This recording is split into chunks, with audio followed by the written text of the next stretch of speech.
Warning, this video is uncharacteristically sincere for me since it was recorded back in October 2015 when I was really excited about all this stuff that, at the time, nobody but me seemed to be talking about. It also gets very rambly and I tend to repeat myself a lot, so don't go in expecting a super consistent quality of discussion. This is just a relaxing stroll through the game and a chance to share my extraneous thoughts at a relaxed pace, and if that sounds like something you might enjoy, well, come on down. And finally, when it comes to experiencing Undertale, I would recommend first playing the game fully, then watching my review, then watching this playthrough, if you were so inclined.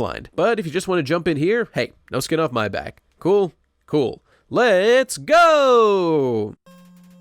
Hello everyone, this is the best guy ever, but you can call me Guy.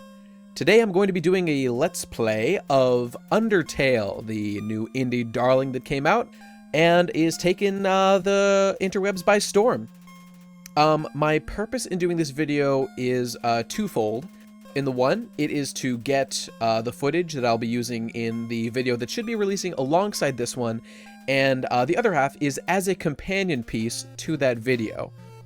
See, my purpose in doing this is to sort of, I'm gonna Matthew Matosis it, gonna Matty M it up a little bit. I'm gonna play through the game, and I'm going to be commentating as I go to point out things that I wouldn't have the time to point out in my abbreviated review that I'll be releasing at the same time as this, hopefully.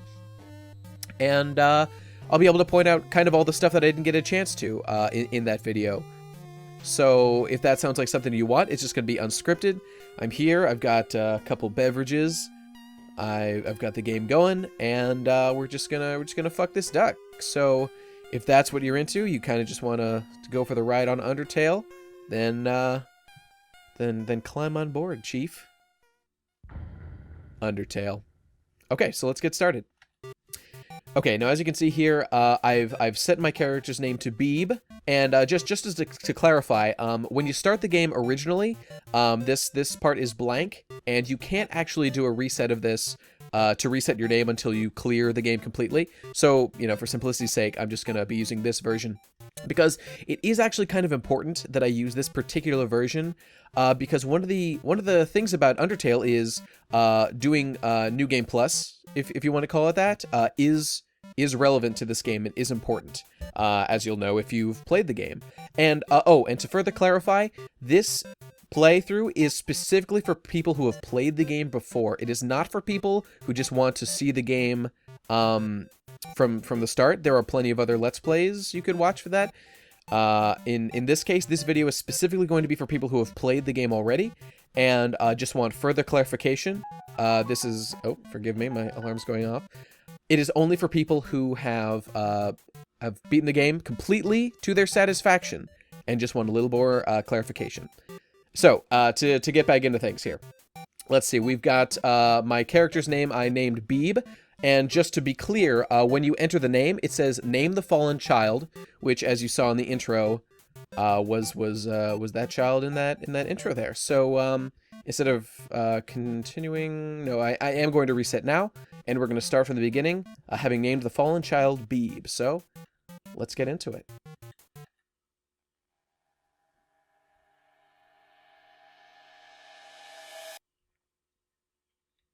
Okay, here we are. Now, one of the cool things about the game is that you can just start right away. No fucking around. You're just launched right into here. Oh, and now one of the interesting things about this game is that... Oh, by the way, I'm not going to be paying too much attention to the dialogue. I'm going to be kind of skipping along, which is why it's important that you play this game for yourself if you don't already know the story. This beginning section up till when you escape this underground little lair here, well, the whole thing's underground, obviously, is this section up to when you fight Toriel at the beginning was part of a demo that was released a year or two before the game, I think, and that is important, and I'll talk a little more about that soon, but let's focus on the scene right here, because Flowey here, who just showed up, this is a crucial part of the game, this encounter with Flowey here. He's telling me to touch the white pellets because they are love pellets, and let's see how that goes. Now, I know that he is not quite as sincere as he appears, so I'm just gonna avoid these. And he's not too thrilled about that shit. Okay, so let's just do this. Get this going.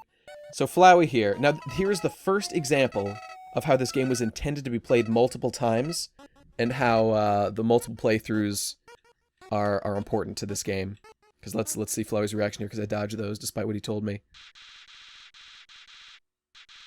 That's right. If you didn't do a repeat of the game yet, this is what happens when you dodge all the pellets that Flowey shoots at you. Poor Flowey. He didn't do nothing. Yeah, so Flowey here, the first encounter of the game, Flowey's fucking lying to you. He's telling you lies, telling you fibs, and getting blown the fuck out there by Toriel here, Goat Mom. So, okay, Toriel here is going to take care of me like a good mom should. She's a good person. So to talk a little bit more about the intro, so my experience playing this game was, I think, the way it was intended to be played. The intro came out by itself as its own package, and let's save here. Oh, let's take a note of the line here. The shadow of the ruins looms above, filling you with determination. The first mention of determination in the game, which will be very important later. Right. So Toriel's going to take care of us, and I'll talk a little bit more about the intro here. So the whole beginning section with Toriel is a little microcosm of what the game is going to be about. You've got Flowey and Toriel are the two important characters besides you. You know, who with the name Beeb being placed on there. So just to be clear, there are, okay, let me describe the intro. So the intro section here, my brother, well, okay, let me start even further. When the game came out to begin with, there was the demo came out with the Kickstarter. I believe it was on Kickstarter. It might have been on Indiegogo. I think it was Kickstarter. When that was made, it came out with a demo that came out at the same time, and that's what really got the buzz about the game. And that was this section of the game up until you escape what's called the ruins, this purple area I'm in now. And that, I really think, is kind of the most important part of the entire game. Obviously the obviously the entire game is important, but the intro here serves a valuable function of teaching you all the mechanics of the game. Okay, right there, Toriel told me to just make conversation with the dummy, and I did so. And this is our first experience of what the tagline of the game, which is, I've got it quoted here, Undertale, the RPG game where you don't have to destroy anyone. So that's the theme of the game. Now, I think the most important word in that title, in that tagline, is the word have. You don't have to destroy anyone. Because the interesting thing about Undertale here is that you do have the option to destroy everyone if you so choose. So here's a random battle. Okay. Now, as you may have seen in my video, which should be out when this comes out, this game gives you... It looks... when you start playing, it looks like a normal... everyone knows it's inspired by Earthbound. It looks like a normal RPG. And here is a normal Frogget. Looks like just some asshole enemy we're fighting here. So your first instinct is to just fight and kill it. However, the thing about this game is it teaches you that pacifism is the way to go. So let's work on that. Okay. Toriel said she would come along and resolve the conflict, and there she is, following her word, living up to the Goat Mom label that she has. So, okay, this intro here is really interesting. So already with that Flowey not doing what he told me to, when I first played this game, I of course listened to him. I listened to the first character you meet, an innocent-looking flower, and touched the love pellets, the LV pellets as he described them. And of course, I took damage and almost was killed. I was down to 1 HP, as happens to probably everyone who plays the game. And when you do that, Flowey says, haha, you shouldn't listen to me, etc., etc. And right from that moment, you know that this game is not setting up for the normal type of experience. Like right now, Toriel's just being a kawaii, beautiful goat mom, nice lady to me, which is nice. So, oh, excuse me, I'm just adjusting my mic. the point of this intro, which I'm kind of going to blast through, I'm not going to stop too much to focus on dialogue or anything, is to teach you that main mechanic, that you can get through the whole game without killing anyone. And the way it does that is kind of by having you actually play through the game twice. When you get the intro, as you should know if you've played this game before, when you get to the end of this section, it has you... excuse me, I just had to do this.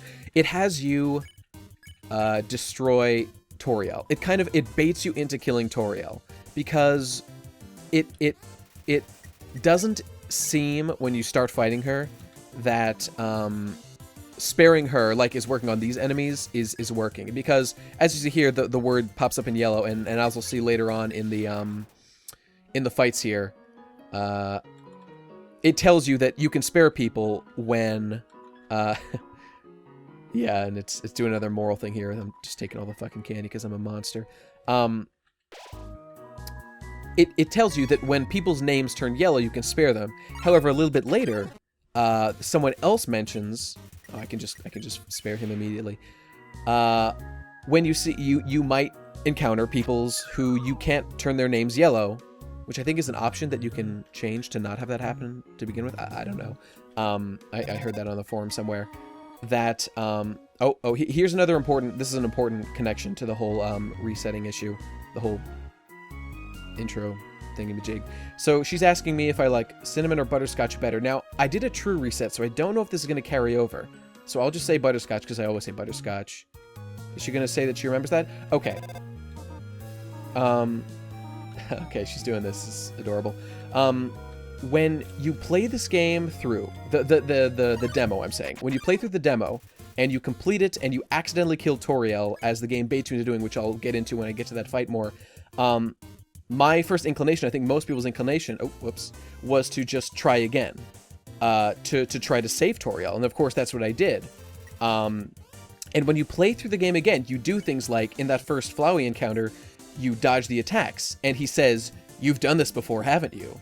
You know, he alludes to the fact that you seem to have more information than you should. You're not taking him at face value, you're more savvy than you should be.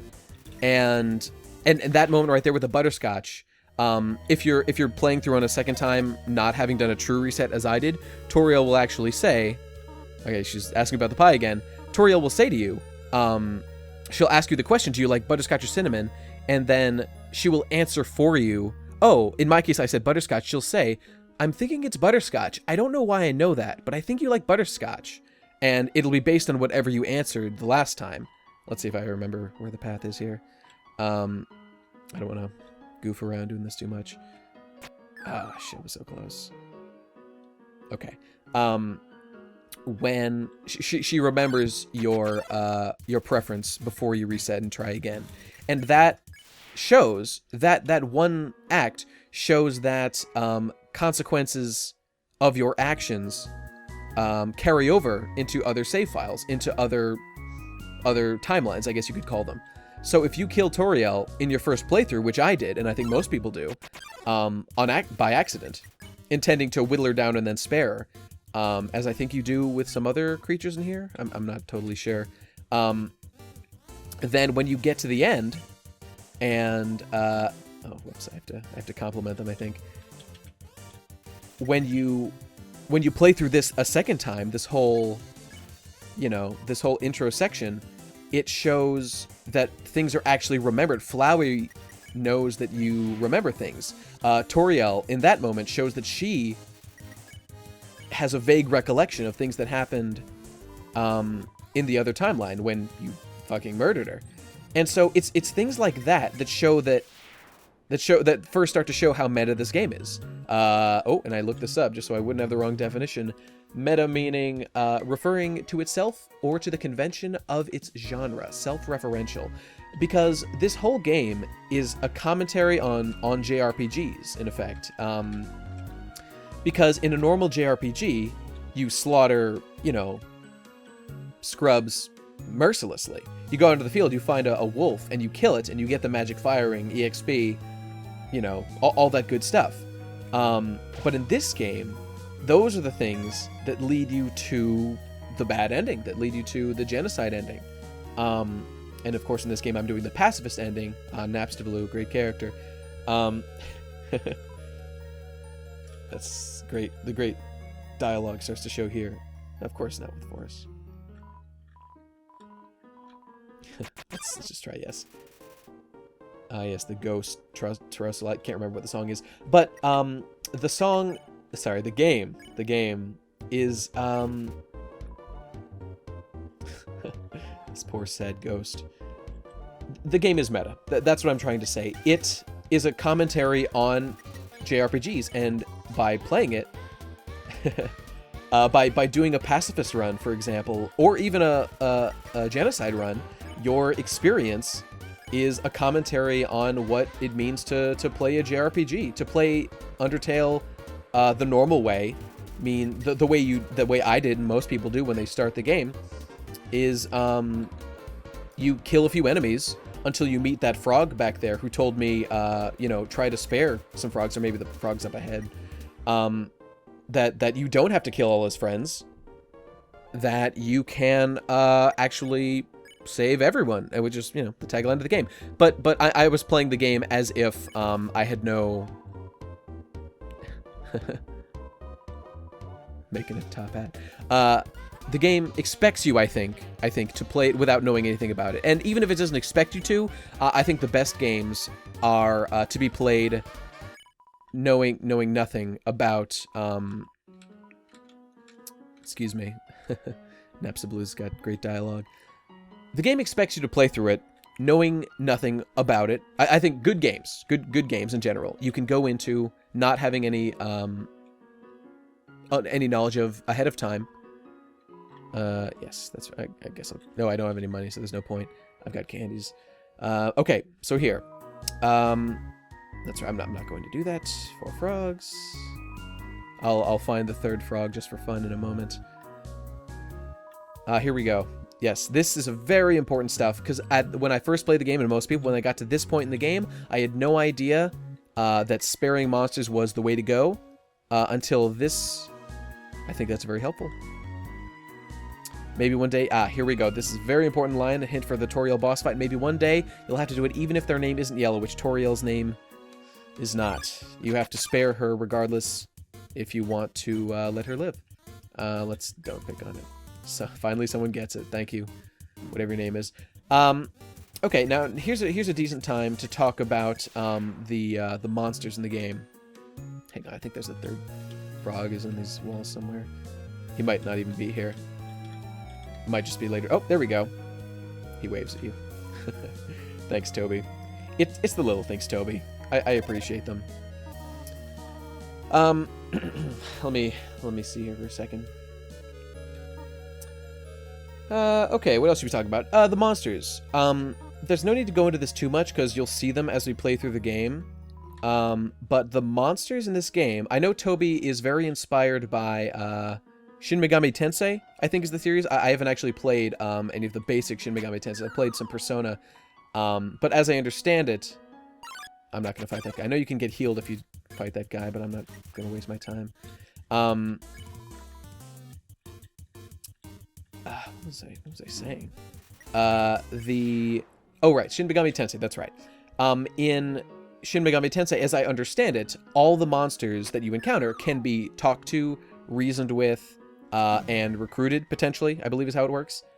Similarly to Pokemon, I guess. However, yes, this.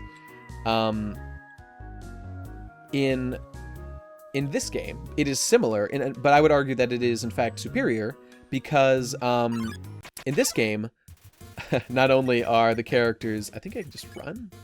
Oh, I have to... I think if I... Oh, God, I don't want to devour them. I do not want to devour them. I think that'll give me experience. I just want to... If I say dinner... Ah, here we go. Okay. Where's the green? Where's the green? I think if I just do this, it'll let me live. Okay, see right here. This is fucking hilarious. This is what I'm talking about. The writing in the game is superb in the sense that it everything is hilarious. Everything that could have just been normal, filler dialogue is instead given a little bit of heart and personality. In the Shin Megami Tensei, as I understand it, made each character recruitable. This game makes each character full of personality, is how I describe it. If you press the... Okay. And that's what this game does. It not only does it tell you in the tagline to not kill people, by giving every monster a personality, it encourages you to treat them like, I don't want to say human because they're monsters, but like sentient beings that are deserving of respect. And in that way, it rewards playing mercifully because you get the best experience by doing that. I believe the green switch is here. There we go. Yeah. And that, I guess, raises the subject of the Genocide run. Because, again, what makes this game so special is that you... in a normal JRPG, you really don't have the option to go fucking nightmare mode if you want to. Like, if you're playing Final Fantasy VII, you can't choose to join Sephiroth and destroy the planet. And as a result of not having that option, you don't have the ability to, along the way... okay, I'll go get the knife, but they're too intimidated to talk to her. She is a hot mama.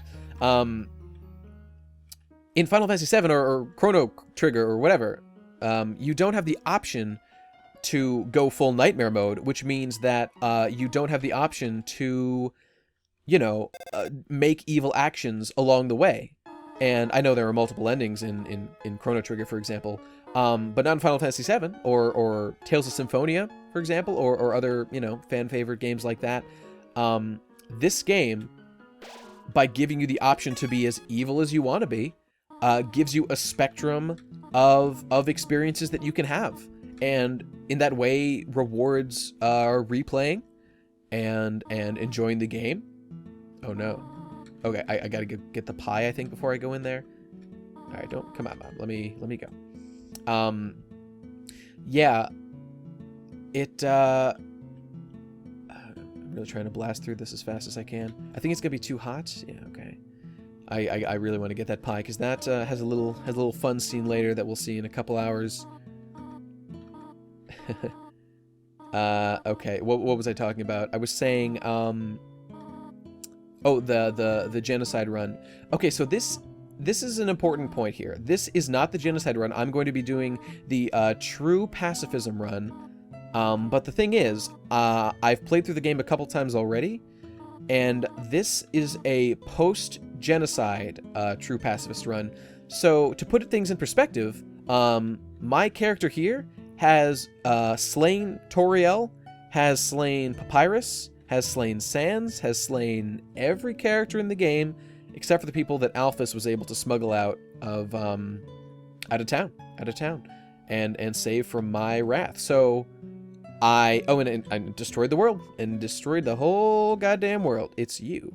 If you're playing Genocide run, it would say it's Beeb right now, considering I named the fallen child Beeb.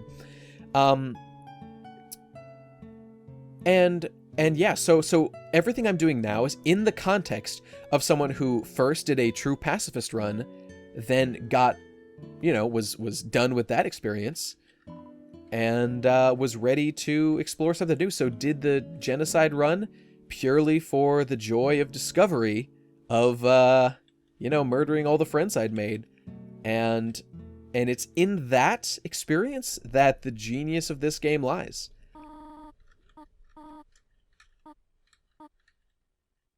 Oh dear, I really want that pie. I don't want to leave without getting the pie. Should I sleep? I don't...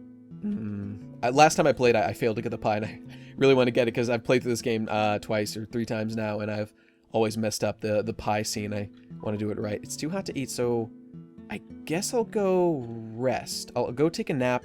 Yeah, I'll go take a nap and then go see Toriel. So Toriel here is she just said she's gonna destroy the exit from the ruins here that goes to the rest of the underground. And as a child who just fell down a hole, I have a vested interest in that not happening so that I can find an exit. So that creates a little bit of a conflict between me and Toriel here. Oh no. Did I mess up getting the pie? Ah, damn. Well, I guess I'll just have to YouTube it like the rest of you folks. I think I was supposed to sleep before talking to Toriel. Should I do a reset? Nah, it's not worth it. Okay. So, Toriel here is trying to stop me from leaving, so there's justification for me to oppose her, to, you know, try to get around what she's doing. Even though she's been so... I know I've kind of blown over it, but Toriel has been super duper nice to me. And maybe I can go back and get the pie later. She's been nothing but nice to me and is now trying to keep me from leaving. Even if it might not seem apparent if you were playing this for the first time, but just to protect me. Protect me from the fact that every other human that's fallen down here has been killed. So I am just going to talk to her. So at this point, if you're playing for the first time, you will...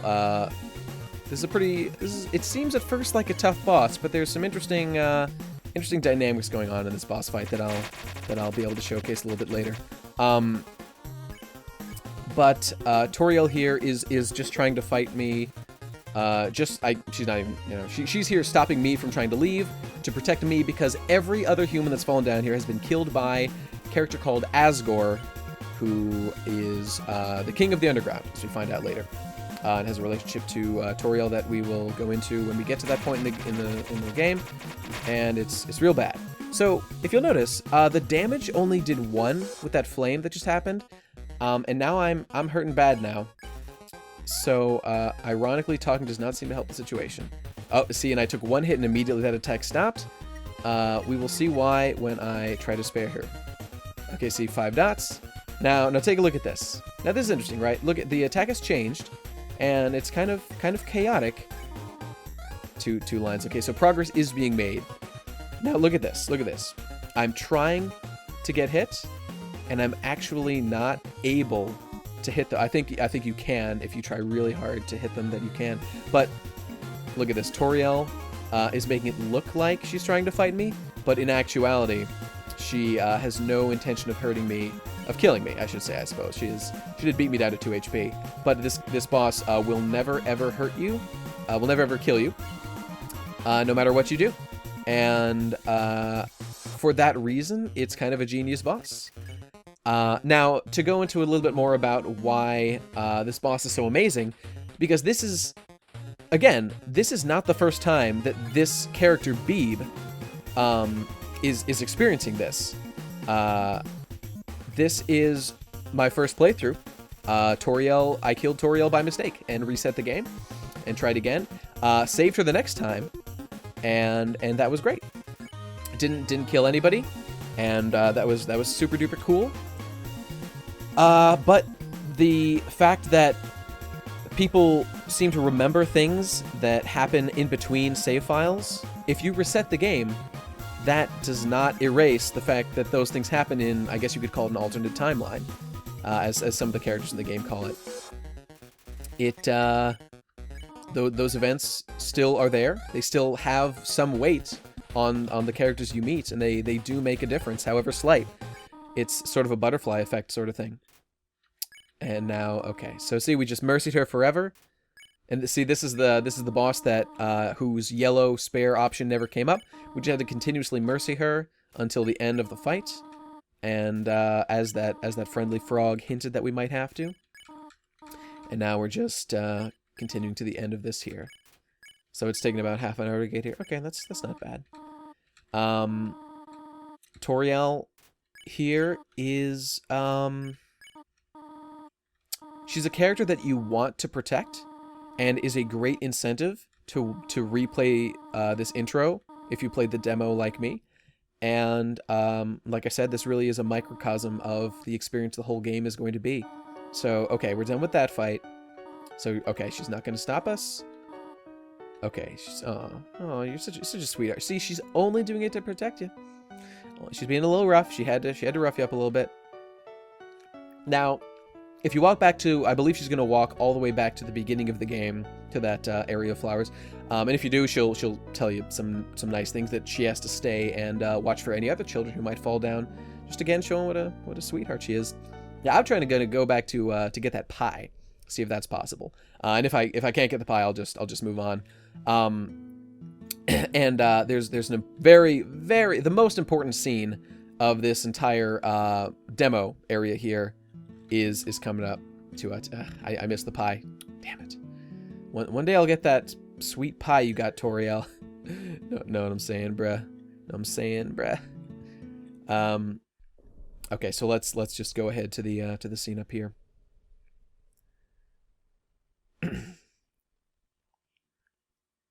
So speaking of resetting the game, and remember, this game has its own, if you hold escape, you reset the game, and that is essential for what Toby had planned for this game, which we are going to see momentarily as we go through the next door, I believe.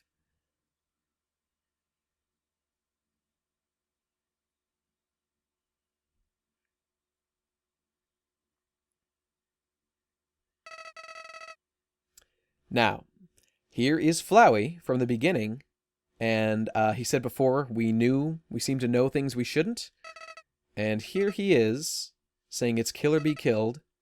You were able to play by your own rules, spare every single person we met. I do feel great. Okay, you'll die, and he's gonna say...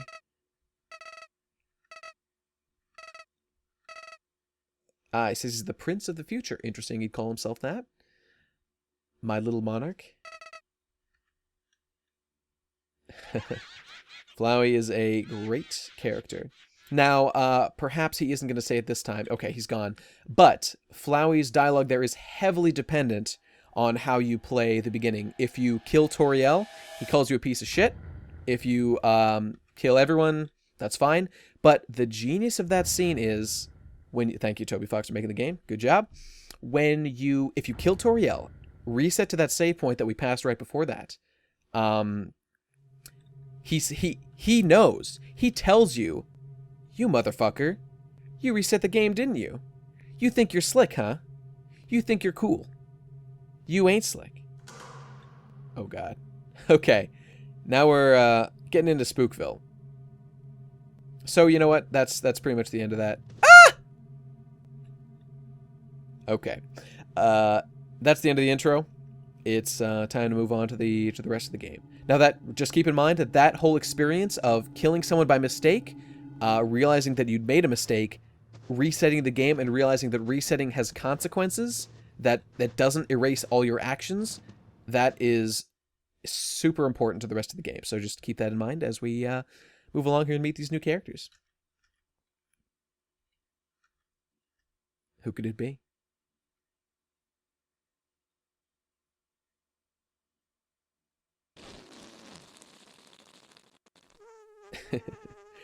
It's Sans. There we go. So Sans here is a super popular character. Everybody loves him. I'm not going to talk too much about him now because there's a lot to say about him that I'll get more into as he pops up later in the game. But my brother, who recommended me the demo long before the game came out, and was the one who kind of prompted me to play the game in general, described Sans, when I said Sans was a spooky dude, he said that Sans is spooky when he wants to be. Sans is spooky when he needs to be. And I thought that was very true. Sans is not an intimidating character most of the time, and yet has these creepy moments going on. But let's talk about Papyrus here. So this whole scene is Sans has befriended us, Papyrus shows up, and Papyrus is kind of... I remember when I got here for the first time, I was very intimidated by Papyrus, who's kind of a bombastic, alpha kind of guy, He's out doing stuff. He's a human hunter. He's a big scary skeleton, the most terrifying being in existence, and he's coming for my blood. He wants the flesh off my body to make himself into a real boy. And so he's kind of intimidating, and Sans looks very unintimidating, and as you know, since you have played the game fully, that is a complete reversal of the reality of the situation. Papyrus is in fact a big ol' softy, and Sans is a spooky dude. Spooky dude, to put it lightly.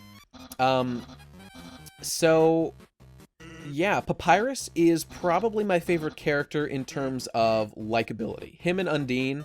I know some people call her Undyne. I don't give a shit. When I played Secret of Mana for the first time, long ago, me and my brother, we called the water spirit you get Undyne, and I'm going to call her that for the rest of my life. So you know, that's on you if you don't care for that. You just go elsewhere and watch your Let's Plays elsewhere. No, don't subscribe. So Papyrus here is just great. He's got this dynamic with Sans where he's the straight man in their little comedy duo, despite being a complete goofball the whole time, which I really love, and in such that he comes off as intimidating in this beginning part when you first encounter him, and is a really funny dynamic. And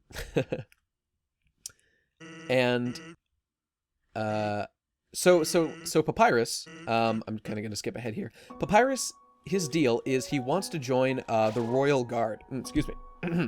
as we'll learn as we go ahead here. Papyrus wants to join the Royal Guard, and in order to do so, he needs... I'm not going to bother with this. I'll just put that down because I feel bad for this guy. Papyrus is... he wants to join the Royal Guard. I don't need that toy knife. I'm a good guy. I don't kill nobody. He's a good man who just needs to capture a human to impress the captain of the Royal Guard, Undyne, who he mentions frequently throughout this scene, to impress her, to show that he's got the chutzpah to be a tough warrior. Even though Undyne, when we finally meet her and get to know a little bit more about her, turns out that she respects Papyrus already, but just doesn't think he's cut out for the Royal Guard because he's too much of a sweetheart. He doesn't really have it in him to hurt anybody. And that is one of the greatest things about Papyrus and all the characters in this game. The game tagline, again, is Undertale, the RPG where you don't have to destroy anyone. And it's interesting that there's kind of a sliding scale, or a declining scale, you might say, of the ill will of the enemies that you fight throughout the game. You start with Toriel, who has nothing but benevolence for you and couldn't kill you even if she wanted to. She doesn't have it in her. Shit. And then we meet Papyrus, who, you know, sort of seems intimidating at first. However, when you get to know Papyrus, when you learn a little bit about him, it turns out he is a complete softy. I really, this is one of my favorite enemies in the game. Oh shit. Papyrus, in fact, turns out to be a complete softy who has no ill will. So to reiterate, it starts with Toriel, nothing but benevolence towards you. I think if I spare, I'll let him tell a joke. I need him to tell a joke so that I can laugh at it, and he'll feel validated. Maybe if I just check. There we go. I think if I laugh now, he'll spare me. And here, I guess, is one of the first versions of, so he told me a joke, and now if I laugh at it, you laugh at the pun. Oh, I should have read that. It says, Dad was wrong. It says, Dad was wrong. The lore is rich. The lore is rich in this game. He makes a joke, you laugh at it, and he says, Dad was wrong. See, Dad was wrong. That was the first moment when I fought him, and I learned that little backstory of this random enemy who had more personality than 99% of what you encounter in a game like Final Fantasy, for example, was when I knew that this game was a force to be reckoned with, was something truly incredible. I should say, when I first played the intro, I absolutely loved it. I was blown away by the meta-narrative of you know, killing someone, resetting the game, being able to continue and try again, but then having the characters call you out for trying again, as if that wiped away the sins that you had previously done. It, oh, maybe I'm doing something wrong. Oh, I guess I need to try one of these. I think I need to pet him. These dogs are great. Where was I going with that? I fell in love with the game when I played the demo, and then when and after playing the demo, I was very worried that the full game would never, in my wildest dreams, could it live up to how great the demo was, considering the density of great content throughout the game. And I think I need to compliment his hat. Oh shit. I'm getting a little bit hurt here. I think I need to steal his hat. Uh-oh. He knows I'm after his hat. Yeah, when I first played the game, oh dear. I was in love with the intro. Let me finish that thought now. Was in love with the intro, and then played when the full game came out. I sort of lost interest in between when the demo came out and when the full game released, because I didn't think it would possibly match up to the high quality of the original in that dense a format. And in a sense, that is true. I'll go more into this later. Envious, too bad of his hat. But the game, I'll just save you the suspense. It did in fact live up to my expectations, and was actually better than I could have hoped that it was. I'll save the suspense. I love this game. I think it's a fantastic game, and Toby really knocked it out of the park with this one. What the hell am I supposed to do here? Can I steal it yet? Jesus Christ. Oh, maybe I need to hit him. I guess I'll try hitting him. I didn't think that you had to hit any enemies in this game, but I'll give it a shot. Oh god, don't let me hurt him. I'll try stealing the hat next. Yeah, the oh Jesus Christ. Fashion police. The whole game was great. Lived up to my expectations. That's really all I got to say. But to go back to the point I was making before, Papyrus is a sweetheart like Toriel, as it turns out, though he doesn't appear that way at first.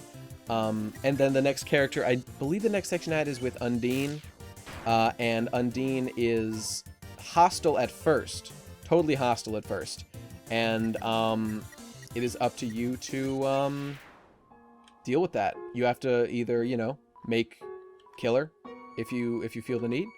Now this is great. Take a piece of me to the far end of the game. I'll save you the suspense, because I'm going to have the snowman piece with me the whole time. At the end of the game, the snowman can't leave and wants me to take him to the ends of the earth. If you do, Sans reports that there is a certain snowman whose dreams have come true, and he is indebted for a piece of him being taken to the end of the world. Now, in the Genocide run, that is one of the most fucked up things you can do in that game. I'm not doing it, not even close to doing it. But if you fucking touch that snowman, you can take piece after piece after piece, and he begs you to stop as you just rip him apart, and you can just fucking murder this innocent snowman, and you can just completely blow him the fuck out. And that was probably the most fucked up moment in the entire game. What am I saying? The Genocide run has so many fucked up moments. It's killing all your friends. In case you didn't know, pretty fucked up. Pretty fucked up, kids. Don't genocide, kids. Oh, look at this cool customer. Sell me shit, dude. 96. Where did I get 96 bucks? Hell yeah. I'm not gonna bother with this because I don't even remember what it gets you, but it's nothing particularly special. Yeah, I'm just gonna blast ahead here. Right. So sorry to finish my point now. Toriel, total sweetheart. Papyrus turns out to be a sweetheart, though looks intimidating at first. What's her face? Undyne. is at first very intimidating and actively... Oh shit, what did I just say? I skipped over it. It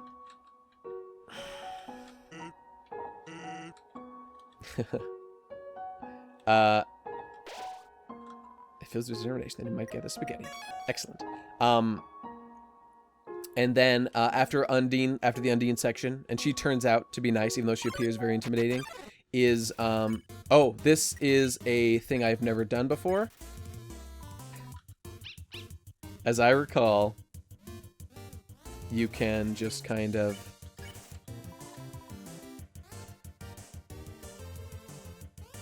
Okay. Oh, damn. I've got to do this. This is my destiny. Oh, come on, you stupid fucking dog. That's it. I'm killing your whole family. Oh, oh, I get it now. I'll just do this a little bit more till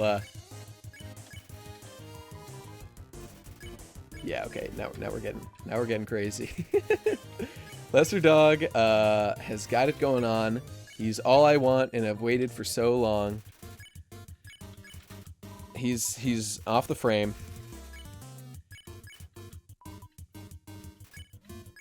There he is. There he is. I'm not gonna waste everybody's time doing this for too much longer. But look, the fact that Toby put in this contingency, and as I understand it, I watched Donkey's video, and I believe he had it go. It goes all the way down to the end of the screen, and then just starts going backwards. And I'm not entirely sure what happens when you get there, but I think we've reached enough for our purposes here. I believe there's an object here. Yeah, we hit the switch. So, my point from before. Papyrus, tough guy. Toriel, sweetheart. Papyrus, also a sweetheart. Undyne, tough, but turns out to be a sweetheart. After that, I believe, is Mettaton with Alphys. Mettaton is perhaps harsher. He really wants to murder you. She, the David Bowie sort of dude that is, really wants you dead. I think it's a guy, but, I mean, it's a robot, so who knows. I think if I pet them... and he, in the end, you're able to make him sort of come around to your side, but at first is very much wanting to murder your ass. They're too suspicious of my smell. That's my smell. Okay, so I gotta... Excuse me, it's a little bit hard to concentrate while I'm fighting these guys. Okay, let's roll around.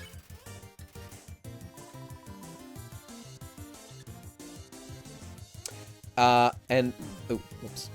After you... I better use an item. Oh, Lord. And then I believe right after Mettaton, which you fight in the core, right in the core, after that, not too far after, is Asgore. And Asgore is a total sweetheart, but is resolved to murder you, which he does by destroying the mercy button, which is very, very interesting. And one of the greater moments in the game. I think I start rolling around some more. I smell like a weird puppy. Okay, I'll figure some shit out with that. Shit. And so if you follow what I've been saying for the last 20 minutes, the bosses get easier as you go on. Sorry, not easier. They get more aggressive.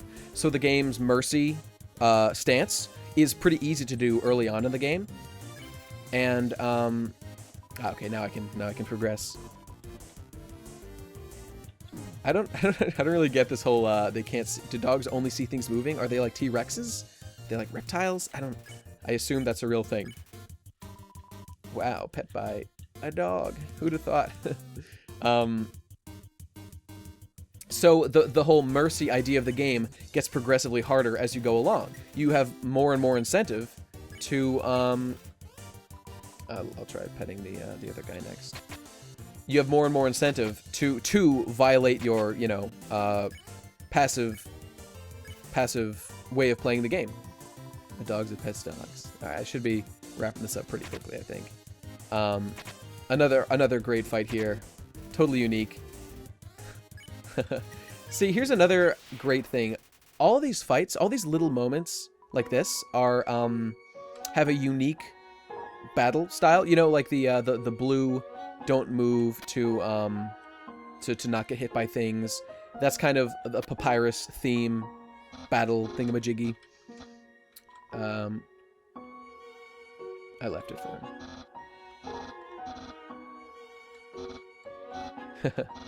See, Papyrus is a ridiculous sweetheart, and I love him dearly. Sorry, Papyrus, but I got shit to do here, brother.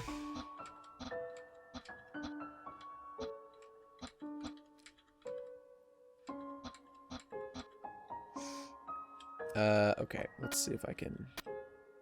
Oh no, I already fucked it up. Almost got it. Let's try one more time. How about, oh, I think... Oh, if I had gone... Yeah, okay, I think I got it now. Yes, this ought to do the trick. Boop. What else is worth talking about? I suppose a lot of this time is just kind of going to be, I don't want to say filler, but, you know, there's only so many details to talk about, and I kind of don't want to talk about some of the more important stuff later on, because it'll be more appropriate to talk about those in different scenes. Now, here is a fantastic scene that has a great payoff. Now, here Papyrus has created a, he's created a puzzle where all these different tiles are different colors and do different things, and, of course. and so it looks, so when he generates it, okay, so like, who the fuck knows what's going on? I didn't understand that shit. Hey, look at that thing looks like Mettaton over there, but whatever. So he's creating this puzzle, and then it's randomized into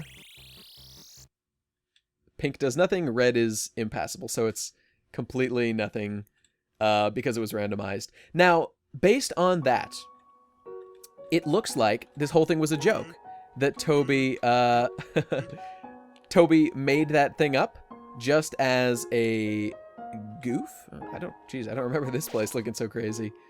The perfect snow dog. Oh geez, what was I talking about? Oh yes, that scene that I just did. Oh, I'm gonna have to. Oh dear. Sans and Papyrus. That's their personalities right there, folks. That's why Papyrus is my guy. That last scene looks like Toby kind of just goofed on it, just did whatever. Oh, I think I made a mistake. I got to reset things. Oh, damn it. It looks like he just completely... Okay, no more of that. He made it up, and there's no way he would actually implement such a silly system with all those complex rules. And yet later on in the game, when you get to another section, another character actually does implement that system as is. And the fact that Toby didn't just kind of make up that system there, that it sort of foreshadowed it being used later on. I'll go down here just to describe it. It is amazing. And now here's Sans being very creepy in a funny sort of way. Another character I love. I believe if I undecorate him, he gets, oh lord. I was not, whoops. Okay, okay, gotta pay attention here. Oh, shit.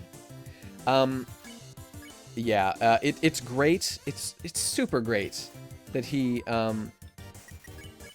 actually implemented a system that he hints is complete gibberish before. He actually put in the effort. It's truly impressive. Okay, now here is a secret door, and I believe the way to open this, I haven't done it personally. If you get to the end credits, I believe of True Pacifist, I think is the only way you see it. If you dodge all of the credits that play, and you restart the game from the ending, you can open that door. And inside is a little developer message saying a little something about how the game... There's a dog in there, I believe, that says... that's implied to be Toby Fox, since he's the dog man. Here's a great fight here. Greater dog. Oh, well, a little cute guy. He's adorable. I love him, his little heart. Oh. Oh. Well. There we go. The first instance of this this fantastic song. I think I have to beckon him close. There we go. Oh shit. Okay, now I'm onto your game. Okay.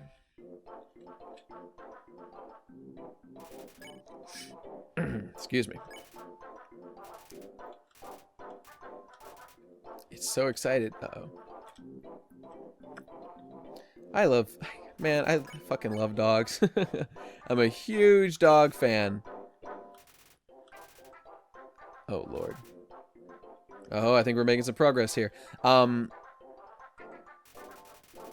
was I talking about? Well, regardless. This is just another this is a boss fight, technically, I suppose. Perhaps a mini boss like those two bosses before. I think he's too tired. Okay, so I'll do something with that, try to make him sleep. It's been a little while since I last played the game, so want some TLC? Okay. Pet him again? You still haven't pet enough. And my thing is indeed moving slower. See, it's the little things, guys. It's the little things like that that make this game great. It's not about any of the other bullshit. Alright, I think he's all done. I'm gonna have to pet him one more time. Oh, what the fuck? Spare. There we go. Oh. Interesting. See you later, Toby. Or whoever you are.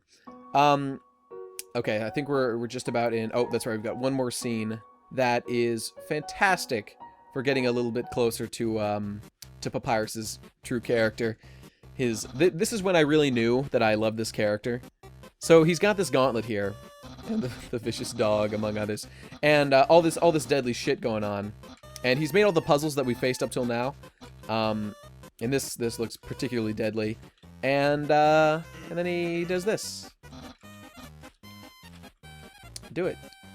Do it, bro.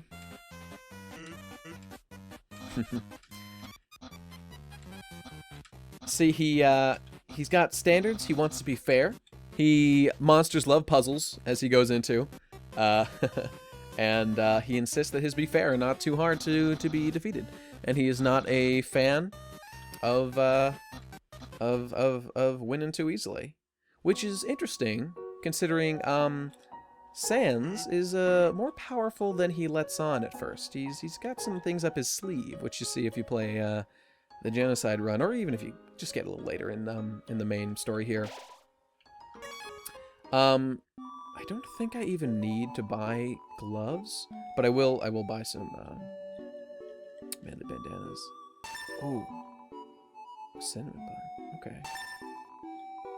I'm not going to talk to them just because, you know, they do a great job of characterizing the characters in the game, but for our purposes in this playthrough, it's not crucial. 2020 manly bandana, that's what I want. Info has some, yeah, okay. Manly bandana, use manly bandana, and what have I got here? The bandage, yeah, okay. You get an achievement if you actually wear the bandage through the whole game, but I'm not going to. I'll talk to him real quick because this guy might be a little bit important later, maybe.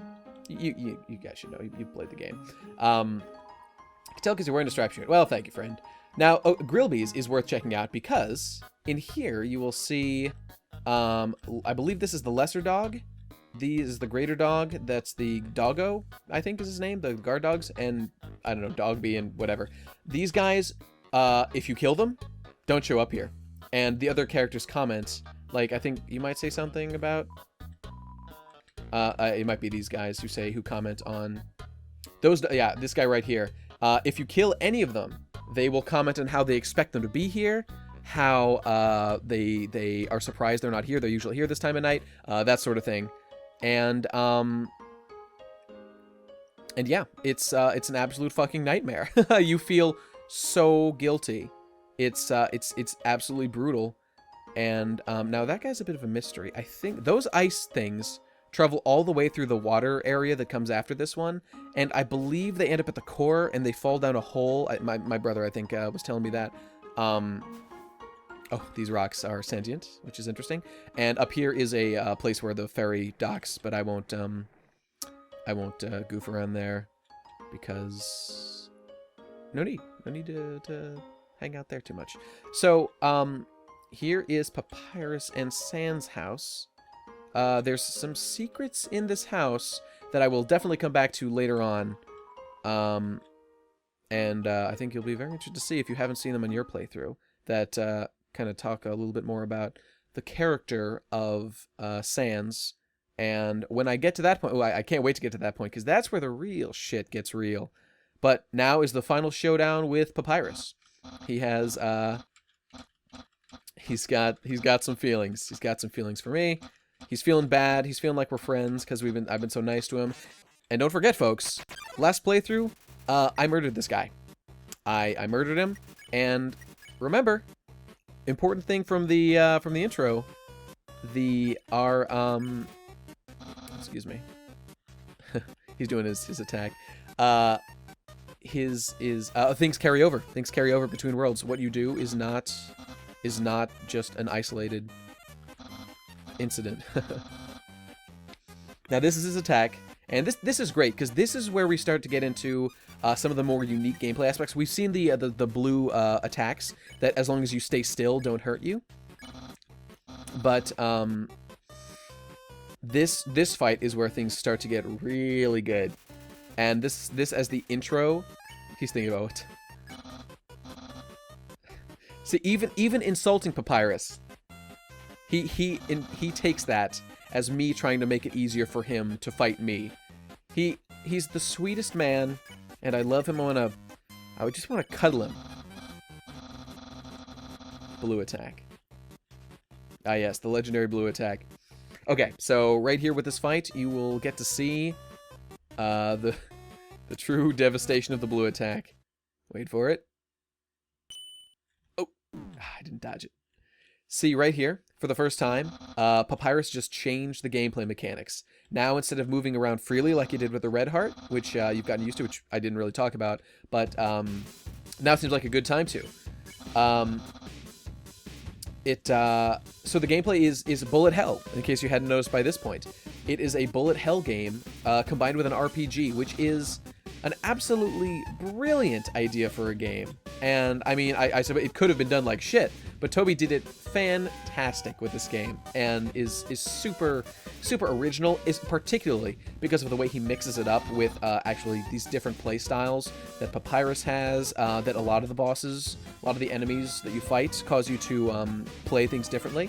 The blue bullets that requires you not to move. A little bit later we'll see red things that mean you have to move, or they will damage you when they touch you. Oh, haha, I gotcha. I believe I just need to mercy him for quite a while, and I'll survive.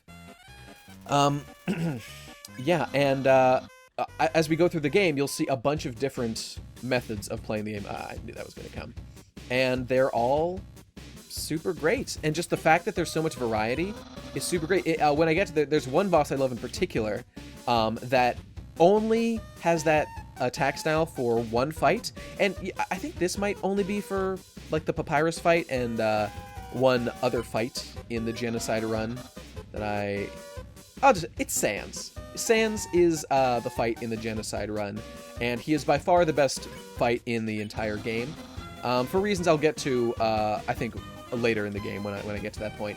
But Papyrus here is the boss that introduces you to the concept of these sort of different play styles, and for that reason alone, he really stands out as a fantastic boss. I've actually created a list of my favorite bosses, and I can read it to you. Perhaps I'll do that a little bit later when we've met some more of the characters that we end up fighting. Oh, haha, I'm the best. And another good thing I could mention now is the music. This song is called Bone Trussel, something like that. It means bone fight, as I understand it. And this, I don't love this particular song as much as other people seem to. I mean, you know, bones are a funny meme and all, but I don't love this song, but I do love a bunch of the other songs. My favorite song, which I will certainly point out when we get to it in this playthrough, is Hopes and Dreams, I believe is what it's called. It's kind of the last battle fight in the true pacifism run, and it is super good. It's incredible. My second favorite song would definitely be a song that Toby's used in other works he's worked on. Homestuck, for example, is the one people bring up a lot. What is it called? Oh geez, I'm a bad man for not remembering such a great. You know what? Hang on. I'm gonna Google it. Sans boss fight song. What do we got here? It is. Oh god.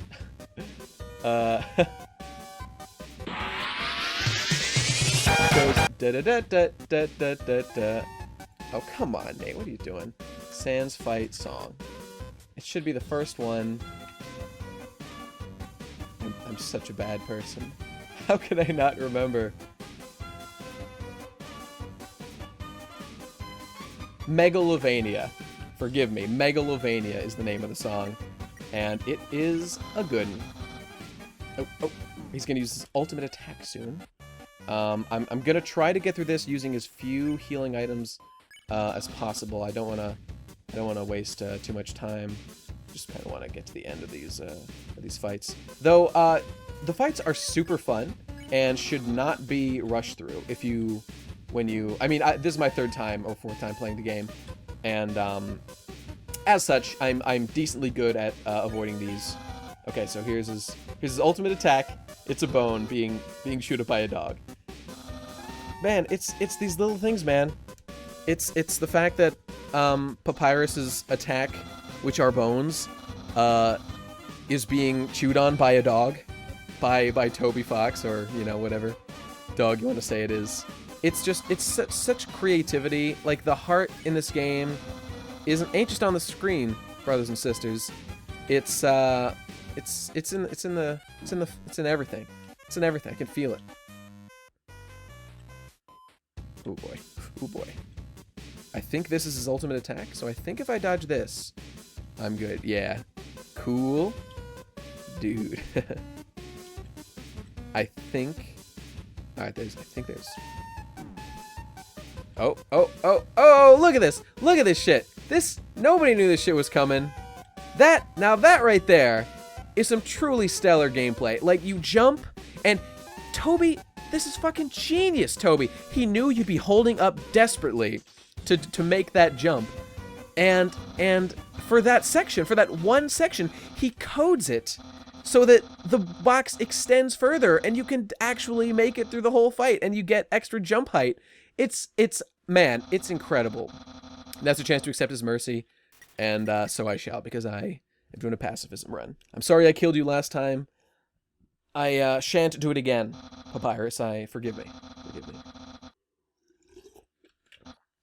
Oh, now see, Papyrus is sparing me, despite the fact that he'll never get in the Royal Guard. As much as if I say that I know he'll take it well, I just can't do it because I love Papyrus too much. I really do. We're friends, Papyrus. I know I killed you and I'm a monster, but I love you. What a guy. What a guy. What else we got going on? I suppose I don't have much else I want to bring up. Okay, so we're talking about the barrier. This is the first time the barrier comes up. And we're learning a little bit about the backstory. So I guess I'll talk about that a little bit. So you're just a kid who falls down a hole and ends up in the underground. The underworld? I think it's called the underground. And we're hearing about Asgore for the second time after Toriel mentioned him pretty briefly, saying he was the guy who would kill us. And now we hear that he's the king. So we fall down the hole. And we just meet Toriel. We know nothing. We know as much. Our character knows as much as us, which is absolutely nothing, which is why it works as a player avatar. And it's good stuff. Now about that fight. I think the date. We have to go on a date now. Which is pretty fun section. We get to see inside of their house. About that fight, if you die in that fight, Papyrus, like I said, is a total sweetheart. Papyrus doesn't even kill you, like random monsters will, and your heart shatters, which I'm sure I'll die at some point later on, and you'll get to see. But he just puts you in the mysterious shack, and you can. He says it's a prison. He's going to hold you to turn you into the Royal Guard so that he can become a Royal Guard member. But you can easily escape. You just walk right out and you can go fight him again. So it costs you nothing because Papyrus just doesn't have it in you to kill you. In fact, Toriel can kill you. Papyrus can never, ever, ever kill you. He can beat you in a fight and put you in the shed, but he will never kill you. He's the ultimate sweetheart. He's actually, I think, even a nicer guy than Toriel is, which is really saying something. He's the ultimate love meister, and he's such a rad dude. I haven't really talked about it too much, but his rad demeanor, he kind of reminds me of me, in how fucking dope we are. Know what I'm saying? You see my videos, you know how I live the life of a king. Let's see if we can go into his room and do whatever people do. Okay, so I'm not gonna be able to describe it very well, but this whole scene is hilarious. Take my word for it. I'm not gonna spend too much time goofing around dating. In fact, I'm not even sure I have to do this. I might be wasting time here because I could just say this part is hilarious. Go play the game for yourself if you haven't already, which you should have, and please leave if you haven't played the game yet. But I don't know, maybe forgot, whatever. It's, press the C. Oh, there we go. He's so informed. Crime. Looks like bacteria is spreading, causing crime. Reel it in. There's the population. Jeez, but a lot of people are dying and being born over there. Egg. It's a little... Okay, no need to point out every little thing here. You can see for yourself. He's gonna go put on nice clothes. Oh, see, he talked about the bandana I'm wearing, folks. That's modular. That would change if I was wearing the bandage.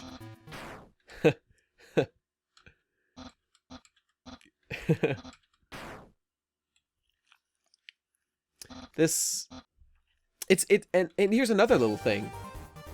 Toby made a fucking dating sim in Undertale.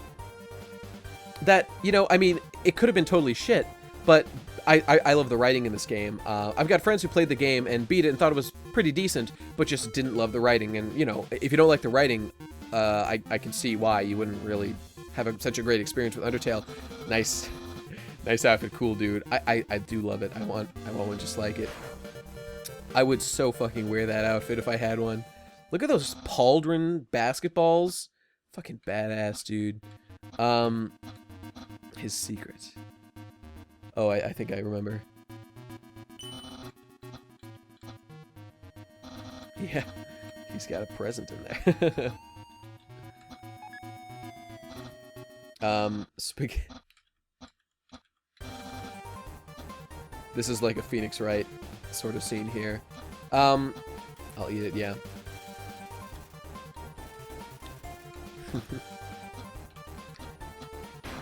When he blushes, his face turned red. Interesting. Okay. That's a great scene. There's just not too much to say about it other than it's super funny and characterizes Papyrus even more as a goofball who I love. Oh, and also on the right there is Sans' room. Before when we were walking the hallway of Papyrus's house, he lives with Sans, obviously. They're brothers. And Papyrus's room is locked and you can't get in, and there's weird music coming from it, I think, which is interesting. And perhaps we'll return to that later. I don't know. That's up to a higher authority than I. That's all I can say.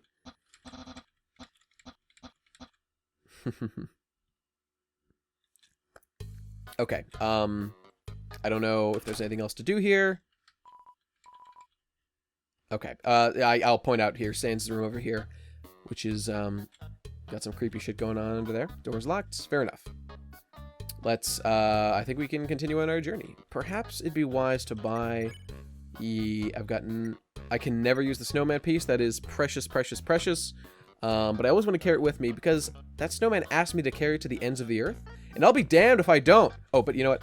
that cinnamon bun, if I recall correctly, when I first played through, there was a scene where you could, if you had a cinnamon bun, you'd be able to do something. And I want to do it. So I'm going to hang on to that until the end of the game. So I'm going to go put it in a box now so I can just kind of forget about it. And if you go through these igloos, it's actually faster to get around this game. So I'm just going to do that. Yes. Put in the cinnamon bun. And I'll keep the bandage because it's a healing item. And I'll buy, how much of these? Heals 22, so that'll fully heal. So that'd be good to have a couple of these. And I believe, what the hell? Okay, we can continue on. I think the only fight in the game that requires you to deal any damage is actually Asgore at the end of the game. So I'm not even gonna waste my money buying better arms. I could be wrong though, because I think I had to damage that that hat guy. Fuck it, whatever. I'll make do. It shouldn't be too big of a deal. Consider it hard mode. Tedious mode. More like. Okay, so now that that's all done, that is Snowdin. We were able to get through that pretty quick, and now we're into this water area. And this is where shit starts to get pretty fucked up. So we've heard about Undyne, and she's going to show up a little bit later. Echo Flowers, yes. Oh, there's the kid we met before. Repeats the last thing over and over. Oh, yeah, and I think if I talked to him before, he's talking about Undyne. And here's Sans again. So Sans starts to pop up around everywhere.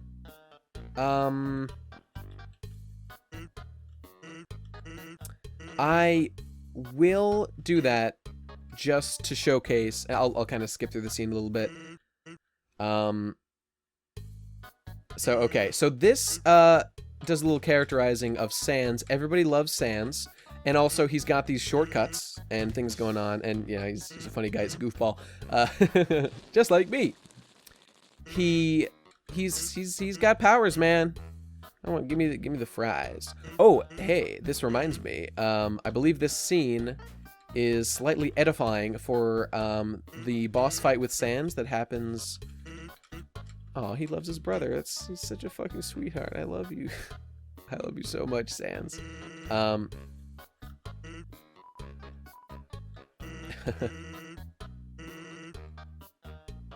Sans drinks ketchup, I think, as I recall. And when you fight him, and when you kill him, or severely damage, he actually walks off before disintegrating. He appears to be bleeding. Okay, this is where things get serious.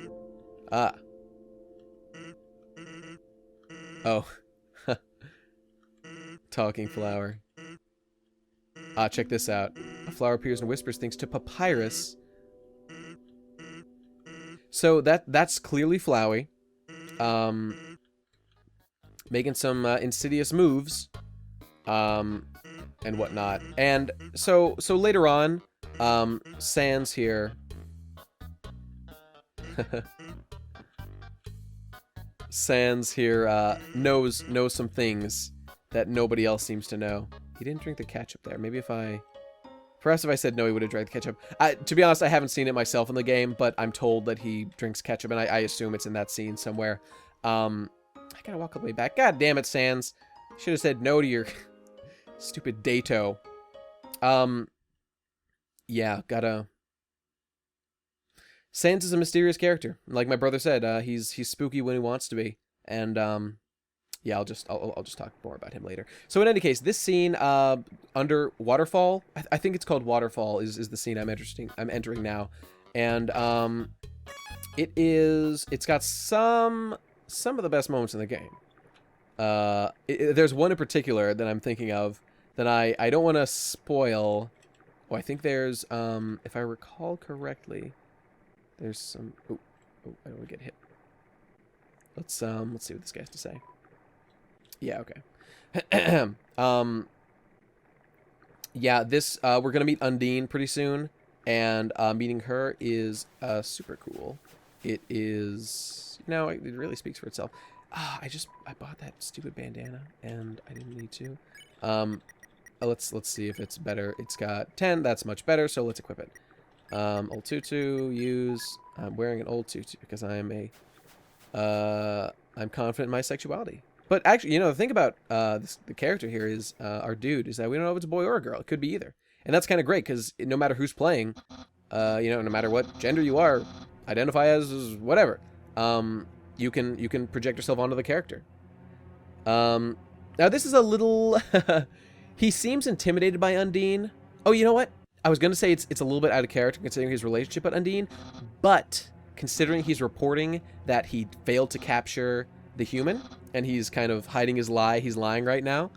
Oh, okay, he's not lying, but he's nervous because he failed to capture the human. Totally understandable that he's a little nervous because Undyne is an intimidating dude, and he feels bad about what he did. Okay, Undyne is absolutely terrifying. This is probably the scariest part of the game on the first playthrough, in my opinion. All this business we're gonna get into with Undyne coming up, and I really think it's the mark of a good storyteller. I want to say. Oh, look at that one dot of the eye fade out slower. That's fucking spooky. I love it. Oh shit, dude. And this is fucking perfect. He's so impressed. He thinks it's so cool. He doesn't see what I see. I've seen some shit, bro. You don't want to know. The way Toby can make things both scary, intimidating, funny, heartfelt, like having that balance, I think is so important. Perhaps it doesn't have to be there all the time, but when used effectively, is just mwah. I kiss my fingers and make that unpinching motion. It's the best. Oh, here's the best fight in the game. Just gotta flex with him. Flexing. You got it, Aaron. I like to think that this is who I would be if I was in this game. He's ready for my flex. Yeah, it really reminds me of the example that comes to mind is One Piece that I'm a big fan of.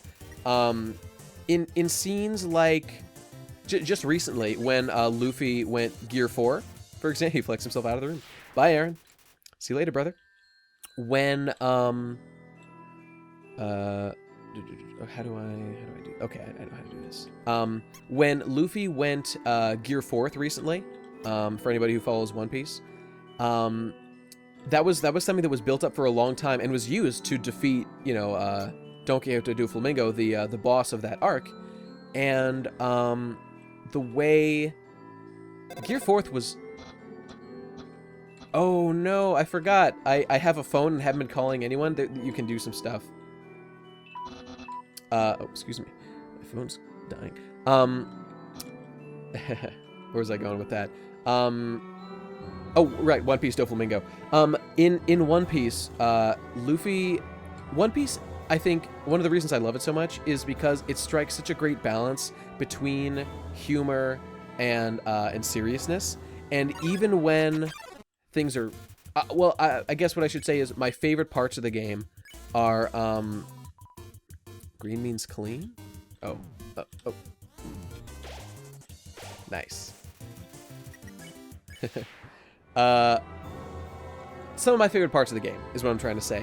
Oh, I really like this music. Oh, I said before the music's great. This is a great song. I think there's a check wall. There we go. Right, One Piece. What was I saying? I was saying, The War of Humans. Okay, so here we find out more about the humans and monsters. And I believe it's here. The soul of nearly every monster just to equal the power of a single human soul. And this is important for some of the boss fights that come up at the end of the game. And one of the great things about this is it actually makes sense why a human like us would be able, like a child, I should say, just a human child, would be able to put up a fight against, the entirety of the population of the underground. In normal RPGs, you can just do that shit, and there's no questions asked. Like, like Fire Emblem, not Fire Emblem. Oh, yeah, I don't know, I guess Fire Emblem. But, I mean, Yuffie in Final Fantasy VII is 16. I guess that's a little bit old. But, okay, in Dragon Quest V, for example, I believe, your son, excuse me, I think your son is like 9 or something. He's really young, and yet I think he's the chosen one. And you, oh, okay, this is, look, Toby, I just want to point, Toby made this. Toby made this in his game. He put a bullet dodging thing in the main part. This isn't even the battle. This is just fucking happening outside. And if you get hit, you enter a fight, and I'm gonna try to avoid that because I don't really want to fight any battles I don't have to. Oh, here we go. And I'm gonna get hit a couple times. Okay, there we go. I'm just so impressed by the level of love that went into this game. So good. Okay, I think she's gonna spook me the fuck out. Happy Halloween, motherfucker. Look at that mask. She's fucking terrifying. So to go back to what I was saying before while this is going on, oh shit, spooked. She got me. Look at him smiling. He's smiling. He's so excited. That's what I'm talking about. Speaking of going back to what I was saying, that right there is what I'm talking about. Balancing humor and seriousness. Like, this is a terrifying situation. She's like we've been built up to believe that she's gonna fucking murder us when she finds us. She's the leader of the Royal Guard. We don't really know what that means, but Papyrus, who was already a pretty tough boss, wants to join them. And these guys are presumably far stronger. We would think, just you know, judging things on face value. There's a little bit more to it than that. But nonetheless, that's how it looks. And so she is super intimidating when you first meet her. And she does that whole spear thing where she's throwing a million fucking spears everywhere. She's got she's got it all. She's terrifying. You know, she's really scary.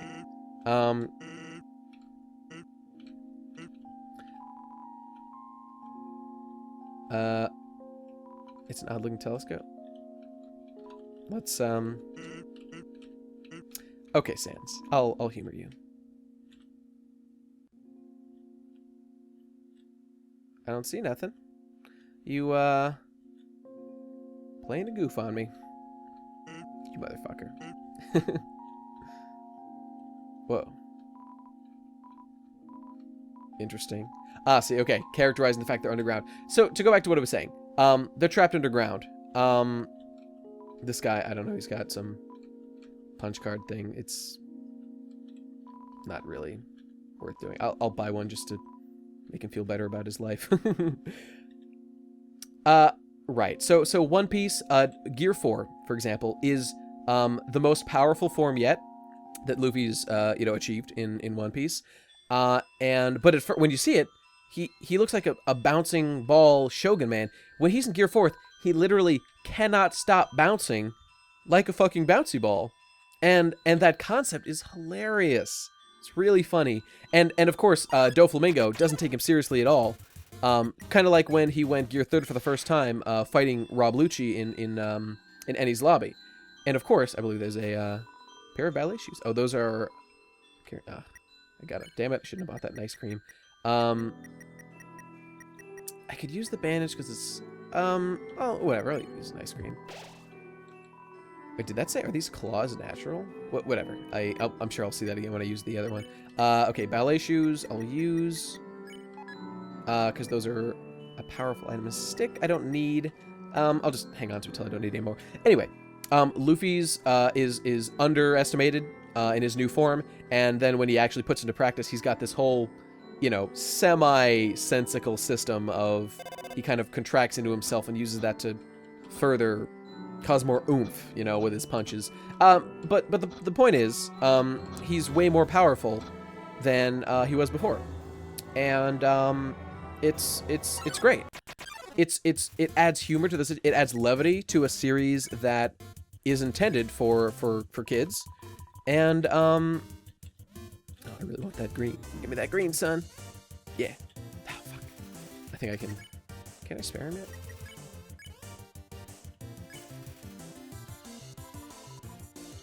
Oh, I think I have to at least hit one green before, yeah, I think he'll go away now. Yeah, okay. Aaron,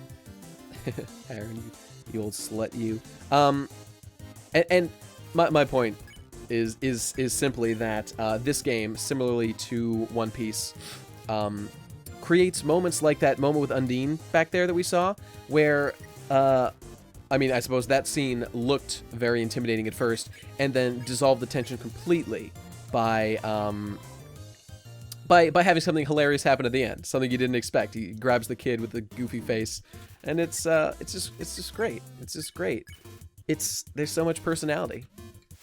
Couldn't love it anymore if I tried, frankly. So this area is pretty beautiful, and you have to kind of take stock of the difference in appearance between these areas as opposed to the spooky, as opposed to the demo that first came out. This scene's pretty funny. It's just a guy who's looks. There's another moment, like I said before. Seems intimidating, seems scary based on the situation. Onion-san. Onision? Onion-san. I don't know. Whatever. The point is, he just wants to be friends. He looks really scary at first, you know, with the tentacles going on. Kind of reminds you of the Kraken from Mario RPG that you fight in the underbelly of the beast in the ship, the sunken ship. But this guy, he's just lonely, and he just wants to talk, and he'll see me in Waterfall. See you later, buddy. That's all there is to that interaction. Oh shit. Here we go. All right, are you ready? Are you ready, people? This is one of my favorite moments in the game. Let's get into it, shall we? Shiren. Now, there we go. Of note is the fact that, in actuality, as you'll see at the end of this fight, well, you know what? I'll point it out when we get there. In the meantime, I'll just play through it, and you can appreciate it. Let's just enjoy the music. Shiren seems much more comfortable. Okay, let's see if we can conduct a little more. I'm not sure I'm making any progress doing this. I might have to try some of this stuff. Okay, let's in the corner, Aaron nods his head approvingly. Aaron, man. And Aaron, the other enemy from this area, is referenced in this. This is what I'm talking about, guys. Oh boy. I think I need to conduct now. Okay, well, bear with me while I try a couple of these possibilities, because I did this last time. Perhaps I... Oh, monsters are drawn to the music. Suddenly it's a concert. We've got a concert.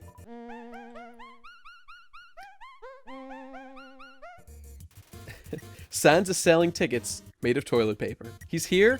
He's selling tickets. By the way, if you kill Papyrus, instead of that, it says, a hooded figure watches from the shadows. Pretty interesting, right? Let's conduct some more. The crowd eats it up. Oh, yeah. Oh, yeah. Let's conduct more. The crowd's eating it up. And this is just a random-ass enemy I found. See, it's... And the fact that I could just slaughter her if I wanted to, and, like, end all this, makes it so much more gratifying to just decide to do it. And to just have a ball. You feel like a rock star. We did it, Shiren. Fuck yeah. Oh shit, oh shit. The crowd tosses close. What did that say? It's a storm of socks. Let's try some of the other options.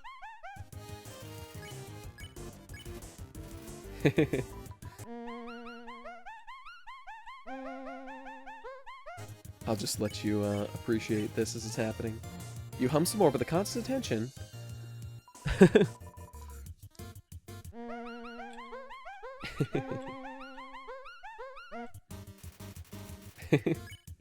Now we're getting into the thick of it. I think I chose the wrong thing.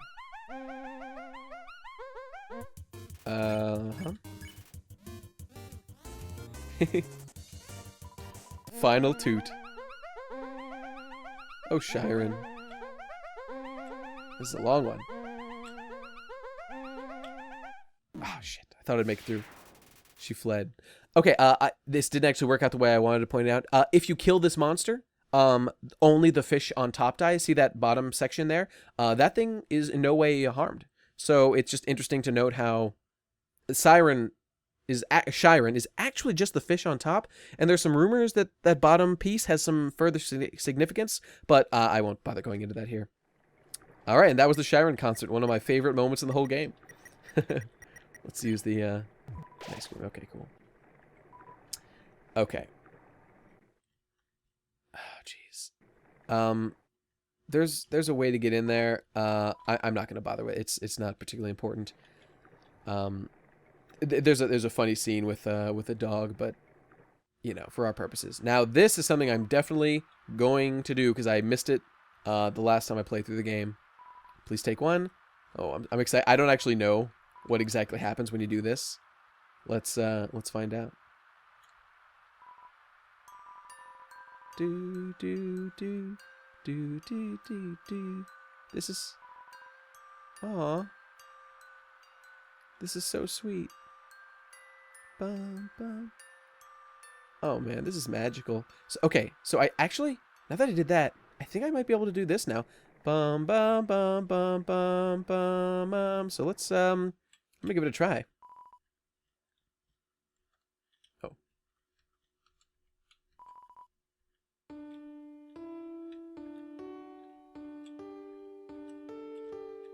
Okay.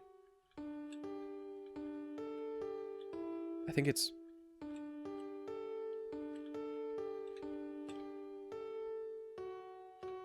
There we go. Okay, I got it now. Damn it. Damn it, I'm so close.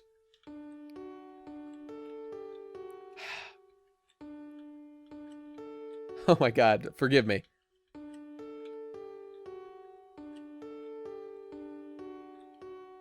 Oh my god.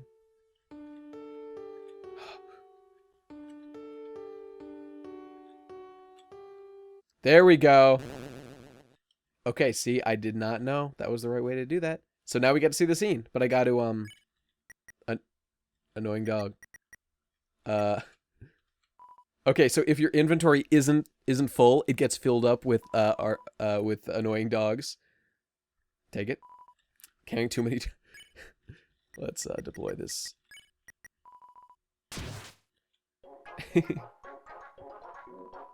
He absorbed the artifact. Okay. That's probably wasn't even worth the time, but hey, I didn't do that the last time. I thought that was dope. Oh, and the fact that that music box song, it's so sweet. Look how sweet this is.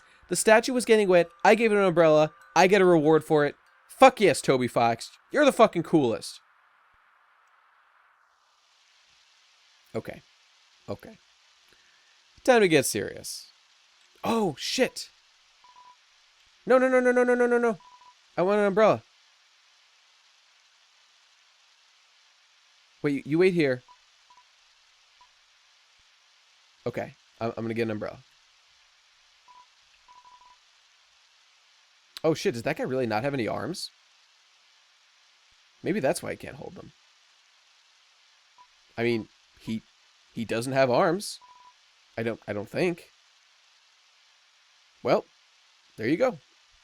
Okay, so now here. Okay, look at these reflections. Like, that's kind of impressive. I mean, I know it's really simple to do, you know, reflections for a sprite-based game like this, but nonetheless, it's cool. It's cool.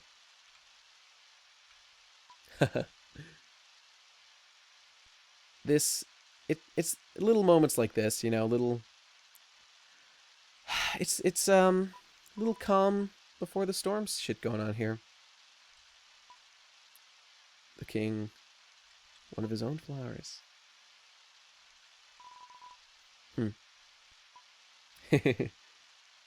Yeah, this is good stuff. So, all this is doing a great job of characterizing an Undyne, as well as kind of introducing us to the you know, average denizen of the underground.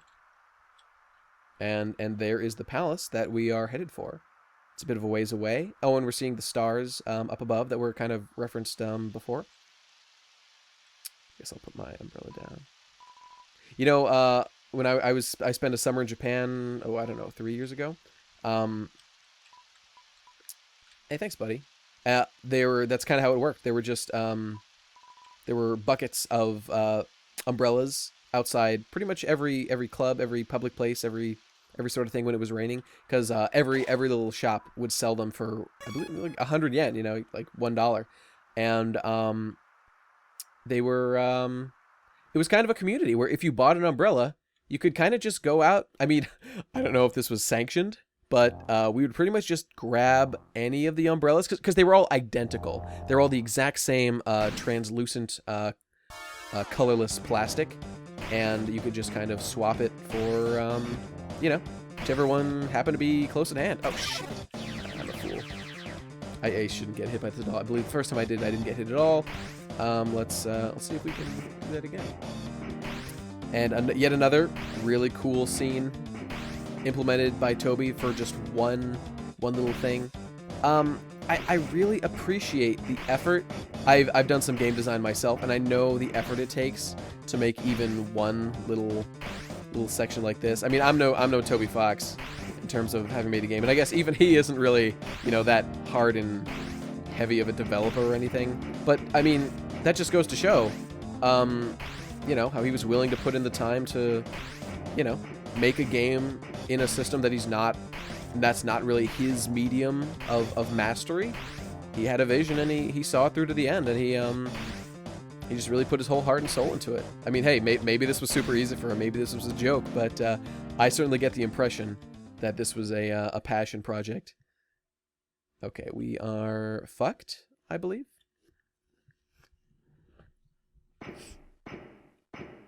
Yep, we're fucked. Come on, Undyne. I was getting shit from my friends for calling her Undyne instead of Undyne, but you know what? Fuck you guys. I don't need friends. I just need Undertale. Oh, that song. Ah, now what's this? You've fallen down, haven't you? This did not happen to us, because we walked ourselves to the fight with Flowey. Beeb, huh? That's a nice name. That's the name I chose. That's interesting. Oh, what's your name, friend? Maybe we'll find out more about that later. Yellow flowers. Symbolic. We fell down again. Okay. Now, let's see here. Save. I think I need to cut out here, and I'll pick it up. I'm just going to splice it in. We'll do that momentarily. Bye-bye. And let's continue on here. Oh, you know, I should take a look and talk to these. Interesting that these are all human items down here that were dropped from above ground. And that's how they ended up down here. DVD case for anime. Desperate claw marks cover the edges, an important point later. I think I can... whatever. Oh, I should get rid of that dog residue, but whatever, I'll hang on to it for now. Here we go. Another one of these great parallels to an event that happens earlier in the game. The dummy from the very beginning is also possessed by a ghost that I don't think I saw in this playthrough, but this one is a bit more assertive. Yep, here we go. Here we go. And what did I do?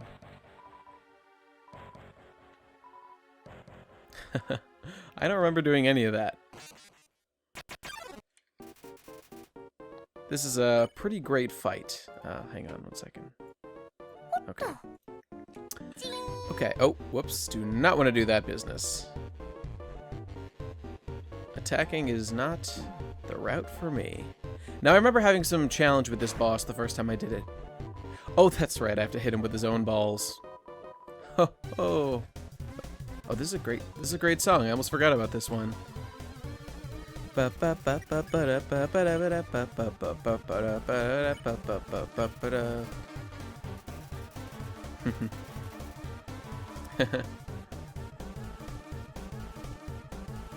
And on the bottom, shoot him up here, son. There we go. Okay, so this place I've fallen down to down here is pretty cool, as it's got a lot of human garbage piled up, as well as those little the anime case that will be in reference to the character we meet in the section following this one. Though we haven't done anything yet here. We haven't fought Undyne. We haven't really met Undyne yet or gotten to know her very well. But we will. We will very soon. Okay. Oh, he's just staying over there. Okay. I guess I'll just try to hit him for fun. Because he is a ghost. And it does nothing. Oh. Ha. I guess that's Cotton that he's shooting. That's racist. Oh, damn. Got it.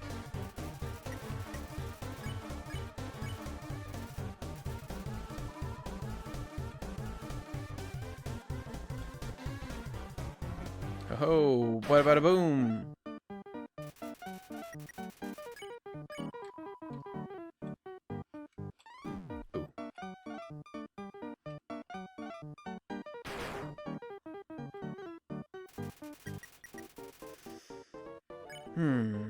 Here's another good opportunity to talk about the music. It's very interesting that Toby Fox, you know, I'm a big fan of this game.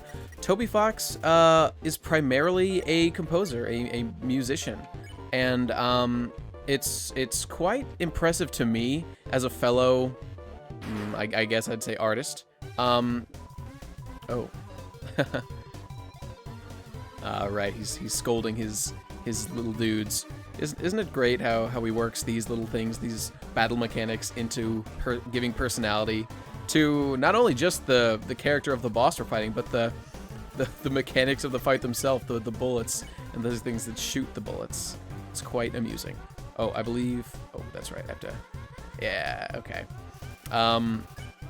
As I was saying, Toby Fox is primarily a musician, and yet he was able to make...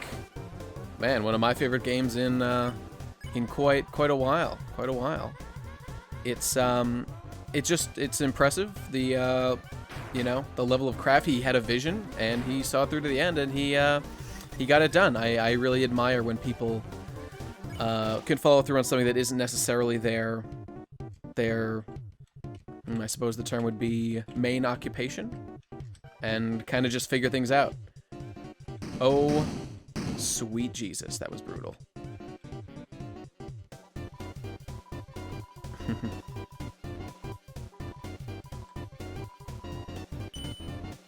Oh, Lord.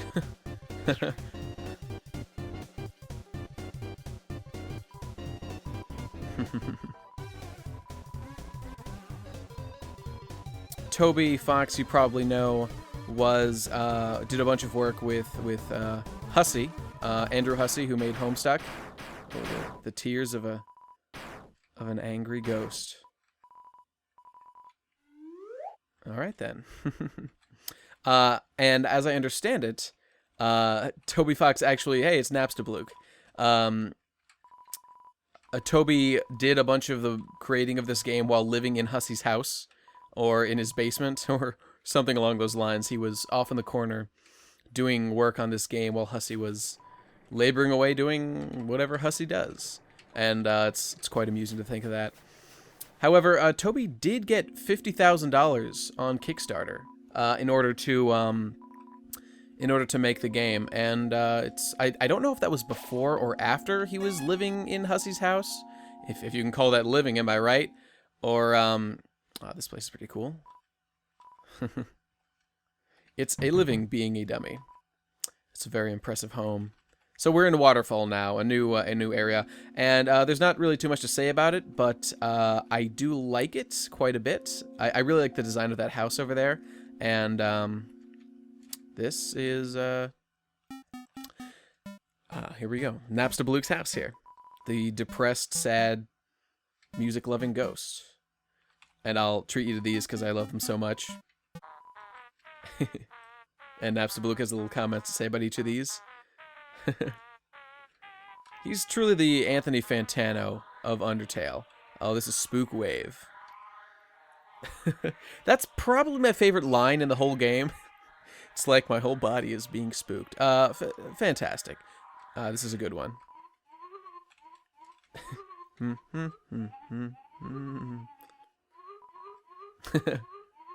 I'm gonna play my personal favorite.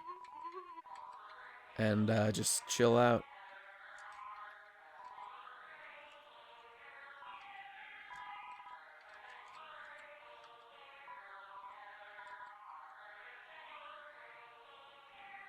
What a courteous host. Yeah.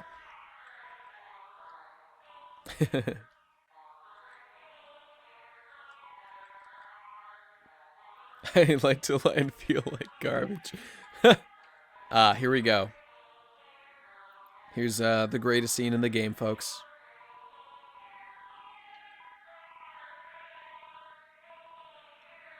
Let's all just chill out and enjoy this.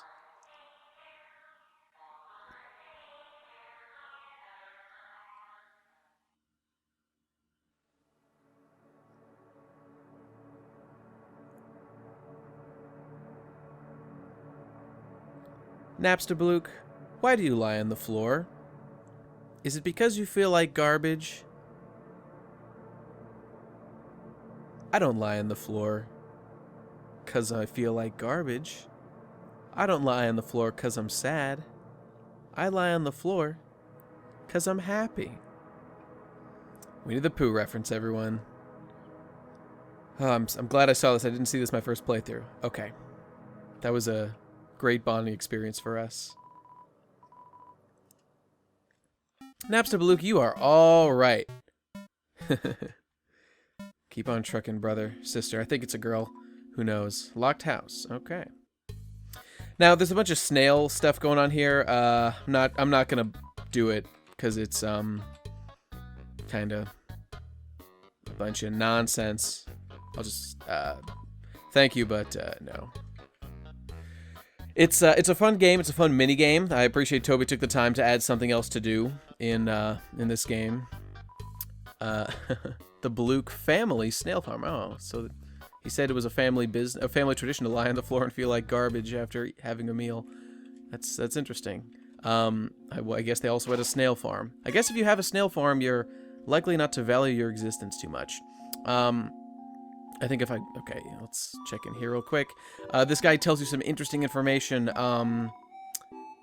The emblem. Oh, this is quite interesting. I believe what he has to say about the emblem that you can see on the back wall on the left there. The symbol of the kingdom, I believe he's going to say. The Delta rune, yeah. And the emblem's meaning. Here we go. The triangles below symbolize the monsters, and the winged circle above is an angel from prophecy, which is interesting considering the way you can play this game. An angel will descend and bring them freedom from the underground is what they're implying, but also there's the outlook of calling it an angel of death. So there's two different kinds of freedom that you can interpret the circle to, which is kind of the way that you can choose to play the game, the different ways. And when he sees the little circle, he just thinks it looks neat. So right there, that's some interesting... I'm not going to bother doing too much more of this guy. I will, however, buy Invincible longer, so I don't think I'll take any of it. Thank you, but no thank you. Good, there's a box here. I'll offload some of my extra stuff. The dog residue I do not need. I will... Oh, you know what? I will buy some healing items from him because it's not too far from now. I think there'll be a boss. 18 HP. Sure. What the hell, why not? So, if we had more time, I would talk to this guy. He talks about how... He's another character that helps to kind of make the... Oh, yeah, this place. That helps to characterize Asgore I used to call him Asgore. My brother and other individuals corrected me to calling him Asgore. You know, I'm going to say before I continue, just in case I die up ahead. But I called him Asgore, but I'll be calling him Asgore. In any case, he does a little more to characterize him, to give you expectations for what to expect. The turtle, I believe, says he used to be an old hero. He was a companion or a friend of Asgore when they were younger. So we kind of get to learn that Asgore is sort of an ancient being who's been alive for a long, long time. And he again talks about how he's a big softy, and he's a big fan of him, and how pretty much everybody loves Asgore. So you get the impression all along that Asgore is just a total sweetheart. Special enemy Temmie. She is excited. Oh no. This is the most fun game of Snake I've ever played. Damn it.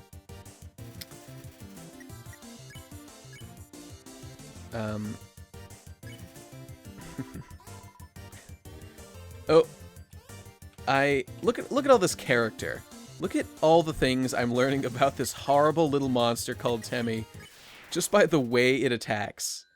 Is there any other game that has the chutzpah that kind of has the oh, there it is. Here we are in Temmie Village, the coolest place in the game. I'm not gonna bother talking to all of them. I will talk to this thing. It's a hard-boiled egg she's watching there. Temmie is one of the artists who helped make this game, and I guess they felt like she deserved a prominent place in its in the game. Okay, there's no need to go into this. Now, what's interesting about this place is if you pay for Temmie to get college, you guys probably already know this.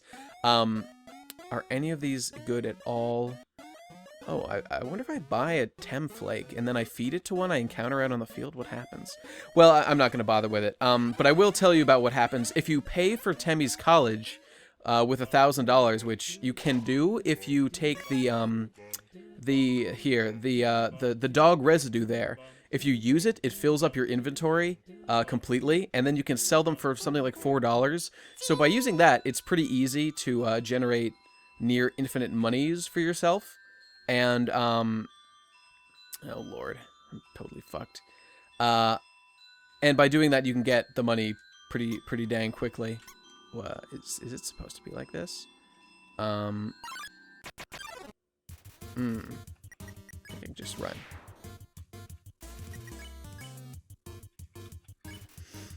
Yeah, okay, it's one of these things. Ah, shit. Right, if you pay for Temmie's college, she comes back from college, educated, and, ooh. Hooray. And then you can buy, I believe it's called the Temmie Armor. And the interesting thing about the Temmie Armor is that, it's very expensive. I believe it starts at 9,999 coins, or the equivalent in order to buy it. God damn it.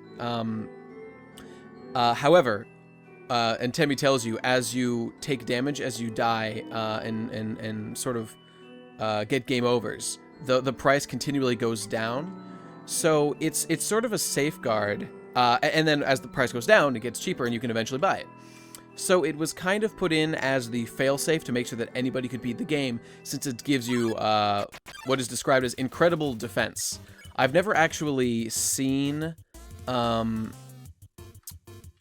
excuse me, I've never actually seen how strong it is, or what like the stat bonus is. I need to get the green. Get that green. Yes. Okay. Should be done now. But I understand it's so good it makes the game easy. So anyone can beat the game on this path, the pacifism path, and that is in stark contrast to the Genocide route, which does not pull its punches in the slightest, and has significantly harder bosses in the as you get further on in the game in that route. Oh lord, is he sweating on me? This very much reminds you of Equius from Homestuck, my personal favorite character, because I'm a monster like him. Yes, in any case, I'll just continue along here as quickly as possible. Where was I going with that? Oh yes, the Genocide route is significantly harder, and that is most certainly intentional. That's another of the ways that I particularly like how this game does so much to incentivize you to play it sort of the way that we all know that it wants us to, as in pacifism, as in the true pacifism route. And another one of those ways is it rewards you in a bunch of ways, gives you easier bosses. I mean, you know, you could call that a reward. But that's the interesting thing. The game challenges what you should think of as how you should play a game, what lengths you should go to experience, you know, the full effect of any given game. And you know, a game is just a game, but the conceit behind this one is that your actions, even when you know, turn back the clock and try to undo them, the characters of the world, the effect that you've had on them does not completely go away. It stays. It is carried over. Okay, now we're gonna get into the shit.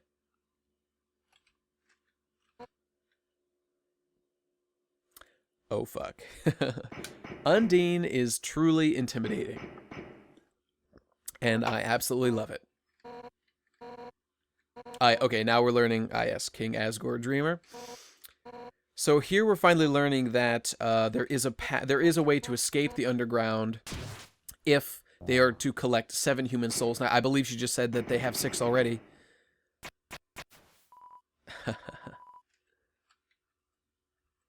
Yes, the armless monster kid.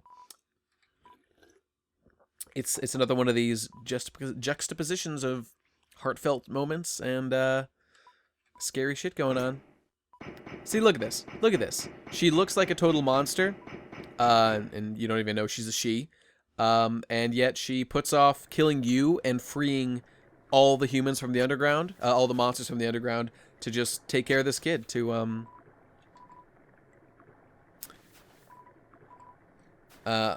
this is the end of the conversation, I hear. Someday I'd like to climb. That's a reasonable dream. Wanting to leave the underground, I think, is not really... Oh, maybe, did he say want to leave together? Hang out with his bro? Oh, well, I mean, frankly, guys, that's hardly a surprising... When we've seen the surface. Yes, okay, and again, that's reference to the sort of prophecy that the turtle guy alluded to. Here we go. This is the moment where, in the Genocide run, things really start to go to shit. In the... I'll let you see what's going to happen here, even though you should already know if you played the game.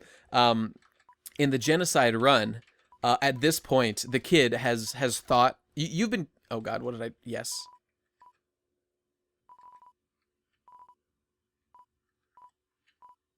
Oops, I missed it. Well, regardless, I didn't do anything that mean. At this point in the game, yes, he falls down and he looks like he's gonna get stuck. Wait. Oh, no, I'm sorry. In the Genocide run, that never happens because instead of turning around, he hooray for me, I'm a good person. Instead of turning around, oh, look at this. Look at this. The kid, the monster kid is standing up for me. That's fantastic. In the Genocide run, the kid actually realizes at this point that you are the one who's been doing all the evil things and you're the reason why all the monsters are dying. And, yeah, go home, dude. We'll always be friends, whatever. And he tries to fight you. And when you fight him, you one of the interesting things about this game is that we won't see it all in this playthrough, is there's a concept of if you hate someone, if you have really strong determination to kill them, because as we saw before, as the lore described a little bit, the human soul, one human soul is roughly equivalent to every single monster soul put together in terms of strength. And one of the ways that manifests is that, here's a great song. One of the great ways that manifests is in that if you feel true bloodlust, the desire to kill, then that makes your damage just spike up ridiculously. And that can happen when you're fighting Toriel for the first time. And here we're seeing Undyne's personality, and she's kind of a badass who I'm a big fan of. Okay, so let's save before we fight this, because I may die. I may die a few times. Okay, let's do it. Okay, now here we go. Here is a green heart. My heart is now green. The heroine that never gives up. Now, to go into what I was saying before, I'll see if I can describe that while I'm fighting her. When I said before, right, I was talking about how your power spikes when you feel bloodlust. The kid, when he fights you, when this kid who stands no chance against you tries to fight against you, Undyne jumps in and blocks the hit, which deals something like max 99999 damage, or like 29,000 or something massive. Undyne jumps in the way and takes the blow for the kid. And just is like, while she's dying, she's like, "Hey kid, get out of here," typical badass. She saves the kid's life, and then just is dying. But as she's dying, because she's the heroine who never gives up, as we just saw, she wills herself back to life, and in the use of the determination that this game likes to talk about. She wills herself back to life and becomes Undyne the Undying, or Undyne the Undying, if that's what you kids want to call it. I'm fucking DDR. Oh shit, motherfucker. And the boss fight that ensues is about 100 times harder than this one, and it is super fun. It's one of the best boss fights in the game. And just from a sort of a narrative standpoint, to see someone will themselves back to life and do that kind of shit, it's really, really cool. There's about things happen about 10 times faster in that fight than they're happening right now. It's really great. You gotta, if you haven't done a Genocide run, I mean, I'd like to say do it, but the game's a little more complicated than just doing that kind of shit. Oh. You ain't gonna hit me, girl. Now here we go. Another, I haven't really described it yet, but I'm doing another whole fighting style here. She turned me green, and I think this is the only fight that's like this in the game, the fight against her here. I mean, with this mechanic of the green heart situation going on. Oh, shit. And it's great. It's super fun. Let's try to spare and see what happens. Oh. Okay, I think I should be able to beat this. This is easier, certainly, than the first time I did it. Hopefully, anyway. Look at these skills. Suplex a huge boulder just because she can. She remembers someone. I don't know if I'll... you better heal. Right, I don't know if I'll get... I'm gonna really pay attention to the text, but one of my favorite things about Undyne is actually her relationship with Papyrus, because Papyrus, as we know, if you've been reading the dialogue I've kind of been skipping over, you'll have seen that Papyrus wants to join the Royal Guard, and Undyne is the head of the Royal Guard. So the two are, and the two met previously. And as we'll see a little bit later, the way that he sort of got to know Undyne in the first place was by... Oh, you know, I kind of don't quite remember. I believe he hung out outside her house all night.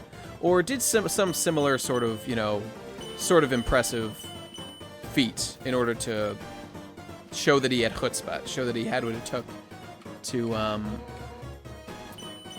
you know, to be a badass. But she hasn't let him into the Royal Guard, specifically because Mandana. I thought it was called bandana. Maybe I don't know. Whatever.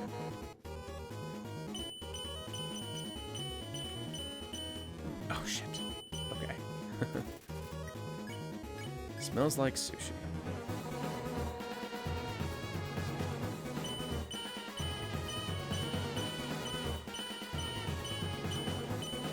Oh, every time. Every time. Come on, guy, get it together. Thinks of her friends.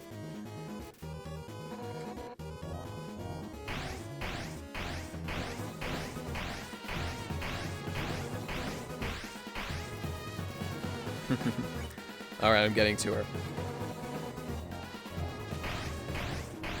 Undyne, my friend, I respect you greatly, but let's move things along here. I've got places to be.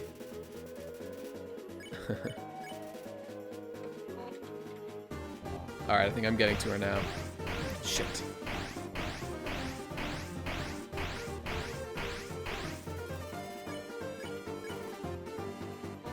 I don't know if that's actually wise for me to do. Ah, there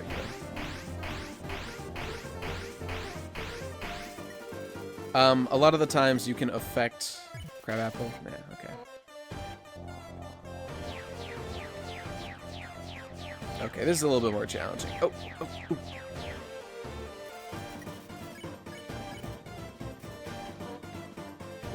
Maybe I should try Mercy here.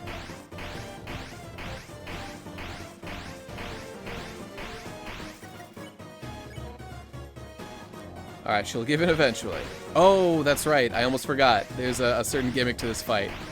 Because remember, she is the... I'll just show this. Heroine that never gives up. And I believe she says something at the beginning about you can't run when you're green. So let's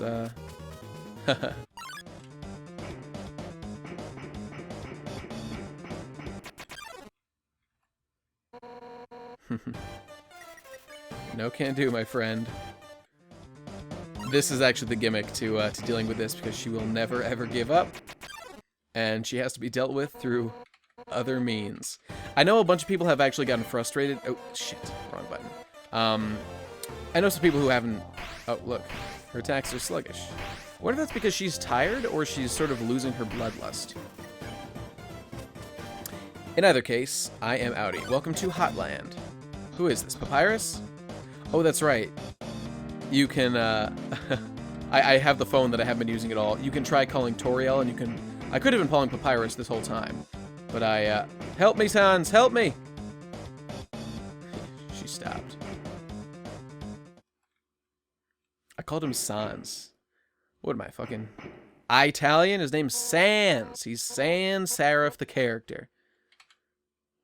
That's what you get for wearing armor in Hotland, my friend. You wet individual.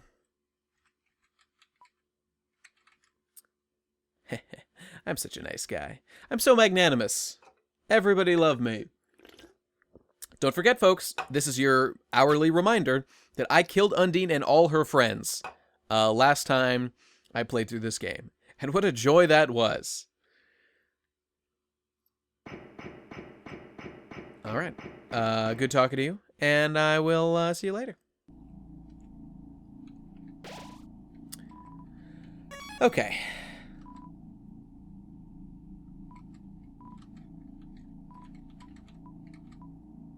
Ah, yes, here are two more royal guards.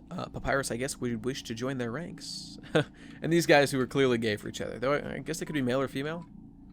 Who knows? So, now we are in Hotland. And, oh. Oh, quick, before I go there, I'm just going to go down. I think I know what's down here. Oh, yes, the fairy person.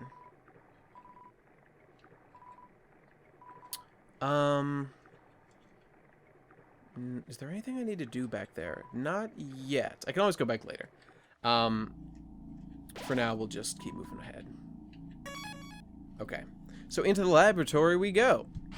Time to meet the main characters here. Okay, this is interesting. We are under observation, apparently. Okay.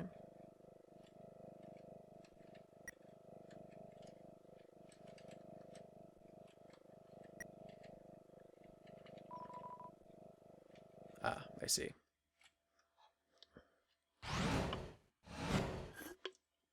Well, who do we have here? If it isn't my least favorite character in the game. Which, to be fair, is not particularly disrespectful. However, I do dislike Alphys. She's so gross. Just imagine what she would smell like in real life. Not pleasant. Hygiene, more like. Yeah, so this is Alphys, the head scientist. The royal scientist, I think is her title. She's smart. She is our guide through Hotland, and she is quite annoying. She made Mettaton, who is kind of the... Excuse me. The, yeah, as she's describing here, going to be our opposition getting through Hotland. I'm not gonna... what you see is what you get with her, for the most part, for our first, while interacting with her. So I'll just sort of let the events that transpire with her that come up speak for themselves. Though I do appreciate that she is on our side against Mettaton here.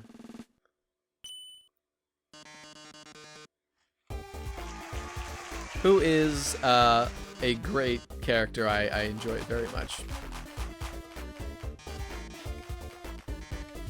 And as you find out later, Mettaton is not simply... Oh, I'm actually, okay, let's cry.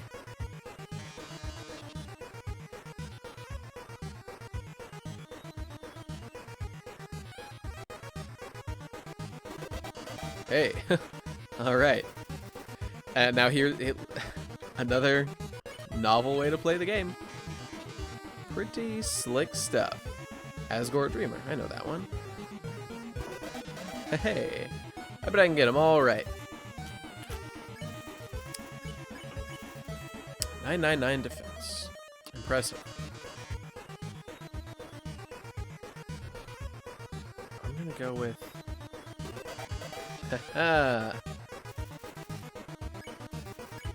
Oh, that's right, I remember what's going on here.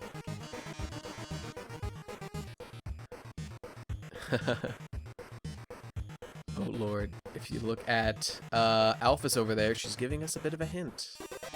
Thanks, Alphys. Now, okay, so those sorts of things are nice about Alphys, the way she helps you against Mettaton. It's just that her personality is so annoying and shitty. A? Okay. A for Alphys. And you'll kind of get to see more of that later. She's the funny nerd anime lover, which you think I would relate to, but no. That's a frog Phocius. She's saying D. Ha! Impressive. So this is also really cool. Just the way this is another new... Look at her. Look at her judging me. Oh, this is what I was going to say. Mettaton is, in fact, he's not just a robot. He is, or she. No, I think it's a he. David Bowie sort of, what's the word? Metrosexual individual. A ghost in a robot body. In the name Mettaton. Let's see. Now, wouldn't it be suspicious? Oh, the number's going up. Now, see, that is very interesting, because I was thinking that would just be like a set number, and he would eventually stop, but the number actually rises in the answer as well as he's writing more numbers. So, you know, that's impressive that Toby would put that level of detail into it. See, okay, here we go with this shit, Alphys. Oh my god, nobody cares about your anime shit. Oh no, this is making me look at myself from an outsider perspective. Is this what people think about me? They think I'm just a stupid asshole anime nerd like you, Alphys? I don't want to be seen like Alphys! That's a nightmare. Oh, that's Undyne.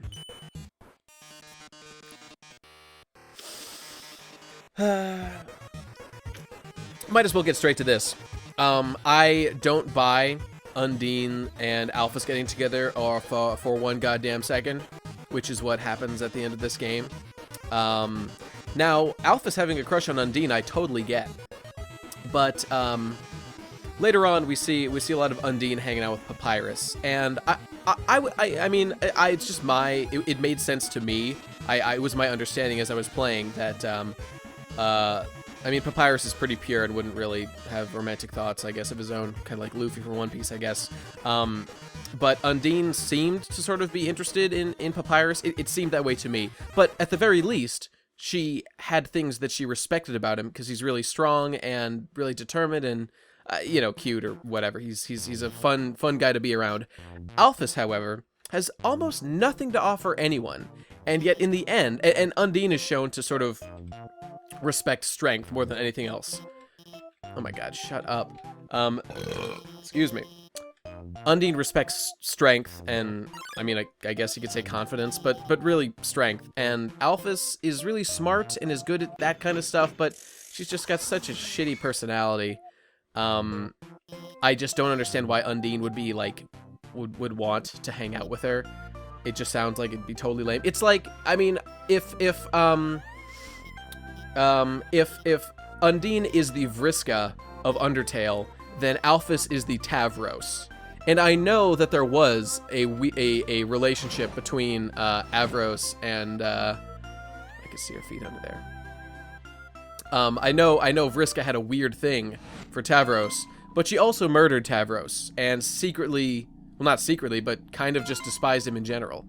All right, so here we go. Here we go with this shit. Alphys, oh my god, shut up.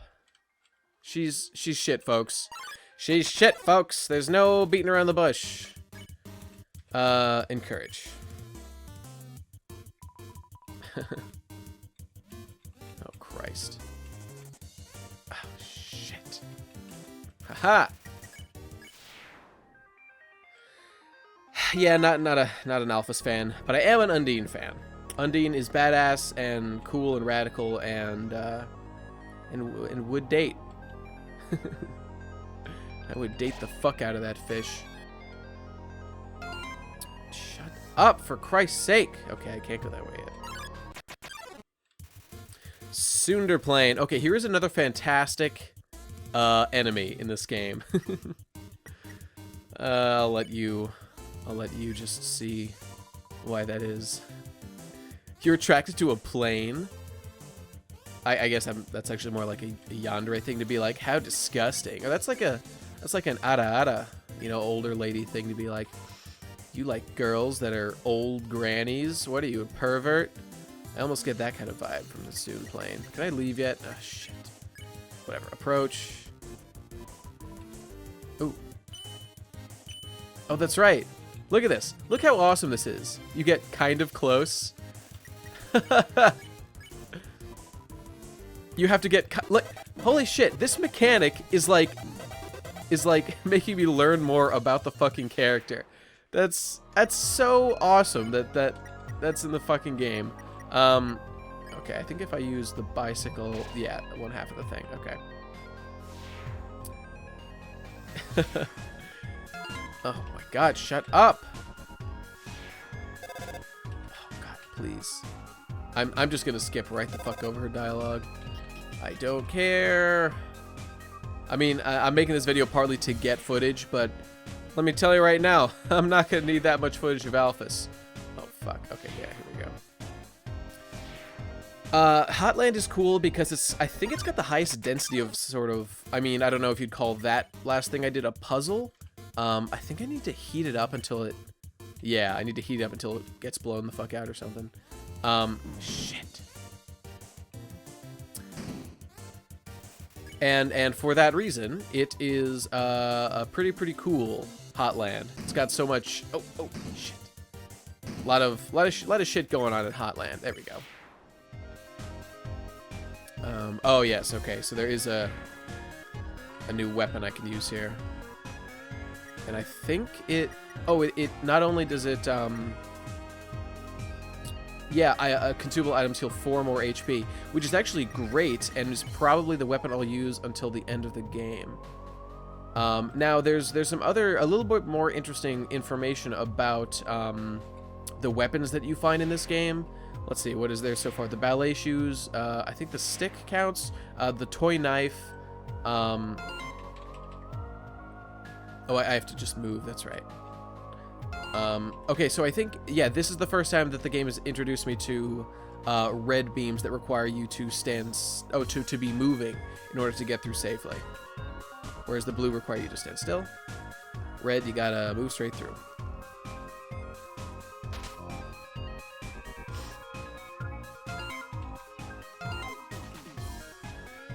Jesus Christ.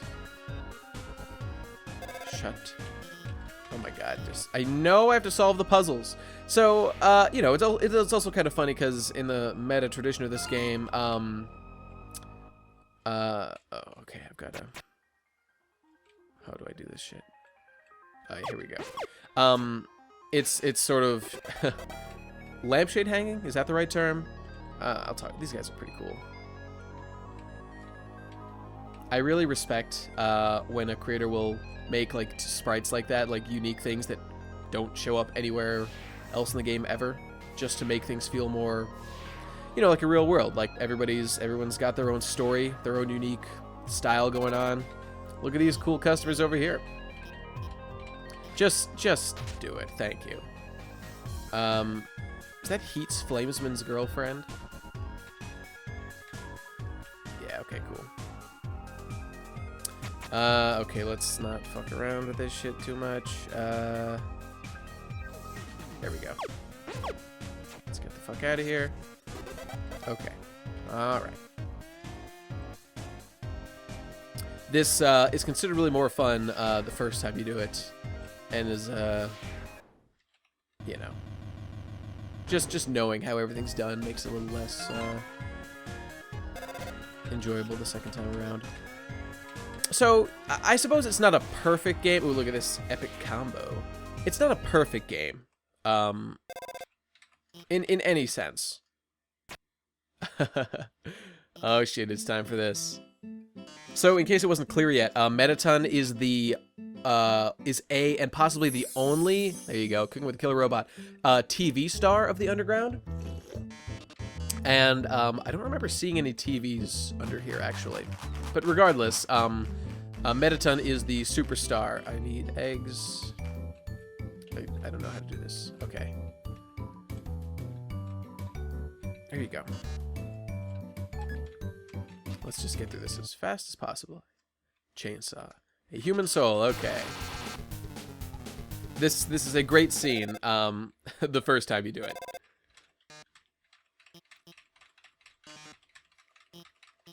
Vegan. Gotta get the human soul supplement or substitute. Darling. I can do it, Mom. Just watch me.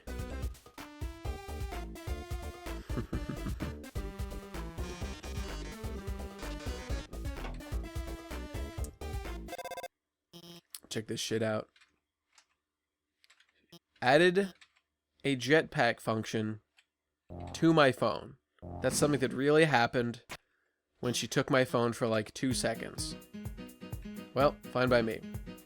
I mean, if it lets this happen, I am a-okay with it. Look at this shit. Look what's happening in fucking Undertale right now. This piece of shit game that nobody likes has a super duper fun thing like this going on. It's radical. Ba ba ba ba ba ba ba ba ba ba ba. Man, this is the kind of heart I'm talking about. This game, I mean, compare this to a game like Metal Gear Solid 5, for example, where you do the same thing a million times over and over again, and eventually, and you know, you get, it's fun, but this gives you a bunch of different shit, and I for one am a big fan. Okay, bye-bye.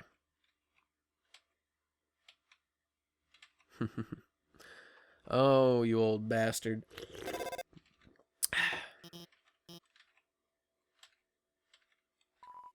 If you want to drink along with me, I'm drinking Pabst Blue Ribbon. The drink of kings. The drink of champions. That's the core? Yes. Okay. So, I will have some things to say about the core and, I forgot her name. Alphys. I was gonna say, Asgore. Where am I now? I think left floor is the entrance. Right floor 2. Yeah, that sounds right. Now, I don't know the conditions for triggering this, but I know that in this area... Oh, wait. Hang on. Here's my favorite character in the game. Heats Flamesman. I will remember your name, Heats Flamesman. And you guys... I'm going to see him again. You guys can... keep track of that. See that? See that snow on the roof thing? That's a way to turn the whole reused asset thing into a self-aware joke. And I'm impressed by it. Give me the hot dog, dog. Now hang on. Hot cat. That's a lie. Check it out. 2 hot dogs. He's just giving them to me. He's not even charging me anymore. They're going all the way up. He's very generous with these hot dogs. Are they all the way up at the top of the screen? Let's do all the way. 30. Oh boy. Oh, what? Physics? Physics in this game? I didn't know about that shit. That's real physics. Holy shit. I'm impressed. Oh my god, and they'll give me more? Okay, just having a little freak out because I had no idea that this happened. I knew you could stack them up, but I didn't know they would fall off like that. I figured they'd just be sort of a static image.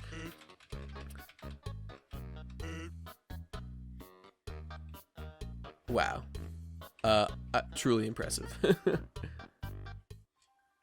By the way, that guy down there, I think, has a hot dog in his little volcano. Okay, spend a lot of time on that. Let's move on. Shut up! Oh my god. Holy... She's talking with Papyrus. That's cool. I'd like to hear from him. Was that a... Whatever, I didn't... Apron. Okay, it's Alright, let's use the unicycle. I think is kind of shitty. Stained apron. Okay, is it better than what I've got now? Heals one. Oh, definitely. That's another one. That's a good one. Digging the images in the background there.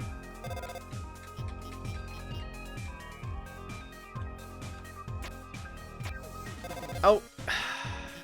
Now see, that is funny. Okay, they've been doing this whole thing where they,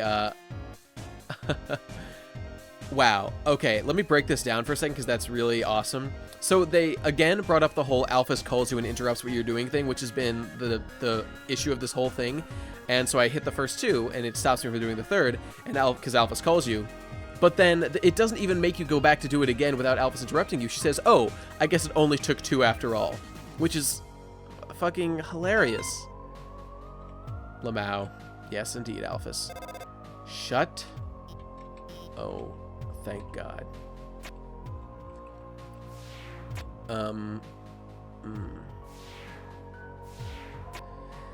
Let's... Oh, God. For fuck's sake, people.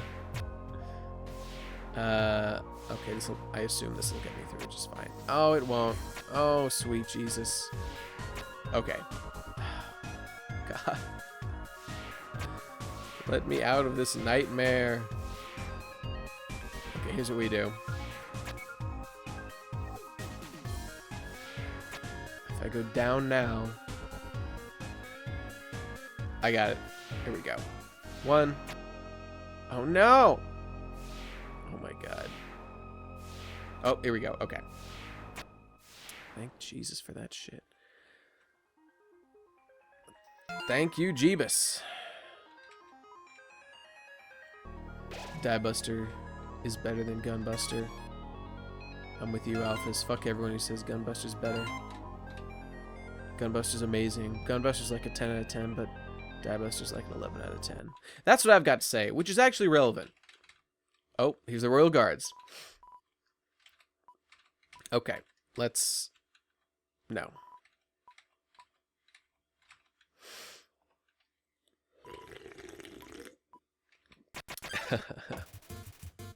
Here's another great fight. I think I need to... Hands off, bro.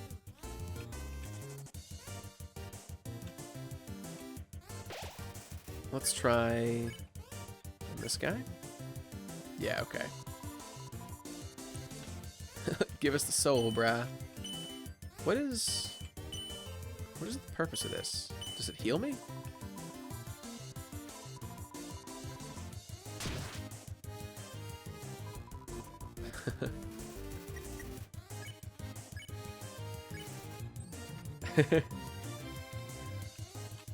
Oh. Okay, I think I beat this fight. They're gay for each other. That's fine by me. You can probably hear my fucking mouse clacking away as I mash Z and X and try to make this shit go. You're right. You guys totally are in sync. You know, you guys are a good couple.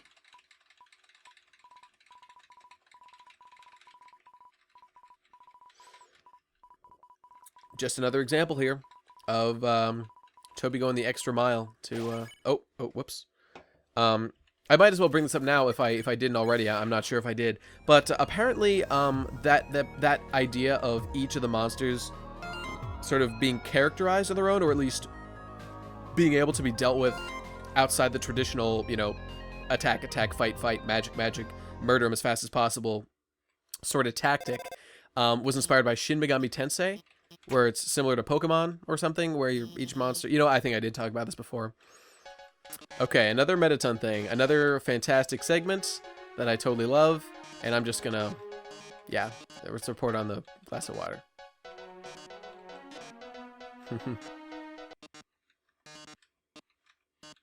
A bomb!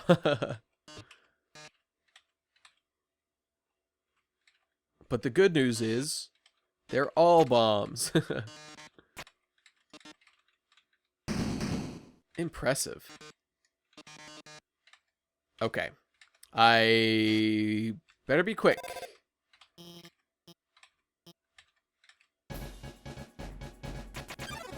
Oh, Lord.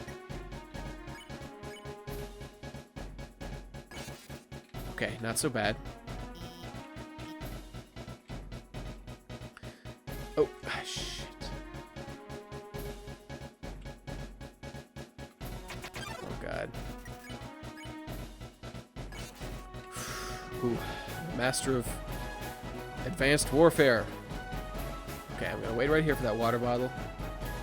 Come on. There it is. Oh, what the fuck? Okay, I'll stand right here. I know it's gonna pass right by this spot.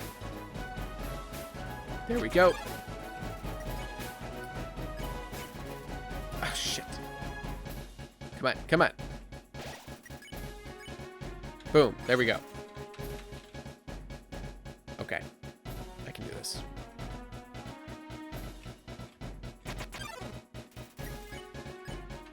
Gotcha, bitch. Okay.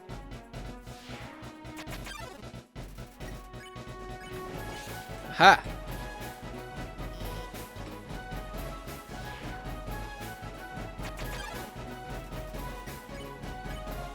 I am the best. I believe this took me 2 tries last time. That was way easier that time.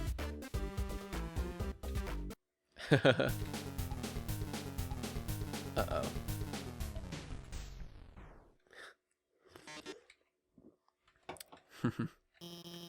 This part's a little hard for, I guess, the sort of speed travel I'm trying to do in this game. Speed running.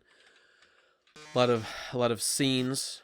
Not that I mind them. I actually quite like them, but just not much to comment on as you're going through them, other than just to observe them. I appreciate it, Toby. I appreciate it.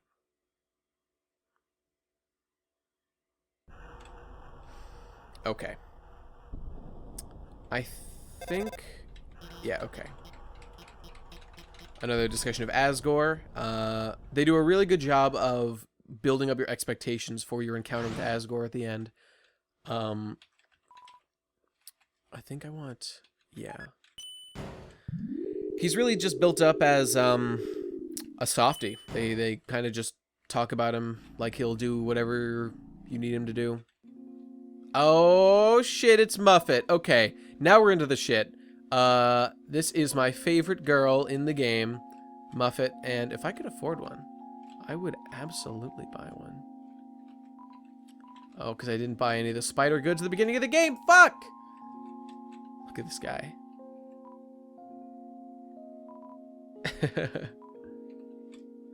Sorry about it, brother. All proceeds go to real spiders. Okay. Well, I did my best.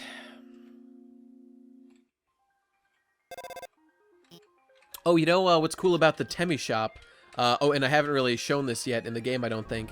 In a normal RPG, when you try to sell things to people, they'll buy them, even if it's, you know, the rocks, fire rings, or whatever that you collect from the flora and fauna of a particular game. Oh, no, this one is tricky, because you have to actually... This took me a while to actually figure out how you're supposed to do it.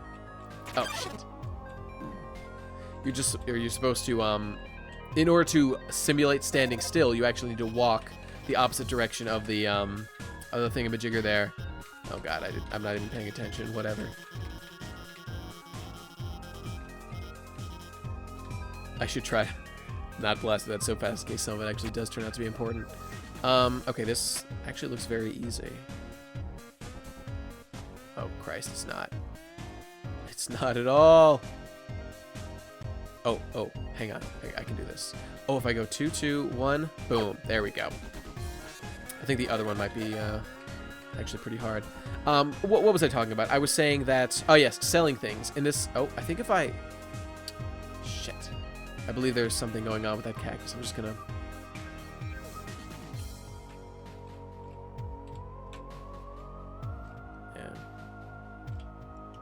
I might just be completely wrong, because I think my first playthrough I really tried to talk to it. Stop, smell the flower. Okay, here we go. Curiosity satisfied. Anyway, what I was saying was, in normal RPG, you can sell shit to shopkeepers and they'll just buy it, regardless of how, whatever it is, even if it's, you know, useless to them. Rocks, trees, whatever. In this game, whenever you try to sell things to someone, they will kind of give you shit about it. They'll say, why would I want that... that bullshit you're selling, I have no use for that. Get that garbage out of my face, you piece of shit. And, you know, just another funny way of going against what you'd expect from this kind of game. I think I need to get close, but not too close. Yeah, that's right. Oh, God, this is fucking brutal. There we go. Here we go. I should probably heal. Hot.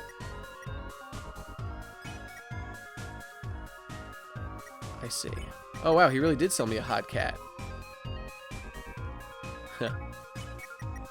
Just use it. That's fine.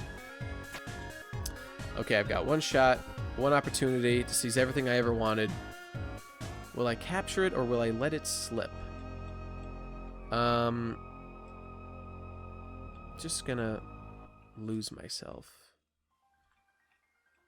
Oh, I'm so close. I can feel it. It's right there somewhere. Oh, there it is. Ha! What do you know? Those guys are pretty slick. Everybody loves Mettaton. See, he really is a celebrity. He's not delusional or anything. But you know that. I I think I need to go down, down. Yes, here we go. Oh boy, wait, I was making a point before. Ah, right, selling things. You can only sell things, you can't sell things to the shopkeepers. However, in Temmie Village, that weird place with the Temmies I found, that is the one place in the game where you actually can sell things. And Temmie, for some reason, desperately wants whatever you're selling, which is really funny.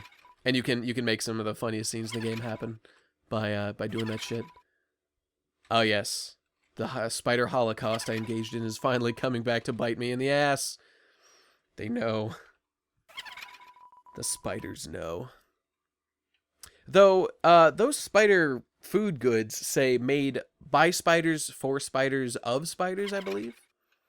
Uh-oh, I am fucked. F-U-K-T fucked. Muffet. Oh, that's my girl. That's true. Dearie. She talks like a granny, but she fucks like a stallion. I don't know. Hee. She's got the ada ada. Oh yeah, spider dance song. Your money. I don't like that that's there. I'll give her $10. Oh Christ. Oh, that's right. Now here we go. This is fucking rad. This is a whole new control scheme that's not even remotely close to anything else in the game. I guess that's like Undyne, now that I've stopped and examined it, but man, it's fucking rad that Toby made this shit. Let's struggle, I guess. I'll just keep struggling. I am proud. I am proud of my people. Up next, spider. Tidies the web around you. That is adorable. Alright, I think this is one of those fights I just need to survive long enough till she gives up. Why did I do that? God damn it. Come on, guy, get it together. Spiders all clap along to the music. I love these fucking spiders. Check? Okay.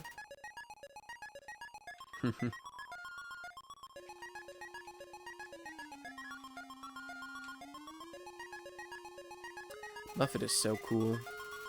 Muffet does a synchronized dance with the other spiders. That's another one of my favorite lines in the game. She's a bit like Racnera, folks. You've seen my Monster Musume video. Or watch the fucking show, I guess. I don't have a monopoly on information about Monster Musume. Getting too big for my britches here. Up next, parachutes. I think that's what those are. I'm just gonna keep struggling.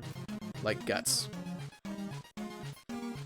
Don't introduce me to your pet, I don't wanna. My brother, I remember, is very impressed by, oh shit, everything having to do with this motherfucker. Okay, look at this. Look at this shit. Alright, I'm getting a little bit of slowdown, which I remember happened last time. Or maybe it's just... Yeah, no, this is definitely slower than, whatever. Whatever. This is taxing on the old computer box. Even though I'm playing Metal Gear Solid 5 on it. Max settings, totally fine. No matter. Oh, Christ. Okay. I remember this fight being pretty challenging at first, too. But, I have grown. I, like Ty said, when they returned and fought that first, horseshoe crab. No, not a horseshoe crab. Fuck, what do you call those little crabs that live inside shells? When Ty and the gang were able to defeat in Digimon, I'm talking about Digimon here, folks, that big crab with the shell that they fight as their first battle in episode 1, I believe, with all the rookie mons, when they were able to defeat them with only 2 ultimate form Digimon later in the series, as Ty said, "Look how strong we've gotten, guys. We're so strong now." That is how I am, fighting against all these motherfuckers. Okay, pet time. P-E-T-T-I-M-E. Oh, shit. Okay, let's get high. Man, what a cool scene this is. I don't know if I completed this thought before, but my brother, I think this is one of his favorite fights in the game. I'm quite fond of it too. That song is so fucking catchy. Let's continue to struggle. The spider clans can be reunited. Oh no, you're tearing at my heartstrings, baby. I love the spider clans. I don't want to get between you and them. And all the spiders are so cute. My friend Give and Take, a hypocrite. I don't know if I'd call him a spider fan, but whenever we talk about how gross spiders are, he's always the one to defend them. When I envision clapping dancing spiders, he's the guy that comes to mind. Either doing it with them or like as one of them, I guess. Oh shit. Throwing croissants at me. What kind of a shit show is this? Alright, let's wrap it up. I don't want to use a healing item. They're gonna sell my soul to reunite the spider clans. I guess that's... Oh god, I'm gonna die. I better heal. I'll use the cat dog. Hot cat. Oh, that's what it is.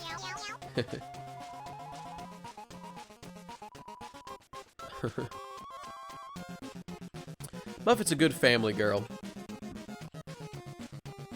Gotta respect that. Would you just give up already? Okay, is this... I think we're getting close to the desperation move. Which is a term I learned from my Kingdom Hearts days. Alright, maybe this is the end. I don't know. I've had enough of your shit, Muffet. I'm ready to go homo.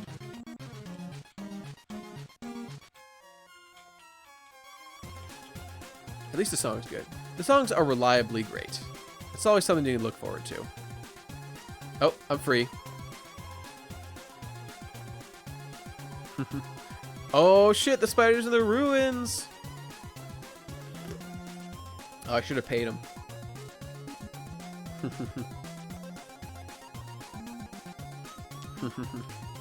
Here we go.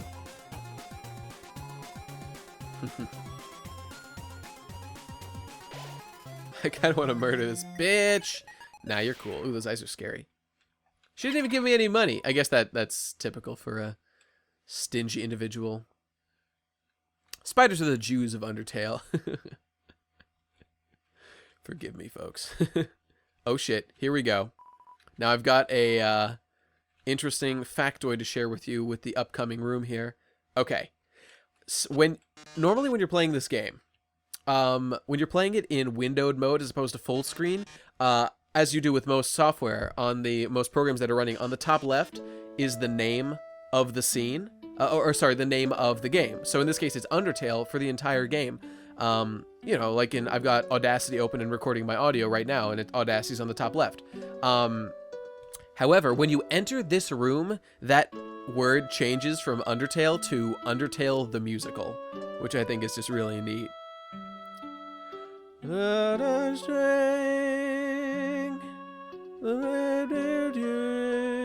I want someone to make an actual sing-song version of this. You could put like a robotic sort of filter over it to make it sound like Mettaton if you wanted. When I first played this game, I thought that I should do that, and hey, maybe I will. But it breaks my heart. We'll put you into the dungeon. It'll suck, and then you'll die a lot. Really sad. Die. Cry. Oh, sad is happening. I hope I was on tune. In any case, yeah, I might make one and go back and just do that over this song, because it needs to be done.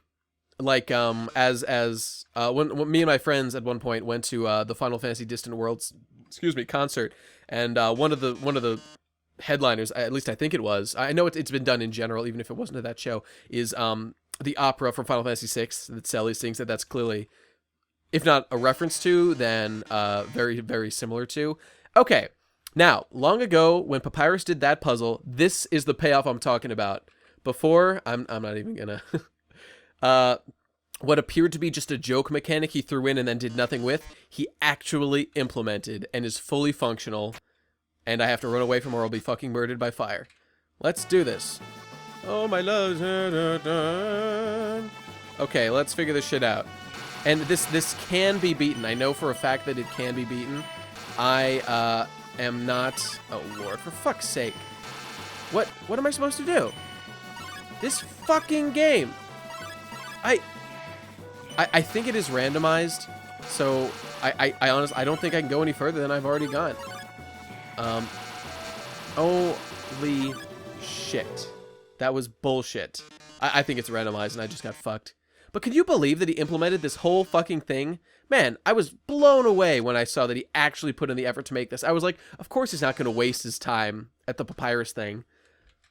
Man, fucking rad, Toby. That's probably the thing that impressed me the most about Toby's willingness to go the extra mile to put in shit, as well as, you know, keeping the humor and defying your expectations with shit like that. Blowing me away, Toby. Blowing me away. Okay. Let's pick up the pace, folks. Oh, Christ. Let's just yell. Save me.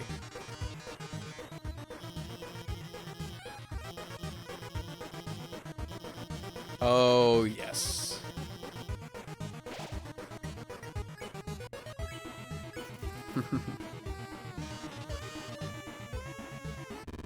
Oh, shit!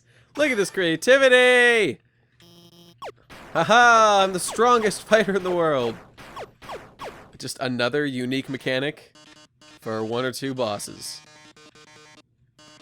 Bye-bye. Amazing.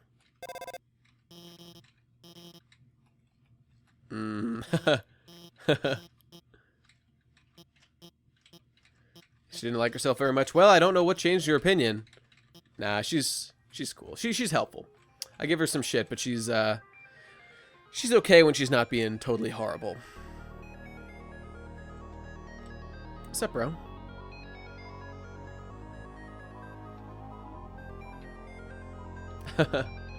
Here's our lovely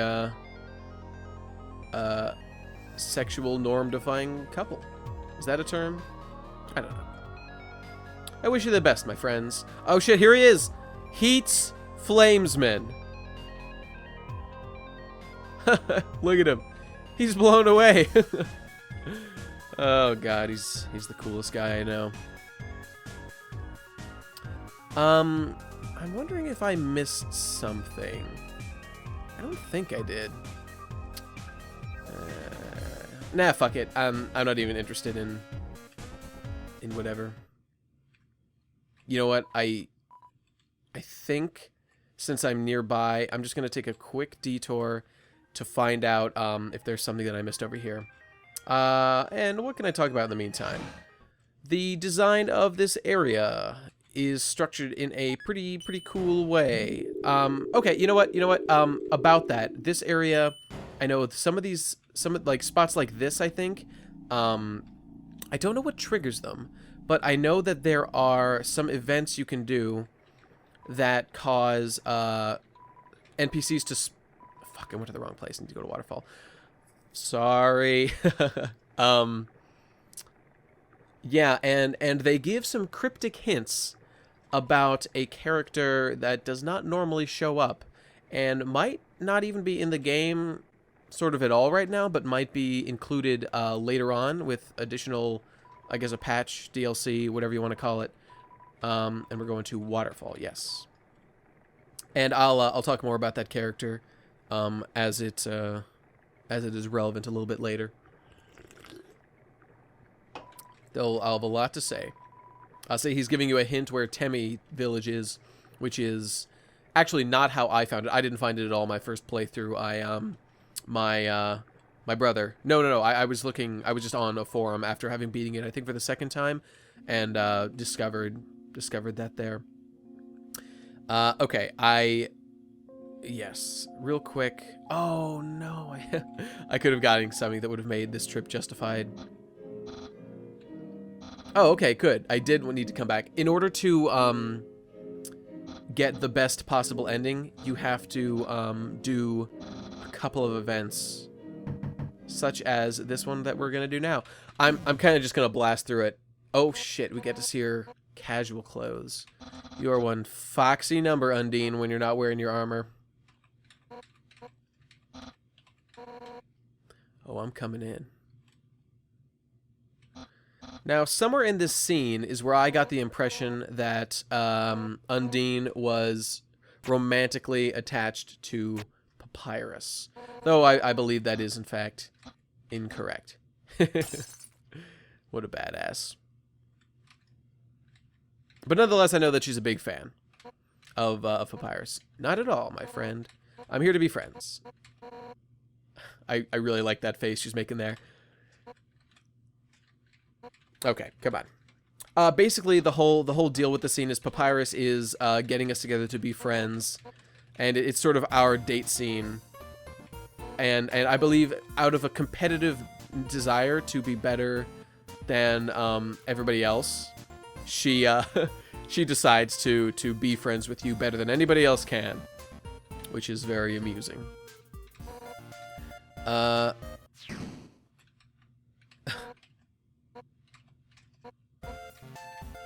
And I'll just do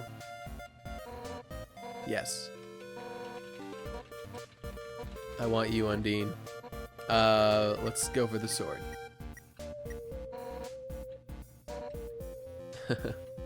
She's mildly, what's the word I'm looking for?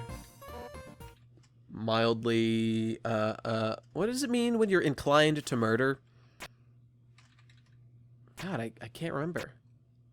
I guess sadistic works. Sadistic is as good a word as any. Alright, come along. Come along. This is a great scene, and if you're playing and you didn't do it your first time, you gotta do it, my friend.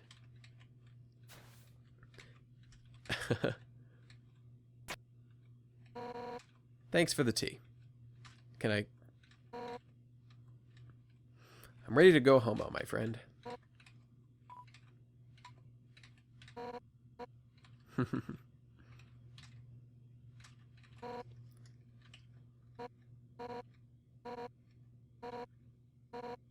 Totally needs more characterization of Asgore.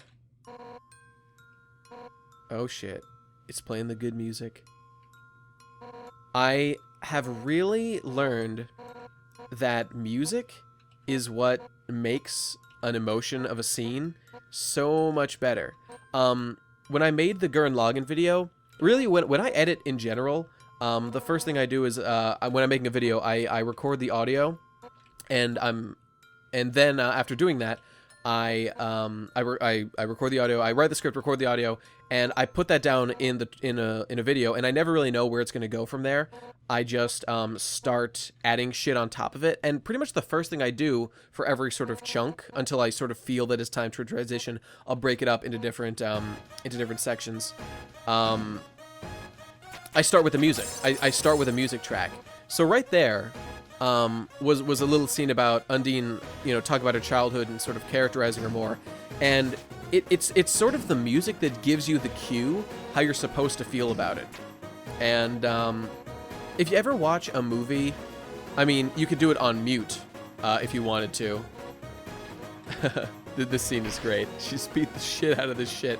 If you ever watch a movie on mute, or if you can do it without the background music, if you've got something like just some sort of video editing software, you can sometimes you can drop in the video fiercely. Sure, drop a video into there, and a bunch of audio tracks will appear, because movies don't typically have just one audio thing unless it's a shitty version. It entirely depends. I don't know what I'm fucking going on about. It depends on your version of the software, but sometimes you can mute the music in there, and if you just listen to like the dialogue without the background music, it can feel really shallow, really you won't get all the impression that you get with a particular type of with the song that's playing that conveys a certain emotion. So when some of my friends when some of my friends watched my Gurren Lagann Part 2 video in particular, Digibro being one of them, said that it made him cry. It made him tear up. And some of my other friends said similarly. And that really for me is the best the best compliment I could get, because it means that I really touch them on an emotional level. And I don't know about y'all, but when I make one of these videos, you know, I'm doing reviews at the present. I like to think that what I'm going for is what I'm going for is telling a story more than just doing a review. Like, I guess you could compare it to someone like the Nostalgia Critic. I'm not really his biggest fan. Whatever, I like his stuff. But the point is, he's sort of got an overarching narrative and is able to, you know, create sort of an emotion. It's always sort of the same thing, like, I hate it, and then they play the sappy music at the end, and he's like, but you know, it's actually not that bad. I like it. It's the same song every time. But the point is, you're sort of conditioned into treating that like, when you hear that music, it's the feel good time. It's the emotional crescendo of the video time. And man, brother, it's all in the music. It's all in the music. It's totally rad. Sorry. This is amazing. Listen to this. Only fire lives here now. Amazing. Yeah. I don't... That's enough about that.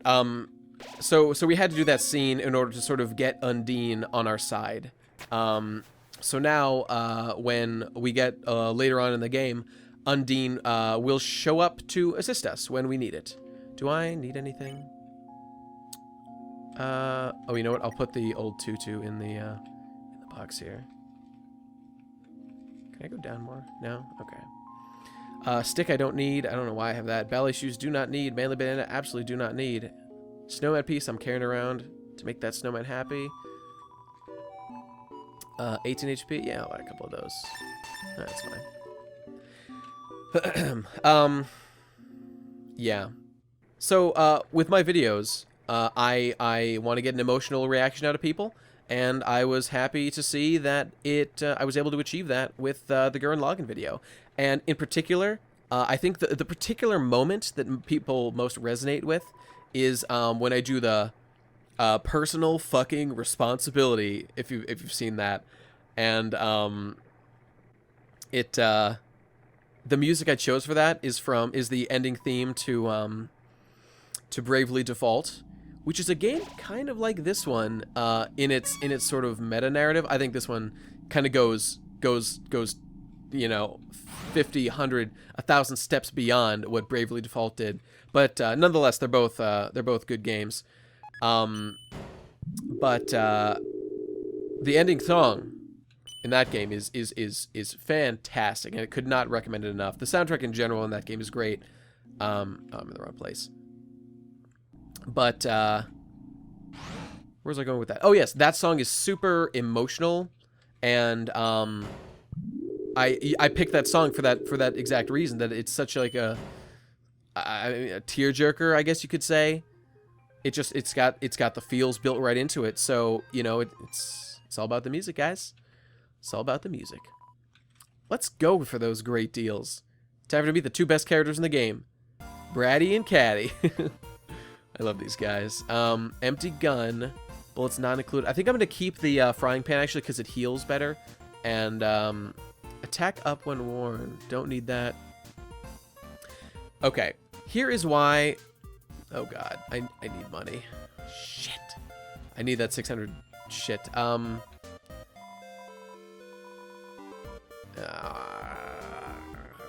Fuck. I gotta get that that key, and then I can go do some stuff. Yeah, let's have dinner. Sure, bro. So I believe this is the MTT Resort, the Mettaton Resort, I think. And here we are having dinner with Sans. Okay, this is a very edifying conversation. We learn a lot about Sans, and he's informing us that we're almost at the core. We're almost at the castle. It's true. The game is mostly over now, sort of. But there's still a bunch of stuff we got to do. Oh, okay. He's describing now how he actually has a relationship with Toriel, even though no one's able to go through that door. That he would knock on the door and talk to her through it. And they, you know, had sort of a mutual love of bad jokes, and so we're friends. And now he's explaining how she asked him to never kill humans who came through, because, and he agreed because he liked her. And if he hadn't made that promise, buddy, you'd be dead where you stand. See, here's that Sans being creepy when he feels like it, being spooky when he feels like it. He says he's joking. Whoa. Okay, right there he says I haven't died a single time. That's him being aware of more than he lets on. He knows, man. He knows shit like Flowey knows. He knows shit like Toriel knows.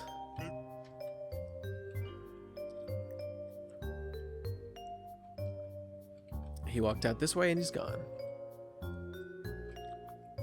He's got powers, brother. I'll talk to this guy real quick, just because he is the resort comedian. He's clearly a Jewish comedian. He wants to be a comedian like his father. Hello, mother. Hello, father. Anyway, this is the dad of the of that snow bird that I met before and laughed at his joke. And he said, "Dad, people do like my jokes, Dad. Go to hell." That's the manager. Ah, now that we're here, it's time to capitalize on a certain thing. Where's the box? Where's the box? Oh, God. There's got to be a box here somewhere. I know that there's a thing over here. No. I believe I did that one last time.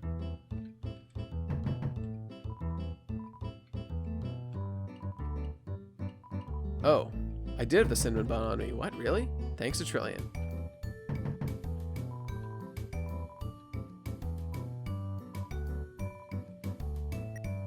Crab apples are appealing. Now look at this guy. Possibly the most tragic character in the entire game. Seems busy. That's tragic. What a great little microcosm of a character there. Okay, I'll stop in here just because this is the greatest character in the game.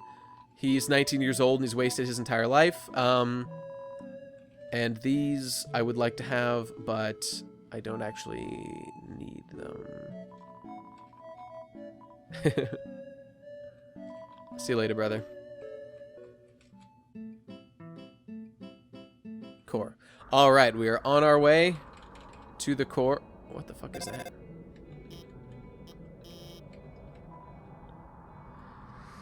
I don't actually remember what that is, but that's okay. So what is there to say about this area? It's like the machine area, I guess. I'm actually gonna go left first.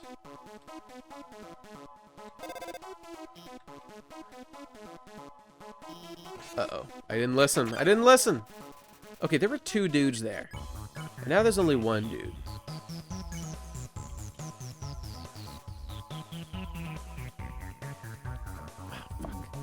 Okay, now I see your game. Smells like magic. Let's clear my mind. Oh, Lord. Lord. I don't, talk?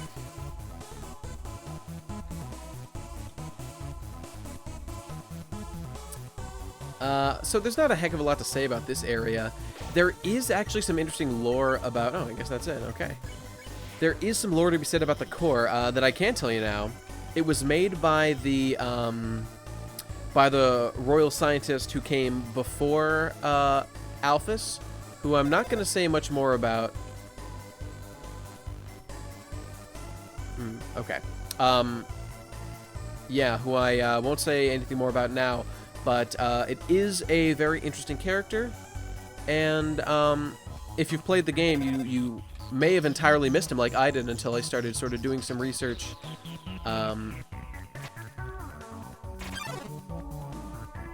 Didn't I do that right? Oh, because I hit the wall. Fuck. Whatever, idiot. Luckily, I'm not listening to you anyway. I will listen to her, I guess. Oh my god, shut up!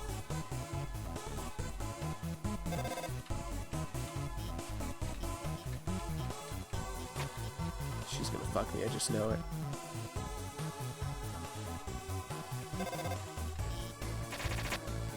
Oh, sweet Jesus.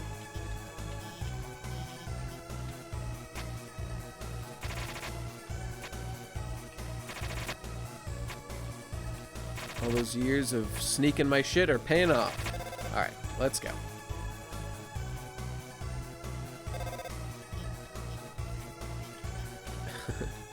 She's got things to do. Oh! This is where that ice goes. Remember I mentioned the I think it was a dog or a Minotaur man throwing ice? This appears to be where it comes to die. I guess to cool this area? I don't know. Anyway, it's cool that that thing sort of has... I don't know if I'd call it an arc, but a Glamburger? Hell yeah!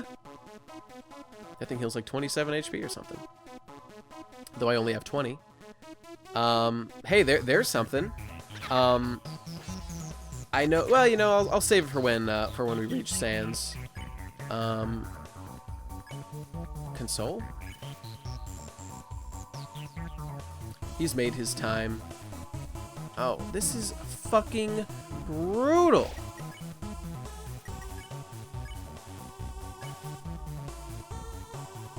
Oh wait, I got it. I know what to do. Hold still and then you move a little bit. Yeah, now I'm cooking.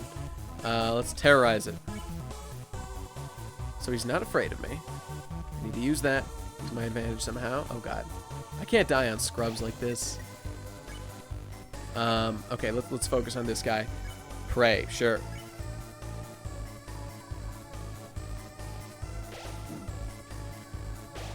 Oh. No! Oh no! I'm an asshole. Can't believe I actually died. I'm a piece of garbage. Okay, but you know what? This is actually kind of good. I should die at least one time. Beeb is being told to stay determined. Okay. Let's, okay. Didn't really lose too much of anything. Do I still have that Glamburger? No, okay, so I'm gonna go back that way.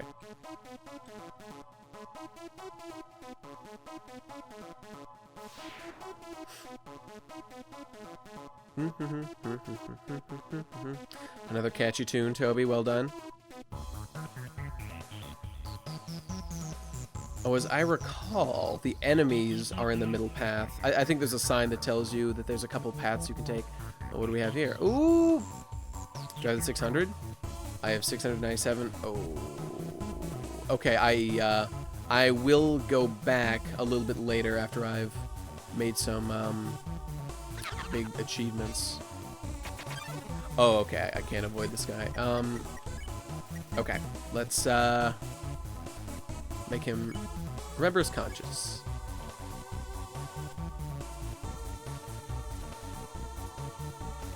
Yes, okay.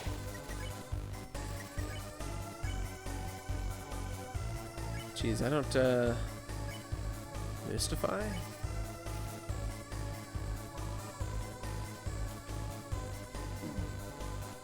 Oh, Lord.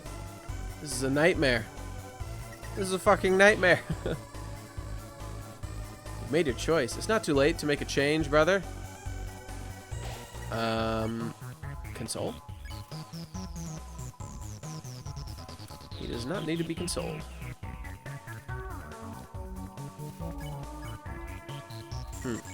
Okay. Oh, for fuck's sake. Mercenaries. Oh, God. Can I run away? I'll just... Ugh. I think I should not be going down this path. Let's sing. I don't know. Oh, cool. I sang Shiren's song that I learned from her. That's amazing.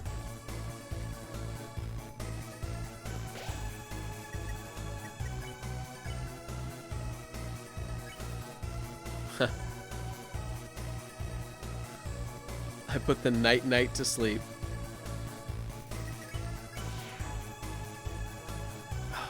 you... This thing's confusing. It can go off the edges and, like, reappear from either side. What an asshole.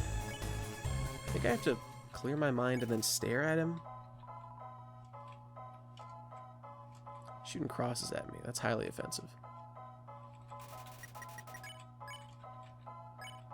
Chaser orb. Okay. Oh, I think the one you stare at will change what kind of attack he does? I don't know. I'm guessing. Oh, come on, dude.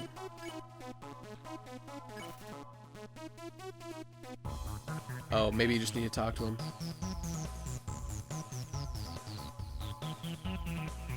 There we go. Do I keep going this way? Okay, this is probably the last one of these. What a nightmare. Okay, the final frogget I need to mystify in order to get out of here. Yes, okay.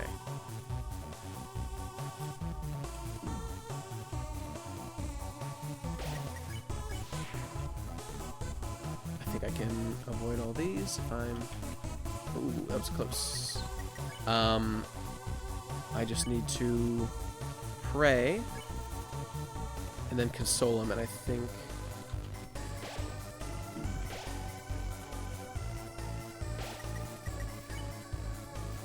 Spare, okay.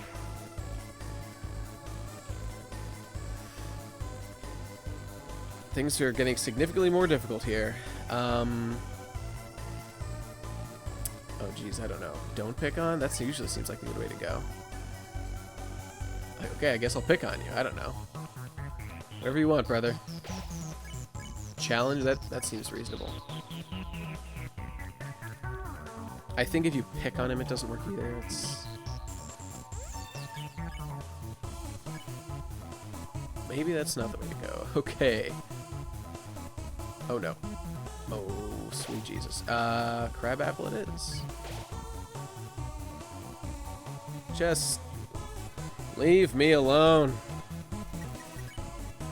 Maybe I'll actually read the text. Smells like glasses.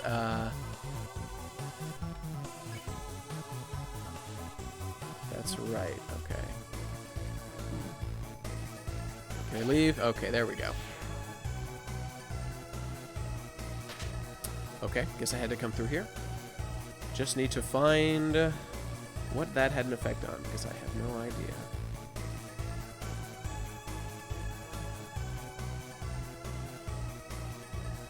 Ah, Christ.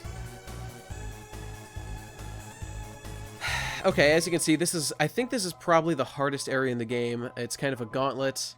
Oh, I think I need to go down to the bottom right. That's my guess. Yeah, this is like the last area with enemies. I think there might be one more in the final zone. Okay, let's I think I need to challenge him and then pick on him. Shit. That's right. Okay. Yeah, I think there's one more area with enemies, but I think I always thought this was the hardest one. Though, you know, when you're on Genocide, okay, now we're in the right place. What? Do I need to go back to do something? Whatever, I'll just keep going for now. Okay, folks, here we go. This was a challenging boss the first time I did it. And it took me a couple tries. She can no longer help us. We're finally 1v1 with Mettaton. With all this shit going down.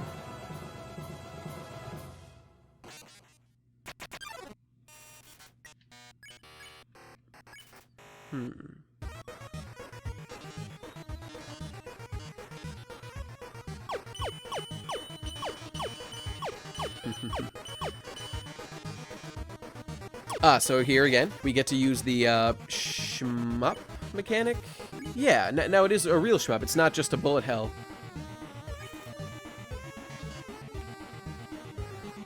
No, you're weak, jerk. I'm the strongest.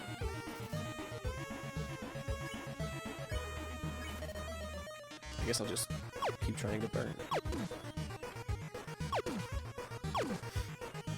this part is good because it is sort of a little tutorial area for the things to come. Oh. Fuck. And I completely fucking it up. Okay. She's gonna tell me some secrets that I already know. Sounds like a good time to turn and burn. Is that like a Magic the Gathering thing? Okay.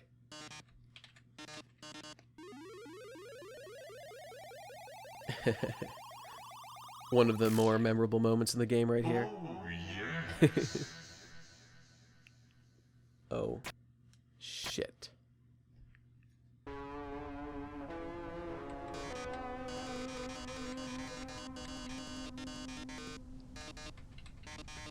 Got a new body, no longer a rectangular piece of garbage. Now a triangular piece of lardage. Here's another fantastic song, Death by Glamour. I believe... So the goal here is to get ratings all the way up, baby. There we go.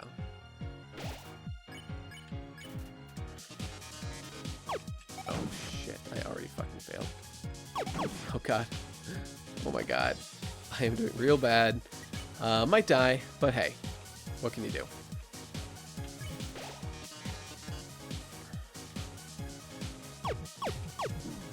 Oh god, I'm gonna fuck up. I'll get the hang of it. So here is another fantastic boss fight. I mean, what else can I say about it?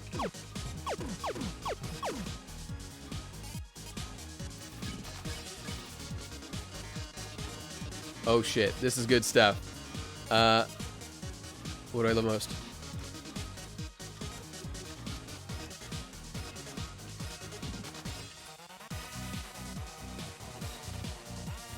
Damn it! I didn't get to write boy pussy.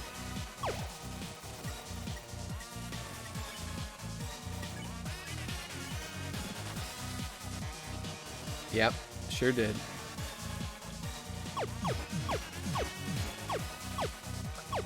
Look at this crazy shit. This is pure madness. I love it. There's actually 2 different ways you can win this boss fight. I don't know if I'm going to be able to achieve it, but you can win just by getting your ratings up ridiculously high, which I'm going to go for, but I have no idea if I'll actually be able to manage. It has to be like over 9999, I think. Maybe I'll be able to do it. I don't know. Okay. This part I like. This is just another creative little... Amazing. Do do bow bow do do do do do do do do do. Song's fucking rad. Oh shit, I forgot. There's a sweet remix. Swiggity swooty, I'm coming for that booty. Swiggity swooty, I'm coming for that booty. I forget who made that.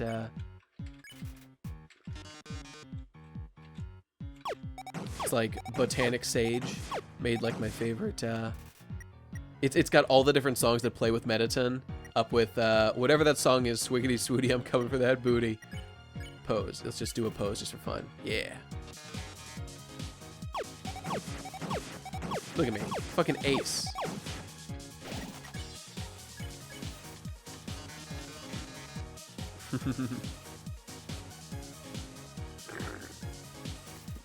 Ah. Boast. Boasting's the best way to get them ratings up. At least I think so. Yeah, let's do it. I'm gonna shoot that heart so many times. Fuck, fuck. Seems there's something we arranged. A heart to heart. Oh yeah, now we're getting somewhere. Alright, I think I'm gonna win. Can't believe I died to some scrubs. What am I, an asshole? Oh shit. Okay, this is gonna be hard. Woo, not for me though. Haha. Come on. Oh shit. Okay. No. Ah, fuck, I got it. I'm a monster. Oh my god. I am disappointing the audience, and I'm betraying their trust.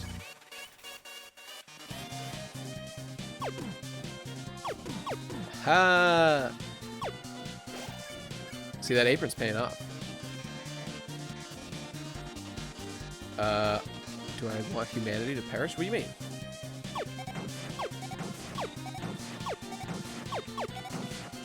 Whew! Oh boy. It's gonna be me, bro. Oh shit.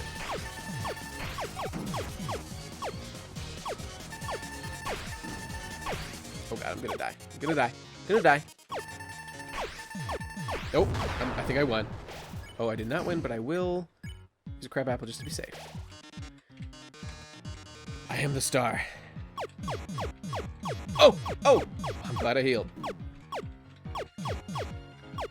You see that heart, bro? Dig it, boy, motherfucker. Boast.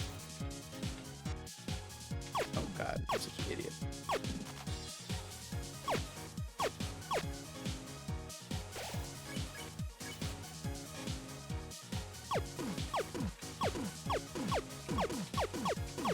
Okay, I can do this. I can do this.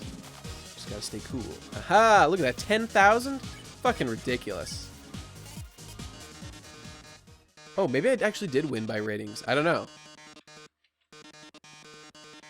Okay, here we go. You folks ready for this? Time to learn about Mettaton's backstory, which I already told you about.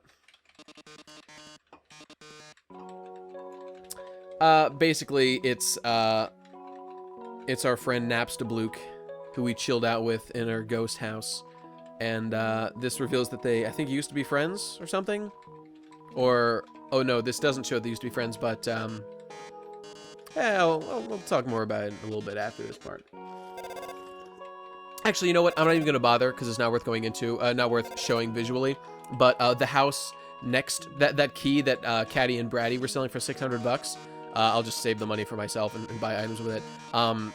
It opens that house, the door next to Napstablook's house, and inside are a bunch of diaries of a ghost who lived there next to Napstablook, who, you know, wanted to be a star and had Alphys build him a body, and eventually became Mettaton, the big star of the underground. So you know, there's some good stuff going on there. There's some cool backstory there for these characters. Napstablook, and eventually Mettaton kind of became kind of lost touch with Napstablook, kind of forgot where he came from. What a handsome sprite that is. You know what's funny? I haven't commented on this, but my biggest thing about this game is kind of the whole first area looks shittier, excuse me, than the rest of the game. But really, most of it's fine. But our character is just quite quite unappealing, quite basic looking. He's okay. He's okay. Just not super impressive. Is the only thing. Yo, bro, back off. I had enough of your shit. Oh, I'm about to meet Azor. Okay, so we are getting pretty dang close to the end of things, folks. Okay, so there are some things I need to do.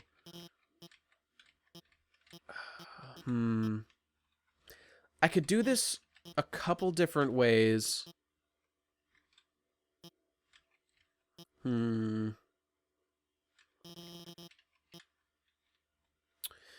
don't want to waste anybody's time. I'm just trying to remember the best way to go about the events that come after this.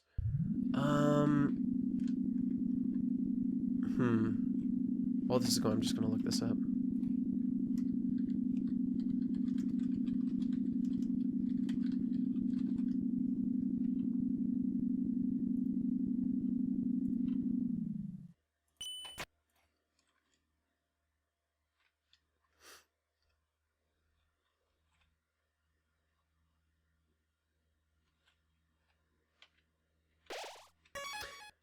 You know what? Now I think is in fact a good time to go do one or...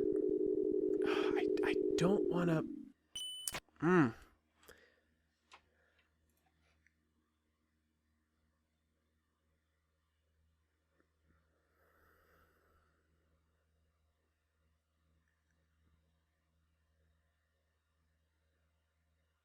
All right, I'm going to have to cut this part out. Hang on, I'm looking this up.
Okay, I've got things figured out. I am actually gonna go straight and meet Asgore, which we will do before doing some of the other shenanigans in the game. So let's keep that going.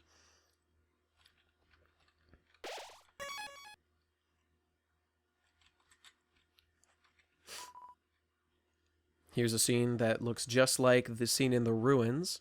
Because in the backstory of the game, they built the ruins when they first arrived, but I believe it got overcrowded or something went down, and they were forced to move further away into this place called New Home. The ruins were originally called Home, because Asgore is not good at naming things. And this place, very similar to some shit we've seen before, no? That's right, motherfucker. Looks just like Toriel's house.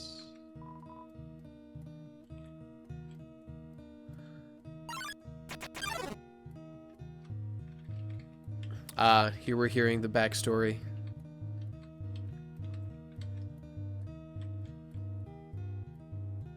So while I get this, I'll just summarize it for you. Back in the day, in the intro scene, with the story of the... I guess that's actually not true. So the king and the queen, who actually are Asgore and Toriel, if you didn't know. Toriel, Night goat mom we meet at the beginning is Asgore's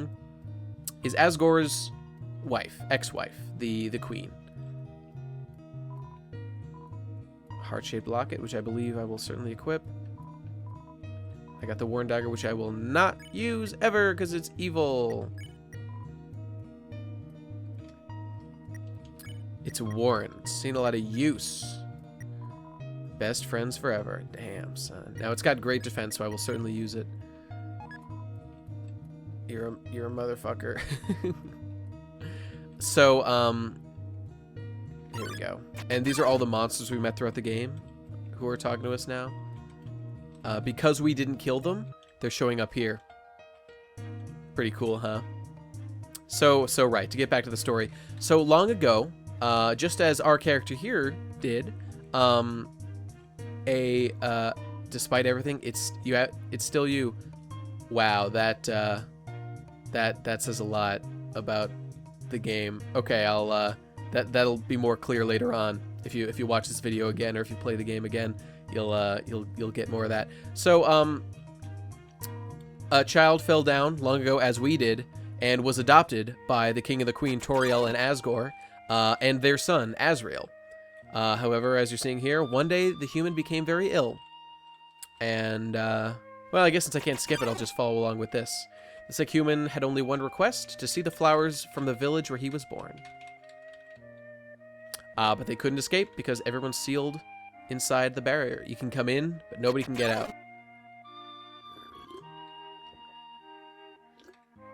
The next day, the human died. And remember, folks, human souls, pretty powerful. Asriel absorbed the human soul, racked with grief, transformed into a being with incredible power. Asriel Dreamer. Nice hats, guys. As you cross through the barrier. This song is great. This song is so fucking epic.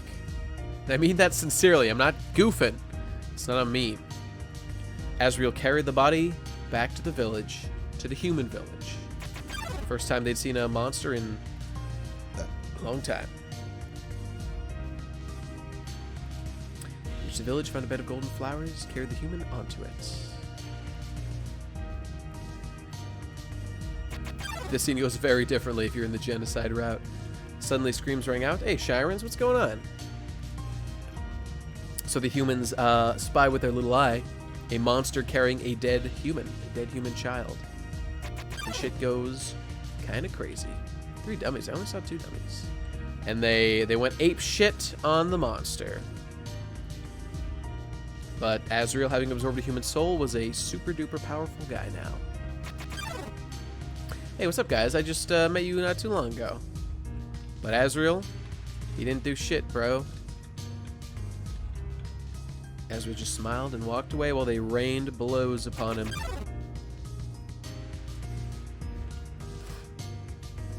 He entered the castle and collapsed. And died. Because when monsters die, they turn to dust. Which we haven't seen, because I haven't killed anybody this playthrough. And everybody got real bummed out.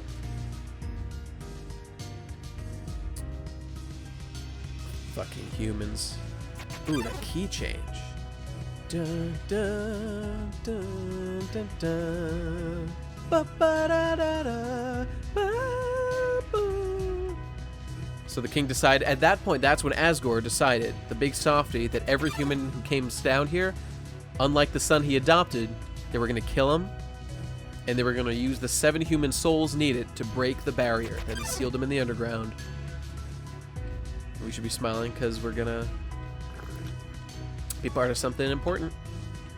We're going to set the monsters free as the last of the souls.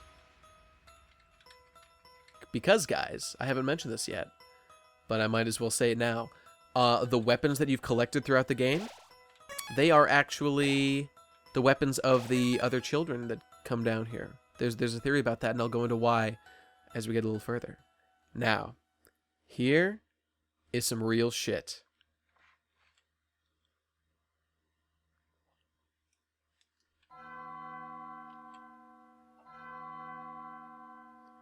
Now we can finally talk about Sans.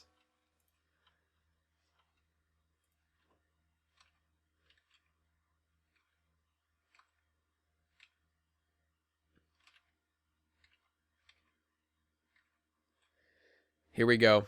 Here's where everything starts to fall into place. All the EXP, all the levels, all that shit. EXP is an acronym not for experience points, but for execution points. Here is where your presuppositions of what an RPG is turn on their fucking head, bro. Love is an acronym. So LV, like Flowey said, did really stand for love. But that is an acronym for level of violence. The more you hurt, the more you distance yourself. Imagine, say, you were doing a genocide run of this game, just killing your friends one after another, and for no reason other than you wanted to see more shit. But let's hear the praise Sans has for us here.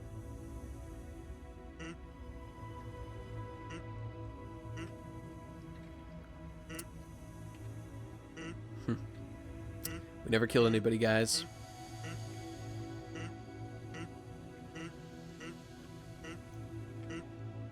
Here's the challenge.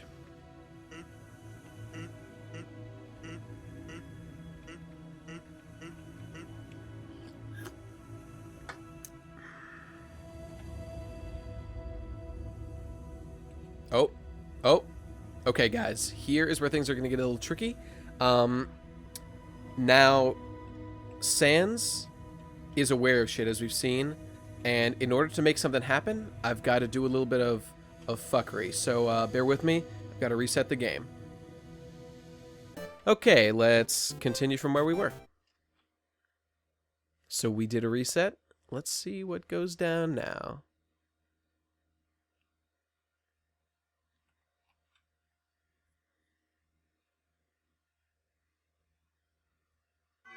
Oh no. Is this because I forgot to save? Oh, fuck. Okay. I think I forgot to save, guys. My bad. Well, we'll blast through this real quick.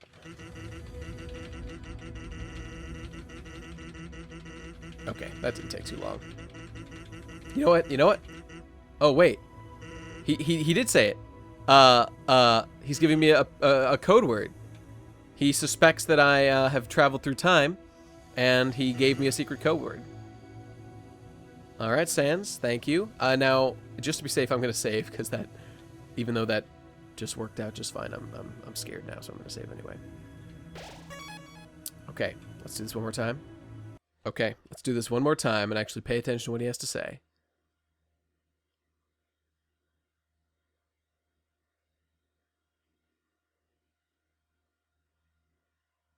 What? Did I miss something? Oh no, was I not supposed to save? No. No, I fucked it up. Oh, Jesus, I fucked it up. Oh, so I wasn't supposed to save. God damn it, that fucking save point. Fuck. Is there anything I can do? Yes, there is. Edit it in later. Hey, everybody. Okay, so I went ahead and this is me from 6 months in the future after I finished my review. Now this fucking shit's out. I'm doing this thing. Okay, so we're talking to Sanders for the third time here. Here's what happened if I had been an idiot and fucked it all up. You get them to say me. I don't give a shit about this anymore. It's been 6 months. I don't care. I'm a dude. Yeah, lol. Good goof. Good goof. Okay, so you tell him the code word, whatever. By the way, I just ripped this off of YouTube from some asshole. Yeah, hurry up. Hurry up. He's telling you a secret. Oh, what? Another one? Oh, for fuck's sake. Whatever. I guess he's doing another one. I know I've been trying to be all cagey about shit, but I'm just gonna lay it out in the middle of this. I don't know if there's like a narrative been going on in this, but I'm just gonna... Oh, boy. Yeah, alright. Come on. Huh. Huh. Huh. Huh. Huh. Huh. Huh. So he's got... You have to do this like 4 fucking times or some shit.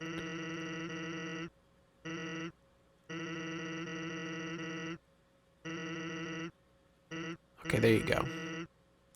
Okay, so Sans is being a cryptic asshole, so hurry up.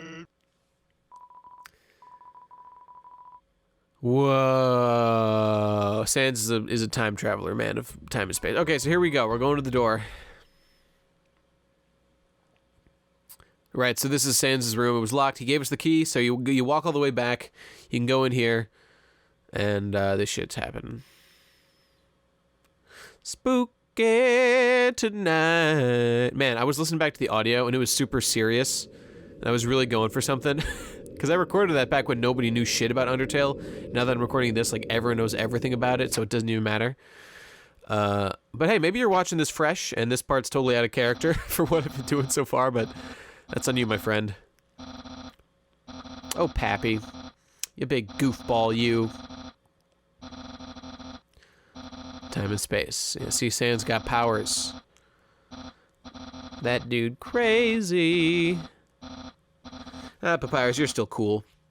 He talks himself up all the time just the way I like to, because I'm the fucking best and he's the fucking best. Kindred spirit. Nice memes. Nice memes are in this game. It's got the memes that are in games because the memes, they don't want you to slames that they're the big memes. This game is full of memes like melons that are made out of sheets that sit on beds because they are bed sheets that they ball up and put them on the bed because they are really big and they bunch up on the bed. That treadmill is really quick. You got to have sheets up on. I'm not paying any attention to what's going on. Oh, he's just examining all this shit. Come on, dude, hurry it up. Don't got fucking time for this shit. Just, this isn't the real secret. The secret is there's something in the drawer. I think you already got it. There's a key in Sans' room, in that bedroom drawer or whatever, in the dresser drawer. Hurry it up, dude. Okay, so here's the real secret. So you walk out around to the back left of the house and you can walk in here. And here's where the real secret's at.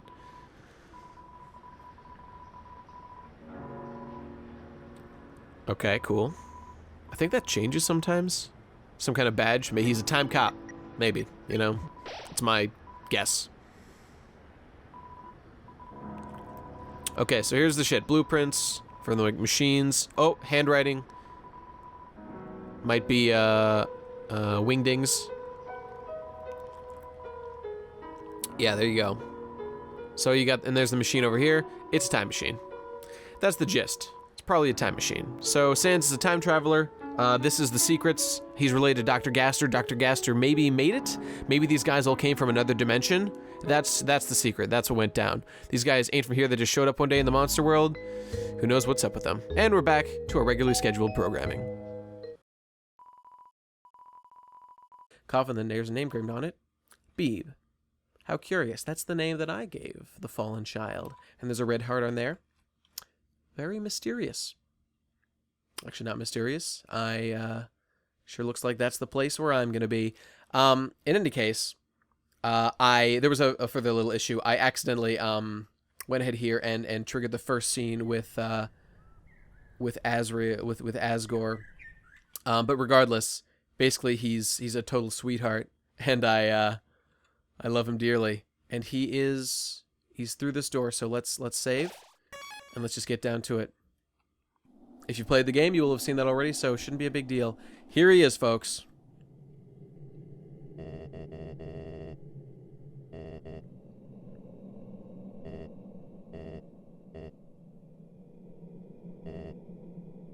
In the last two rooms, he kind of gives you a...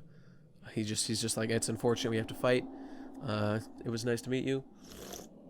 All that good stuff. But now he just... And even right here, he's giving you a chance to go. See? He's letting me go back. Even little things like that, he's willing to let you do. Because he knows it's the end of the line here. You and him. Because you see, Asgore is a big softie.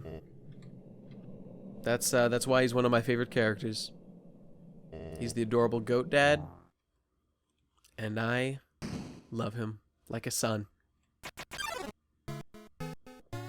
And this fight here is definitely one of the best in the game. And you shall see shortly why that is.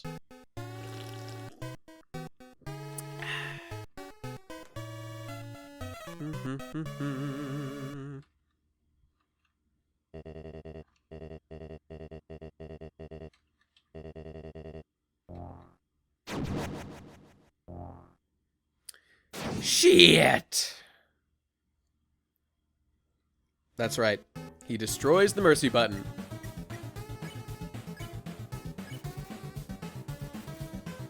Aw. He's such a sweetheart. And check out these attacks, identical to Toriel's from the first boss fight. Pretty fucking dope, yeah.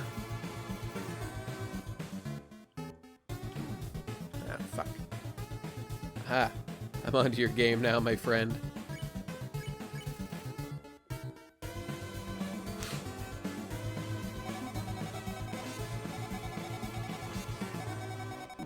Ah, shit. Stupid goat dad.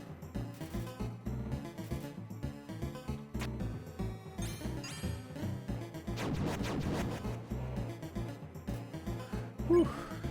I love how, man, he's so intimidating with his giant red spear and his, I don't know, he won't make eye contact with you because he's fucking ashamed of what he's doing. But, you know, that just makes him more likable to me. He's such a fucking sweetheart.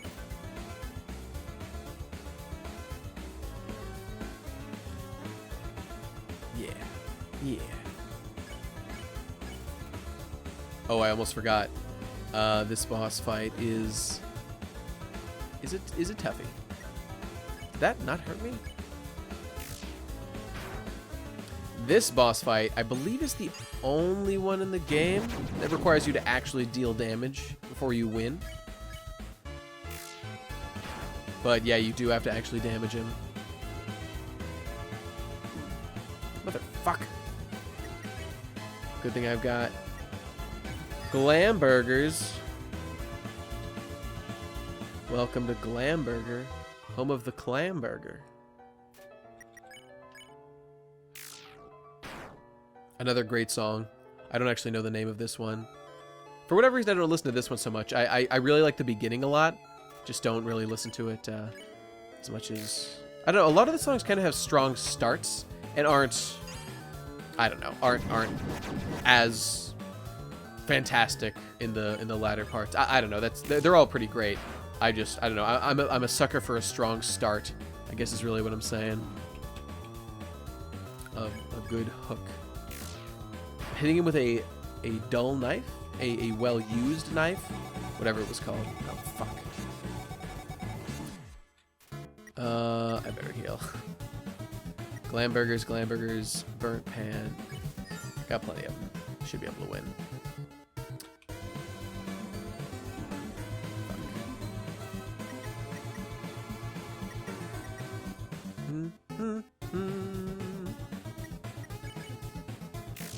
You know, I'm not actually positive I'll be able to win this the first time. He's kind of raped me. Well, we'll see. I'm doing okay.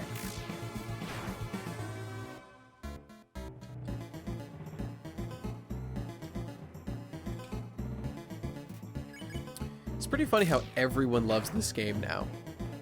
You know, there's a lot of indie games that come out similarly to this that just don't really get the, you know, the buzz. I wonder what it is about this one that stands out. I mean, to me, it's obvious. I guess I could just consult the reasons why I like the game as the reasons why other people do. And most of it has to do with the meta game. Fuck. But when I asked my friends about this, the music was big, the characters were big, and I guess that's pretty much it. Those were the main things. I mean, it's the fact that the characters are so likable that makes the rest of it work. Because if they're characters that you don't give a shit about, you won't be able to feel any of the feelings that you do when you play the game. Oh man, I'm getting fucking wrecked. Oh boy. I will not use that snow piece. I would rather die.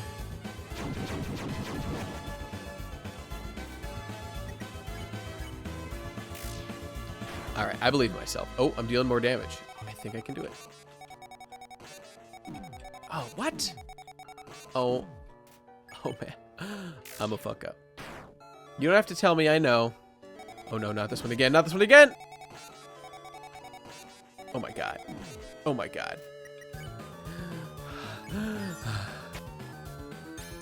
Okay, this one's easy. Oh-ho! Yeah, just do that every turn and I'll win. dealing more damage, but I don't want to kill him. I gotta be careful. I think he's only got 1 or 2 more hits before I win. Oh man, I really do not want to accidentally kill this guy. I don't want to live that life no more. Let's just do one of these. There we go. I did it. All right. That's how it is, my friend.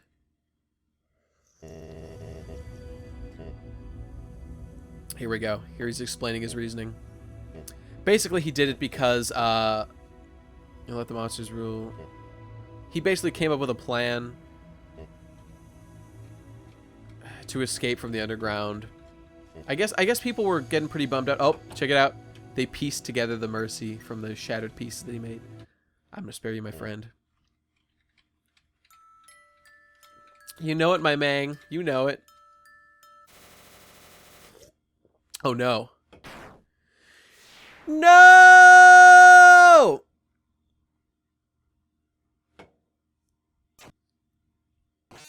Who could do such a thing?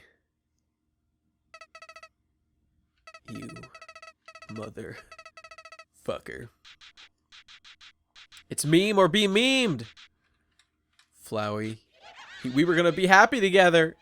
We were gonna live together in the underground. We were able to accept it. And the game has crashed. So let's just boot that bad boy right up again. And, okay, starting up the game again. Oh shit. That's not good. Flowey, my world. Let's continue.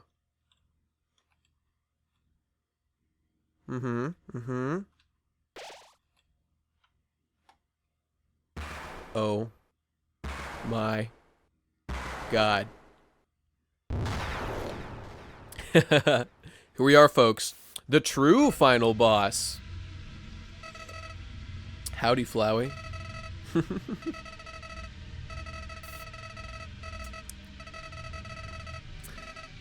So basically, he used us to weaken Asgore so he could steal the human souls. You dense motherfucker. I'm gonna murder your ass because you have no redeeming qualities and no friends, and you're not even cool.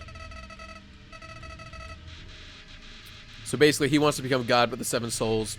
Break out. That's Toriel's face. It's my face. That's... I don't know what that face is. So Flowey's the ultimate evil dude. Sure, he looks like the ultimate evil dude.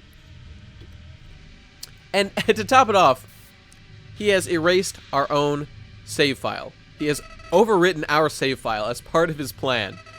Because you see, this is where shit starts to get awesome. Flowey here has the power of determination now. That is discussed in the intro when you repeat things to save Toriel.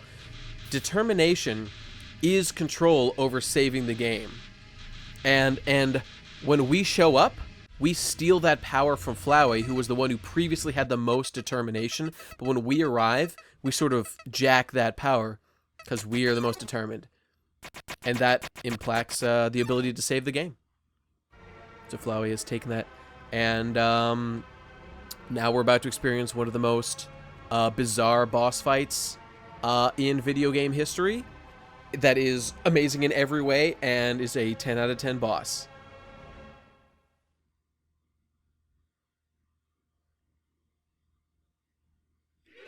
Sweet Jesus. Look at it. This boss fight is fucking bananas. Oh my God, what the fuck is happening? It's out of control. He dealt 1 damage.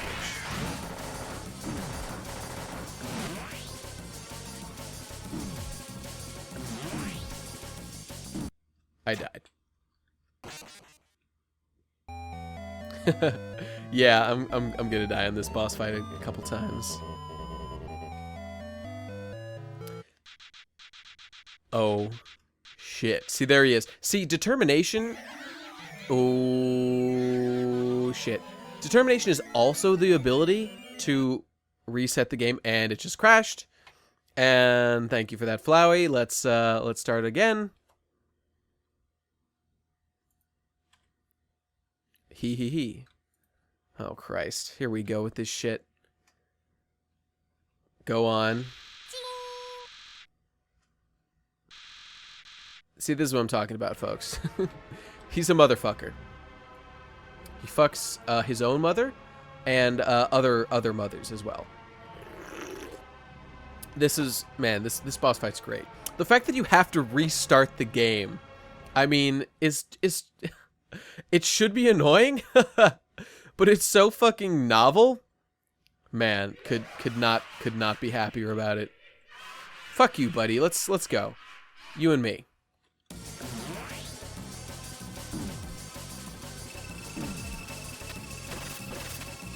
Fuck off with that shit.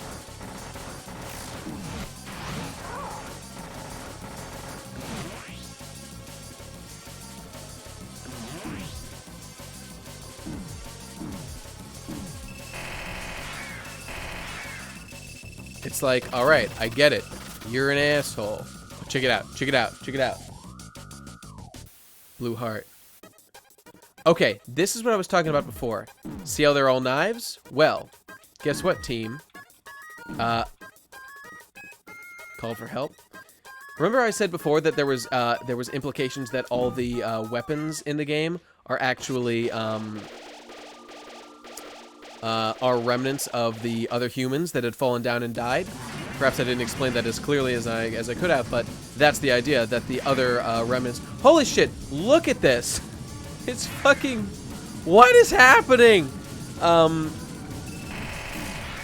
damage, hey, we're moving it up in the world.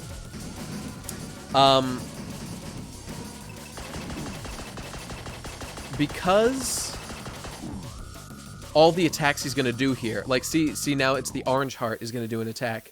Hands. There's a glove weapon, I think. I mean, I know there's ballet shoes. What is that? There's ballet shoes. There's a bunch of shit. Oh, there's a knuckle or something. It's like the second weapon you get, as I recall. All right, gotta heal. Hurry, heal. Shit. Oh, and look, he saved the game. File 2 saved. Oh, and he loaded it. Alright, enough with the loading shit.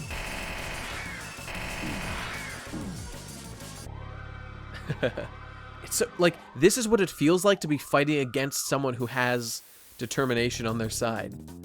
Oh, here we are, the ballet shoes. See, guys, this is that soul using this. The implication is that their weapon is the attack they're using here. Okay, I'm calling for help.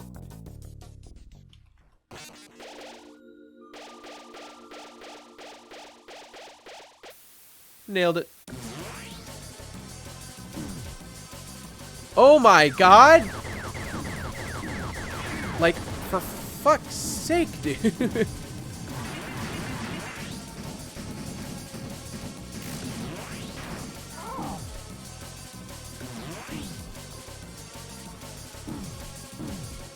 Did I seriously die? Oh, shit. It's gonna crash the game. I'm gonna have to restart it, too. Just let me keep going. Ah, Christ.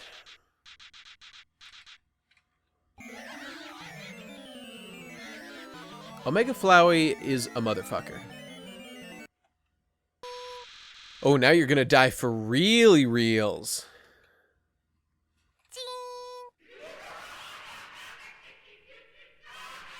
Fuck off.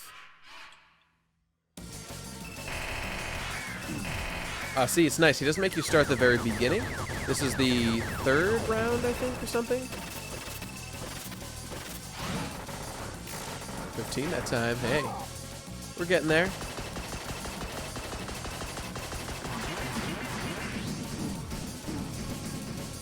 Alright, yeah. We got flies. I get it. Oh, cool. Yeah, this is the next one. So I actually was making progress. At least I think so. Oh, right, there was a book. Death, nightmare, destroy. Oh, shit. I got boxed in. Just, this is fucking insanity.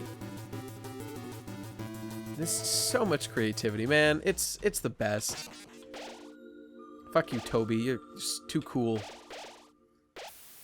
Too cool for me.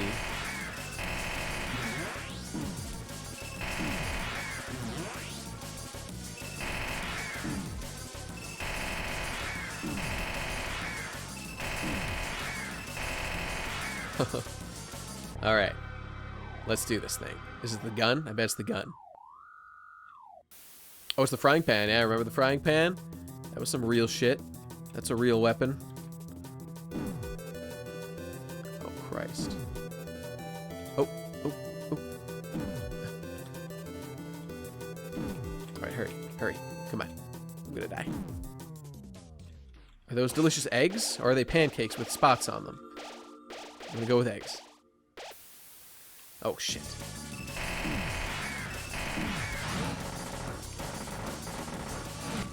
Oh, there's a little Floweys on them I never noticed before. Flowey. You're a madman.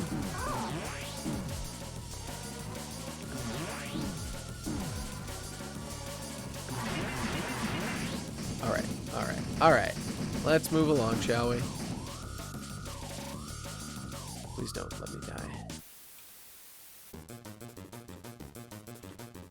Oh, fuck.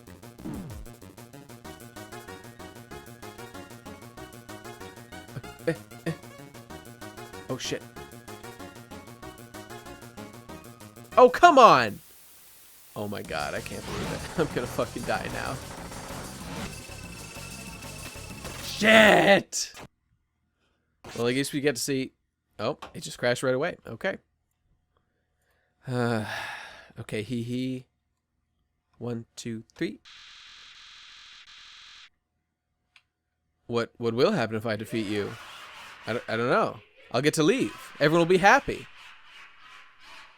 So right now, he is Flowey having absorbed the souls of the 6 previously murdered humans in the underground that Asgore had killed. Man, Asgore killed six kids. It's pretty fucked up. And is trying to kill me. I mean, like, he knows I'm a good person and is still willing to do that. In a way, he's kind of more fucked up than, like, I mean, Undyne was just trying to kill me but stopped when she realized I was a legit individual. Fuck you, Asgore motherfucker. I knew it was gonna be over here. I knew it with my heart of brains. Alright, shoot me. Yeah, shoot me. Yeah. Oh shit, here we go. Power of human souls and friendship. Yeah.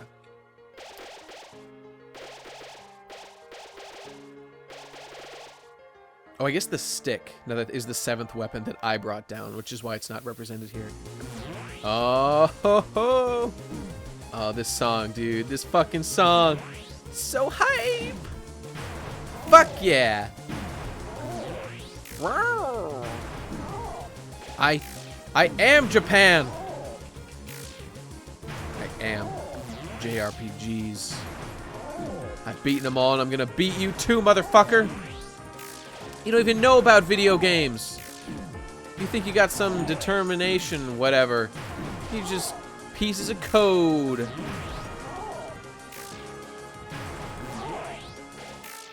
Then again, we could all just be in the Matrix. We cannot prove that our reality is real. Same shit. Ah, this music, dude. Fuck, I'd forgotten how good this song was. I'm getting fucked. Dude. Oh, man, Toby is such a fucking good musician. I dig anything that's sort of like a refrain or like a melodic recycling of something. You know, like on Abbey Road, which is the example I always bring up because it's like one of my favorite albums. Where like the Golden Slumbers melody is like repeated a bunch of times, or You Never Give Me Your Money. Ba, ba, ba, ba, ba, ba, ba, ba. Oh shit, they're shooting flowers or dresses or something. Sea cucumbers? Oh god, all my skills are being put to the test. Dude, this fucking fight is so radical. Like the... Oh, I won. No matter how good your like AAA final boss fight is, or if you just skip that entirely like Metal Gear Solid 5, like going from minimalism to something like this has such a greater impact. Oh shit. Ow. Ow. Ow. Ow. Ow. Ooh. Ooh. Alright, now you're just doing this for kicks.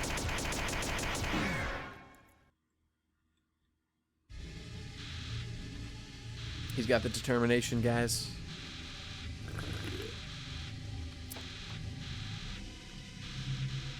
Jesus Christ. Hey, buddy. Fuck you.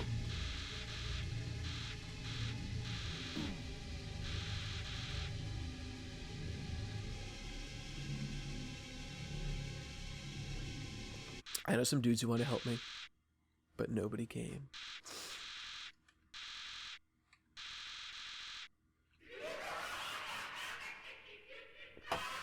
Get out of here, you piece of shit. Ha! Get dunked on, motherfucker.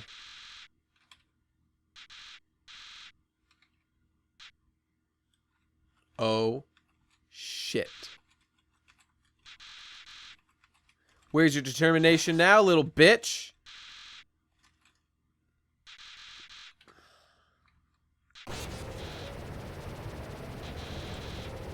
Hell yeah. Power of friendship, motherfucker.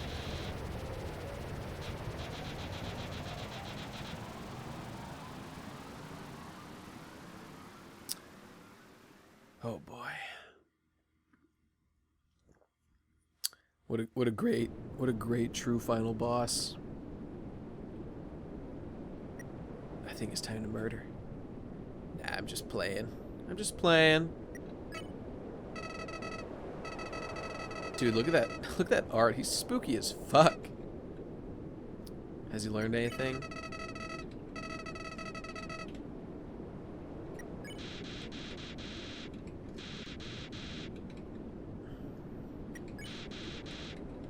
What have we learned? What have we learned? After all this shit, we know what we have to do. You gotta spare everyone. You won't kill nobody, dude. We're gonna teach you what it means to love. We're gonna make you see the light.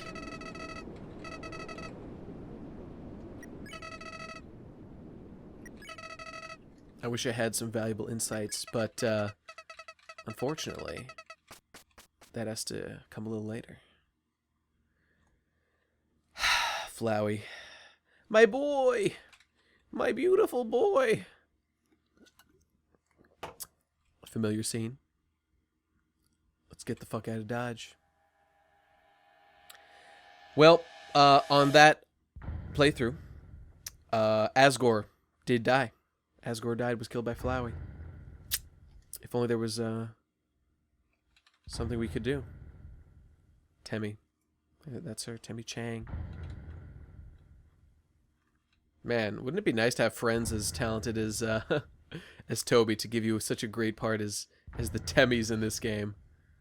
Though I'm sure she contributed to the game in all the ways listed on that first slide there. So where are we at, game?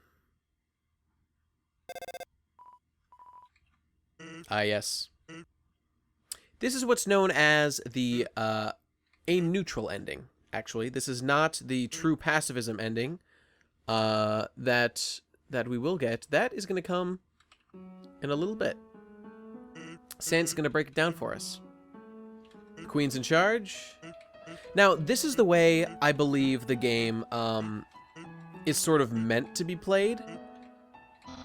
you play it through to this point. You get one of these neutral endings, and you fight Flowey, and you kind of get a rundown of all the things people are up to at the end here. And not only is this what I expect most people to get when they play this way, though a lot of people, if you just jump into this game and you just start playing through, you probably won't do a pure true pacifism from the beginning like I've done here. Even though there's one or two more steps I have to do to achieve that. They'll probably kill a couple of monsters at first, at least, before realizing, maybe after killing Toriel, that they've made a horrible mistake. Having the benefit of the demo is what makes that experience so good. You know ahead of time the way to play when the full game came out to how to spare everybody. And here's Flowey, having been spared by us.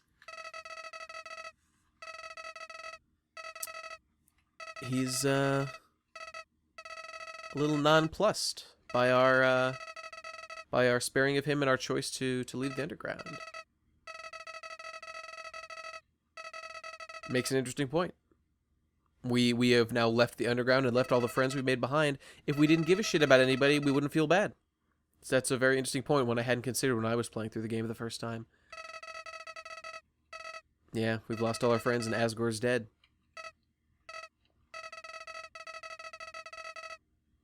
Now this right here is how I feel the game's meant to be played. He's gonna have us load the save.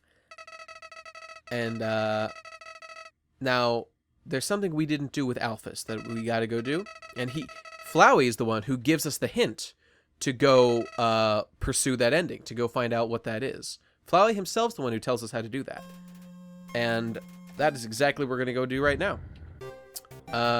Continue. We're at the end. Time to go to Alphys's lab and see what the dealio is.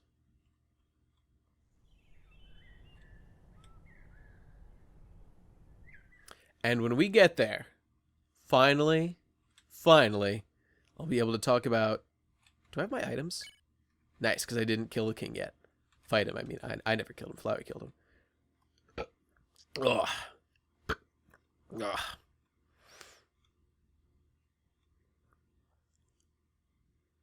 Oh, we are going to discuss such lore. Such rich lore. I don't know if I mentioned this before, but this underground place looks just like... there's one place in the ruins where you get the toy knife that looks just like that business in there. I'm coming for that ass, Alphys. Swiggity swooty, I'm coming for that booty. Go watch, what's his face? I can't remember. There's a crossover, the Mettaton songs with Swiggity swooty. I mentioned it's the best. Okay, now it's not too far back. We just have to take a trip on the elevator ride, and then take the... Do I need to take the ferry? Yes, I do, I think. Oh no, I take the here we go. All right, because I could be calling Papyrus and Undyne this whole time. I'm just not. It snowed in front of Papyrus's. Okay. I'm willing to make that journey.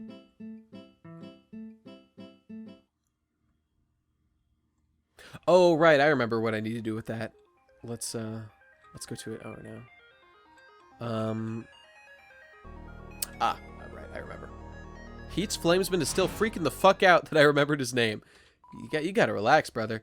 Left floor 1. Yes, that's the entrance place.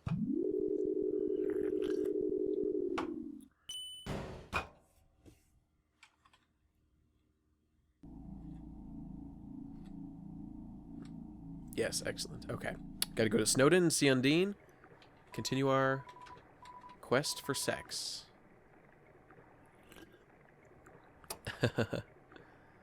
Dog boat.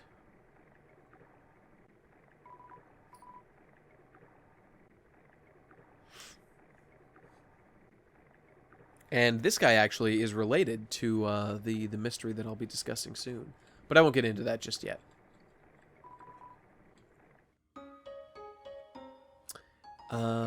Oh yes, in front of Papyrus's house. And look, the village is still going great. If I was doing Genocide run, this place would not be looking so good. Oh. Oh, there's a thing here. I'll put my burnt pan in there. Finally can offload some of this garbage. If I do say for myself, I'm doing pretty good on my item management. I had some trouble with that the first time I played through. Burnt pan, yeah. What am I? Snowman piece. Oh, I gotta have that. I gotta make that snowman's dreams come true. Well, I might have skipped over it actually, but it did show that this. I think Sans says that I've made the snowman very happy. That snowman is like my favorite fucking character in this game. Oh, look at that blushy face. I don't think she ever makes that anywhere else in the game.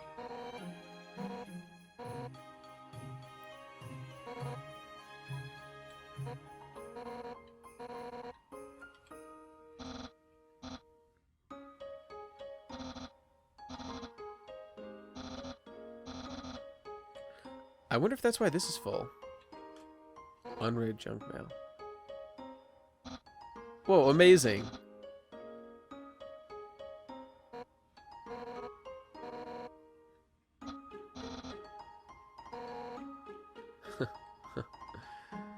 Charming. Nah, I fucking love these characters. They're goofy as fuck, but they get my dick rock hard. We're going to Hotland, which is to the right, as I recall. And yet, we go to the left. You figure that one out for yourself, kids.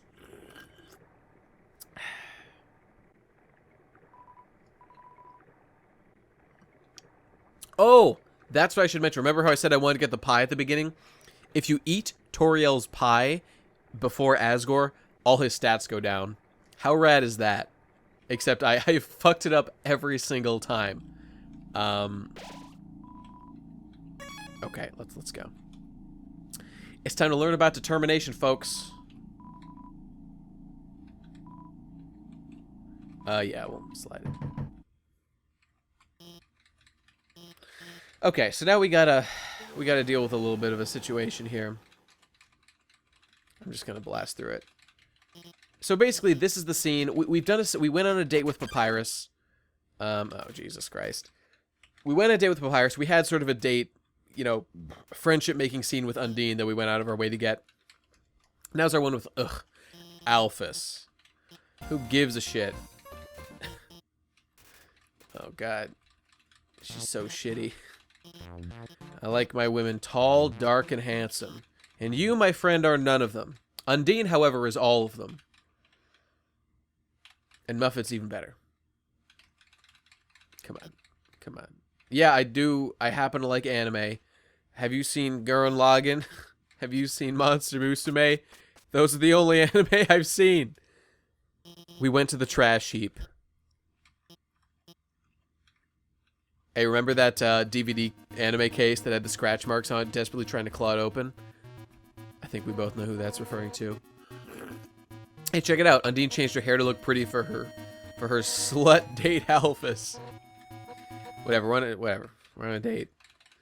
It's a great scene. If you're doing it for the first time, but you know, I already know the score, and so should you, because you played this game, right? Tell her the truth, sure. Honesty is the best policy, my friend. I'm not even reading what I'm saying anyway. Yeah, do those. She's yelling about how she loves Undyne.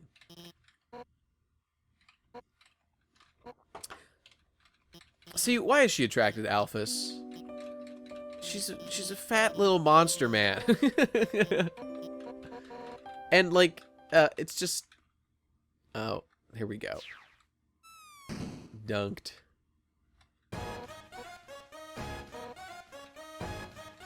So let's analyze this real quick. Why she likes Alphys? She's gonna say it. She's passionate, analytical about something. And you know that's true. I've had girls tell me, like when I dated this one girl, and she would literally tell me I would rant at her for extended periods about One Piece and how much I fucking loved One Piece, which I still do. And she had no fucking idea what I was telling her. I explained to her the entirety of the Skypiea arc, for example, and she had no fucking idea what was going on. Anime's real, whatever. But she said she really enjoyed it because of how passionate I seemed about it. Man, we really had that date in the fucking trash. That's awesome, dude. Yeah, so okay, being into passion, I get it. It's just like her passion for anime is like isn't super clear when it's being fucking interrupted every 2 seconds to like stutter about how much she hates herself and you know all that garbage. I should go to the lab. Okay. Way ahead of you, brother. Okay, I know there's... Okay, I believe the water dude is down here. Okay, yeah. Okay. No! Oh, fuck, I did the wrong thing. That's what I get for being trigger happy. So, okay, we're rapidly closing in on what is necessary to achieve ultimate domination of this game. And I'm not going to do the victory lap sort of stuff that's required, that you have the option to do if you want to. I'm kind of just going to end it where it ends. But we've still got a ways to go. Probably at least a solid hour left of this game before we're done with it. And what a journey it shall be, my friends. I'm super glad I'm doing this. This is this is fun. Undertale's a great game. I wanted to play it again, and this was a good excuse to do so. Speedrunning this shit. Filled with determination. Let's do it, brothers. And sisters. Especially the sisters. Ladies, get out there and date him. To quote my hero, Christian Weston Chandler. What do we got here? Let's read it.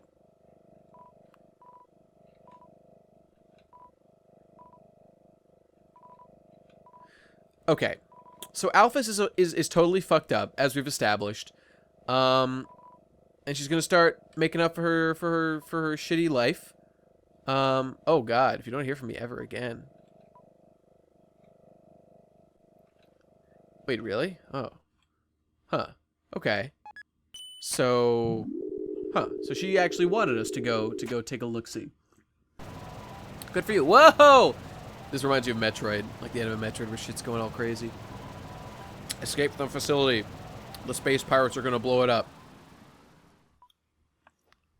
All tubes being eviscerated.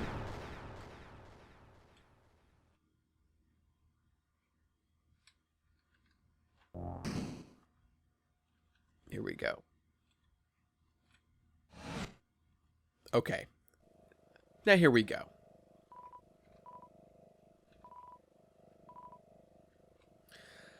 Now these notes, I believe, are all Alphys.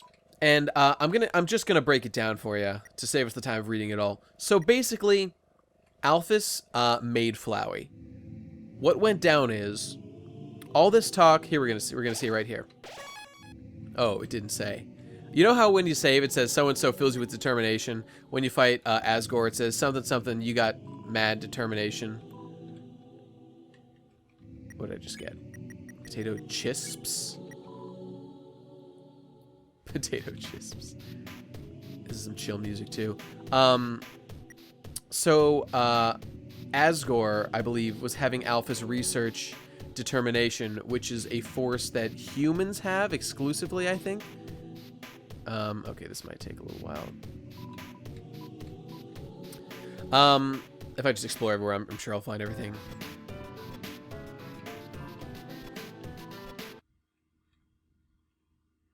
Oh, Christ.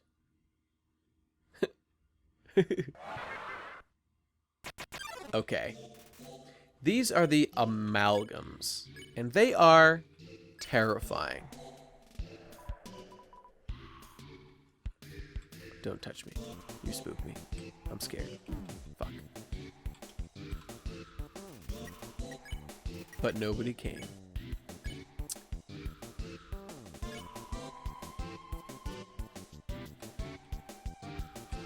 So the amalgams are some of the best enemies in the game because they've just got atmosphere out the motherfucker. All right, got one. And there's some great ones. We'll see a little bit later. All the enemies in this area are super fucked up and terrifying, but also ridiculously cool. So this is one of the best areas in the game. Anyway, to cut to the chase of things of this area. So as it turns out, as we explore, Alphys was contracted to research determination. And determination is a force that human hearts exhibit, human souls exhibit, that allows them to kind of do what we've done so far in the game, to reset things. Jesus Christ, this is fucking terrifying. This is like the spookiest thing in the whole game. To basically do what we've done. It's the power of saving and loading. That's determination. And the power to revive from death, which is, you know, saving and loading. That's what it is. Pat. That guy's adorable. The amalgams, they're good. They're good people. And so one of the research that she did was to just insert determination. You can't stick determination into a monster because I think they die or they blow up. That's how the amalgams were formed. They can't handle having determination shoved into them. So that's how we got all these weird monster things down here.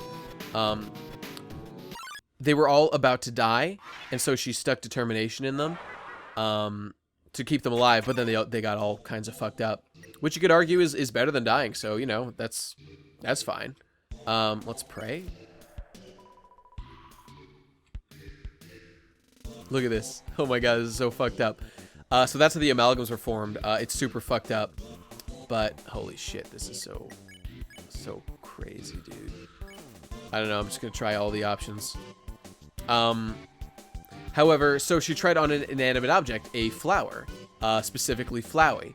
And I believe what happened was when nothing happened, they decided just to plant it in, like, in the place where Azrael was buried, where his dust scattered, because, you know, when monsters die, they don't just completely go away, they turn into dust. And that's what happened to, oh, fuck. Cold. Okay. Yeah, I gotta get a thing. So when Flowey was planted on the dust, Azrael, the son of Asgore, who died, with the human soul, you know, whole situation carrying out the dead kid, was absorbed into Flowey, and so Flowey came to life, and yeah, it's pretty crazy, bro. Flowey is super crazy. So he's got no soul. He's just got, I guess you'd call it intelligence. And he's not too big on the Jews. Nah, he's just a crazy motherfucker.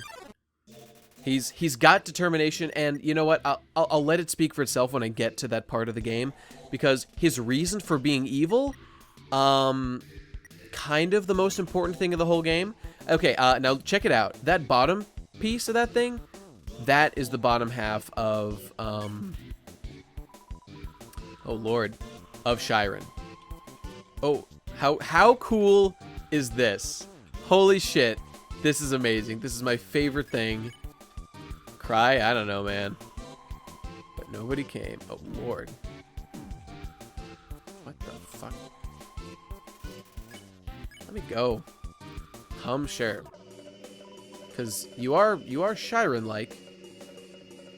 And she was into the humming. Let me go. Scream, share.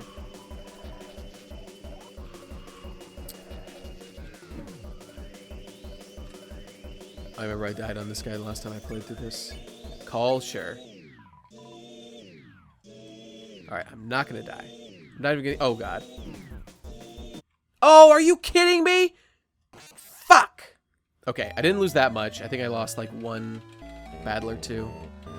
Face... Okay, come on. Let's go. Gotta stay determined, my friend.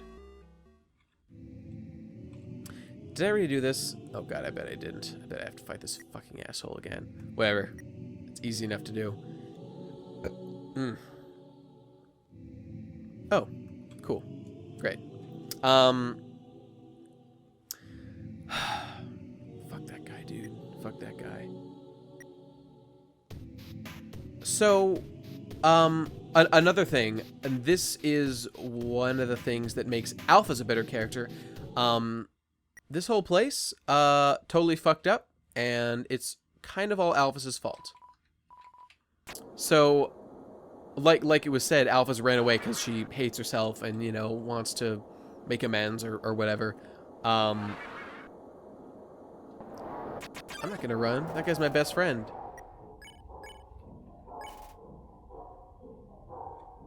You, my friend. Oh, Lord.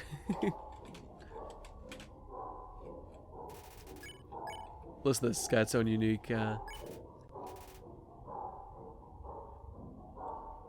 its own little song thing going on. Oh, fuck you. What could be the source?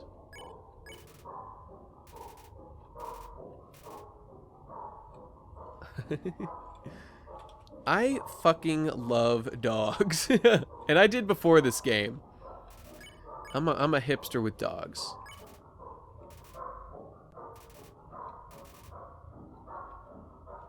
Are we done? Not quite. Okay.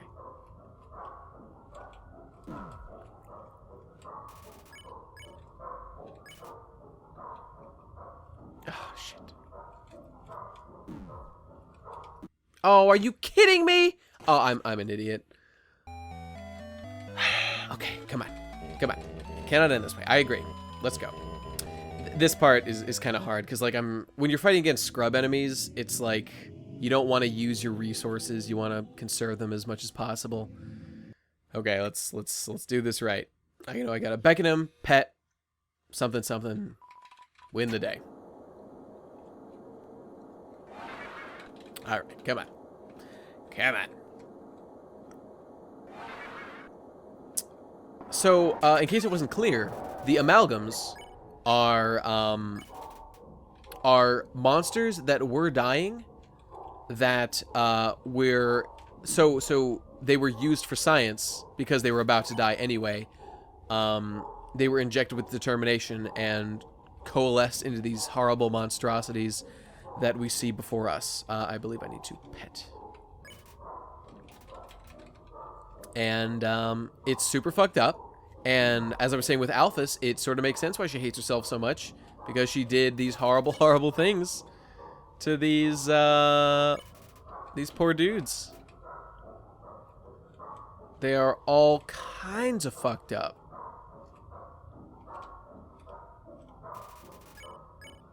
I don't know what to do. Let's pet him again, I guess. Oh, shoot. Go to fucking hell, you piece of dog garbage. Play? He's too tired to play, but not too tired to fuck me up. This game fucking sucks.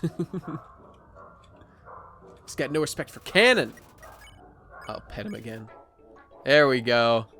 That's what I like to see. Edogeny. Alright.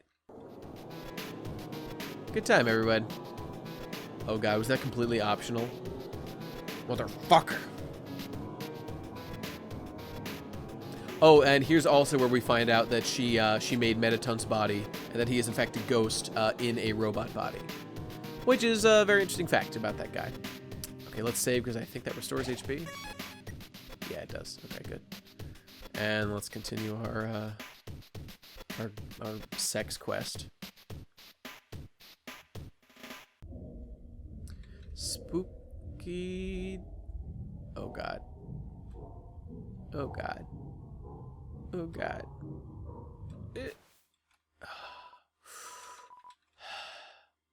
I love that scene. That's straight out of Silent Hill right there. It's fucking rad. What do we got here? Yellow? Yeah, it's yellow. Check this out. I'll watch one just to get the idea. Gory. Oh, Asgore.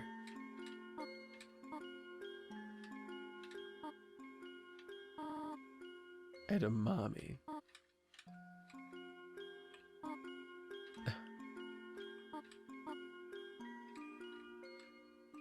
She's gonna have a mom. Oh man, Toriel wants to be a mom so bad. Man, fuck, everyone in this fucking game is a hero. In case it wasn't clear, like from my Gurren Lagann video, there is no story better than one about where there are no villains, where every character has a perfectly understandable and justified reason for doing what they're doing. It's the best. Okay, I'm not gonna get fucking hit once fighting this piece of shit. Oh god, I fucked up. Oh my god, I'm such a fucking asshole. Forgive me. Oh god, I'm just gonna... Oh, I actually dodged. I've never actually successfully dodged that before. I'm so proud of myself. I don't fucking know what's the right move here. Okay, what's missing? Up here, up here. Oh god, down there. I don't know. Flex again? Nothing else happened. Okay. Oh god. Ooh, I can't believe I made that. Unhug. Fuck you, game. It is goodbye. Thank God for that shit. You know what? I'm just gonna go save. I don't even want to risk this shit.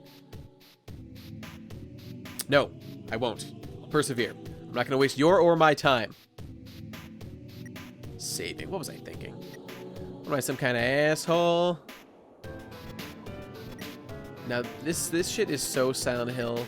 It's ridiculous. In a good way. Oh, God. Ooh, this is very intimidating, actually. Oh, God, I didn't even heal. Oh, God. This might be the best amalgam.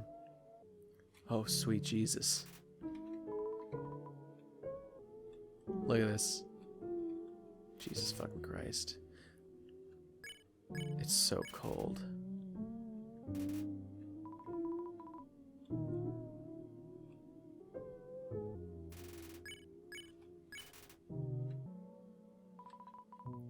It's starting to remember.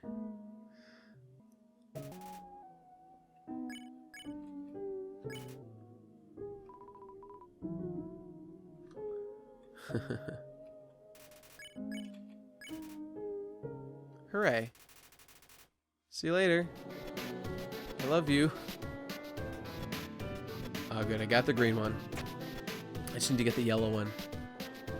I don't know where it is exactly.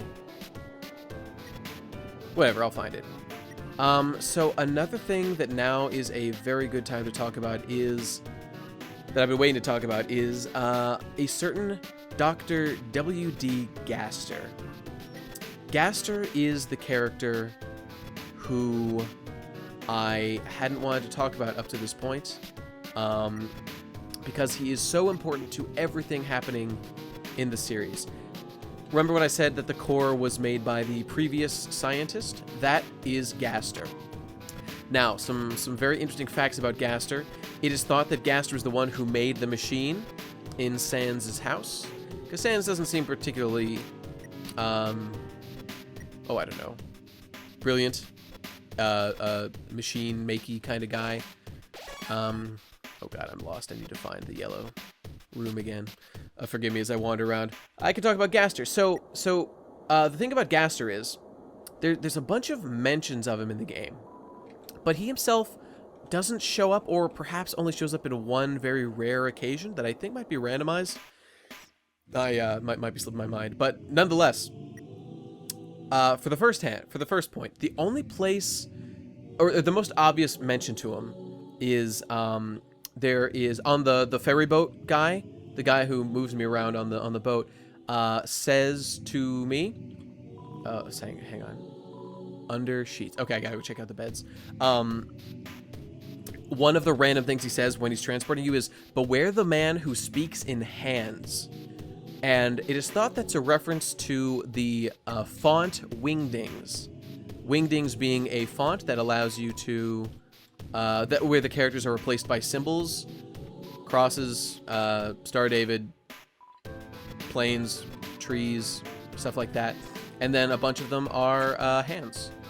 So WD Gaster is thought to stand for Wingding Aster or Wingdin Gaster. And because his name is that, and by the way, there are files in the game that have been found through data mining that have strings written in in Wingdings that you can then translate. And they imply things like he's still conscious, he's still watching. It's all incredibly spooky. And because he is named after a font, in case you haven't made the connection yet, which I didn't for my entire first playthrough, Sans and Papyrus are both named after font types.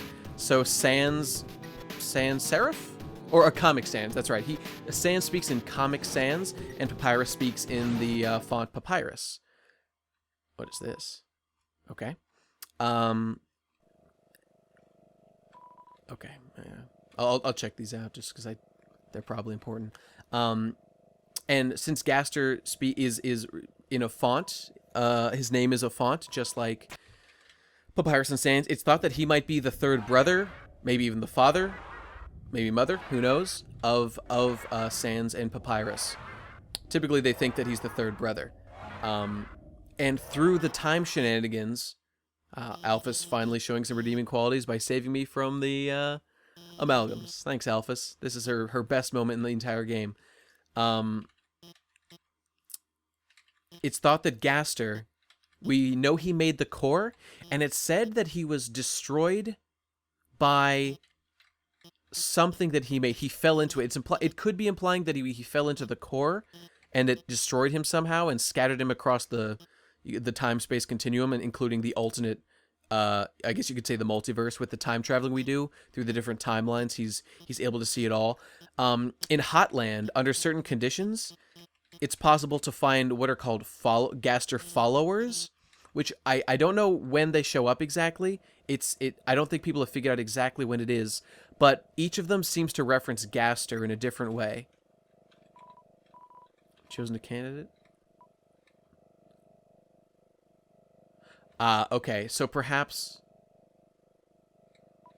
I suppose a flower was planted on top of Azrael's grave, and that flower was then used to make... It's been a long time. Voice I've never heard before. Is it Asgore? Perhaps that's Gaster. Oh. I bet it has a connection to Flowey. Well, folks, that, as they say, is getting to be that, and we are about to reach the end point of our journey here.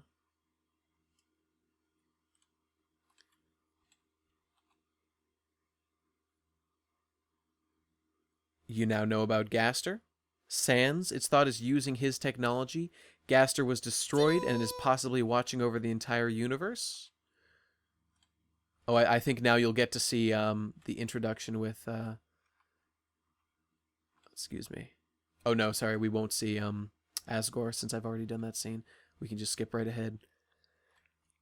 Oh, boy.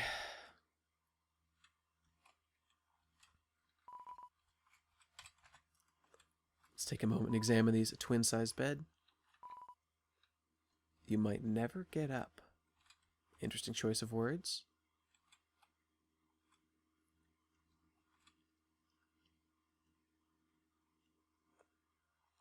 All right. We're going to go confront. Now that we have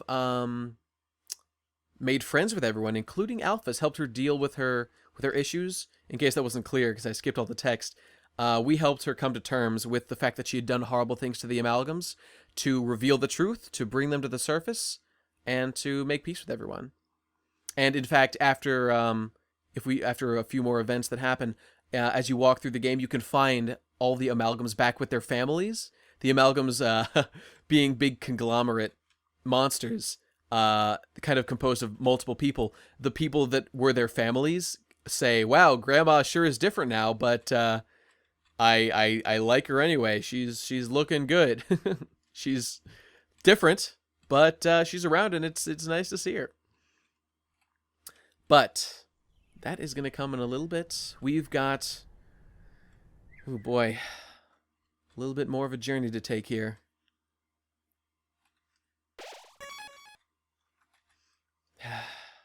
It's almost time to end it.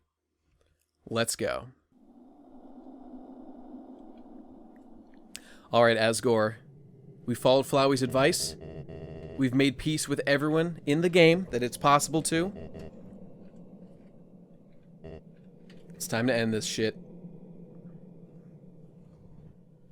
Pacifist style, baby.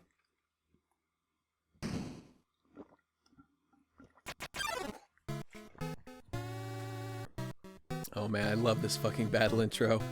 It's so sick.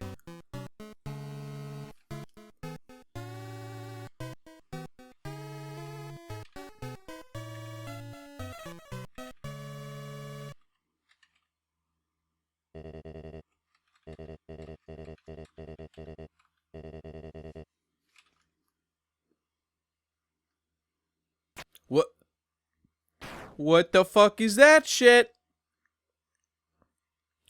Oh, snap!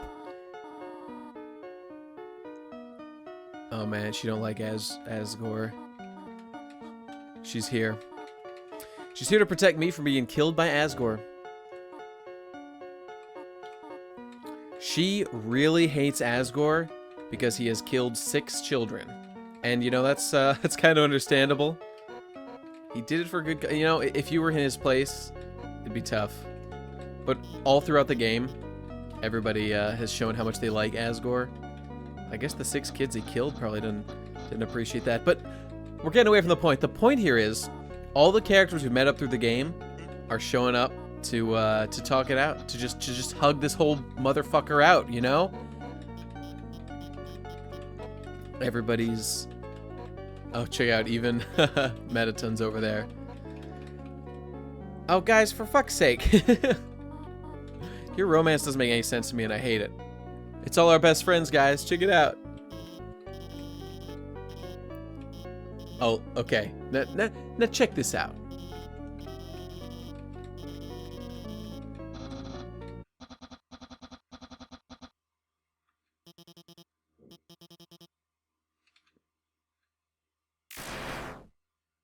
Oh, shit. That's right, motherfuckers. Now check this motherfucker out. He took the human souls already. That's why his arm's green. That's why he's got the power. Holy shit. Remember what he said before? About how, if we hadn't made friends, we wouldn't have to suffer? This is the consequence of that shit. I said before that was the true boss. Nah, brah, I was lying. This is the true final boss. And actually, this isn't even the true final boss. We'll get to that when we get into the fight.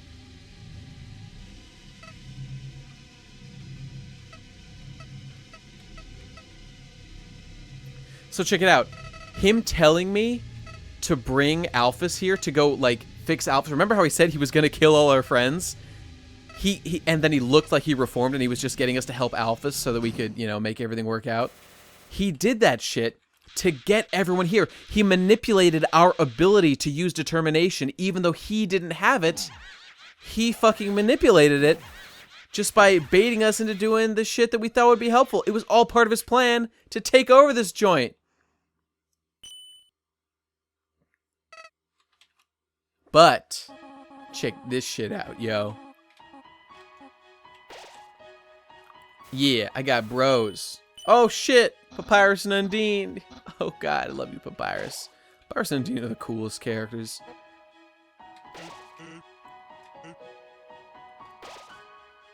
Thanks, Sans.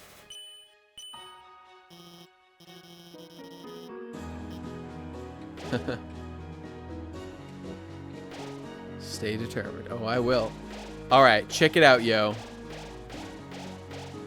You've got to win. Thanks, Muffet. Let's go on a date later. How come you don't get to date Muffet? This game is racist against spiders. Hey, there's Shiren. Yo, check it out, folks. All the monsters in the game are showing up to help us out. And I'm serious. All the monsters in the game showed up. Remember how I didn't kill anyone? That was exactly what Flowey needed to make his plan work. He needed every monster soul to achieve his ultimate form, and we're gonna see it.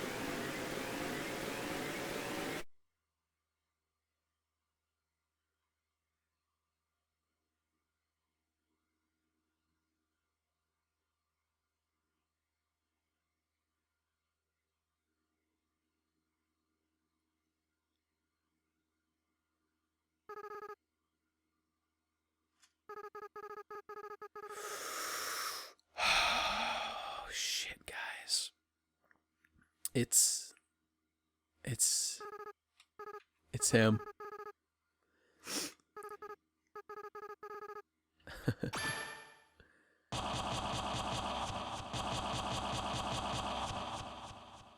It's Azrael. Oh, here's the best song in the game, yo. Hopes and Dreams.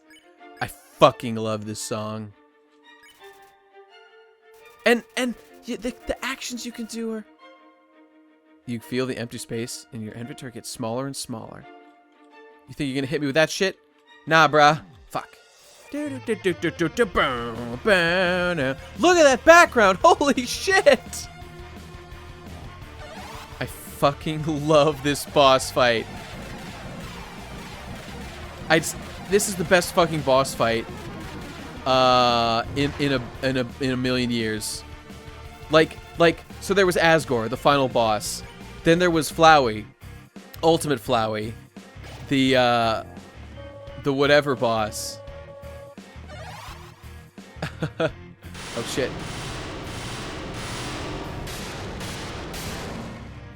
Then there was Ultimate Flowey, the secret final boss. And now there's Azrael, the true friend boss. I'm blown away all over again. Holy fuck, dude. Fuck. I'm so shit at video games. No. Okay, time to heal. Dude, this fucking game.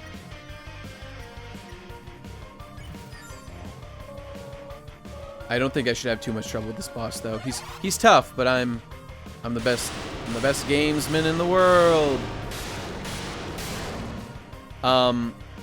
Yeah, and like shit, dude. And I'm just gonna level with you because you all know I've already talked about it. Star Blazing. Okay, let's. And look at that fucking name going crazy, dude.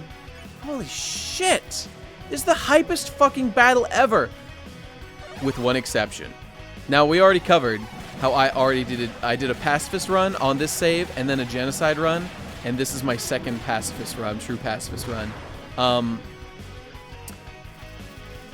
When you beat this guy and you inevitably play the game again on the genocide, when you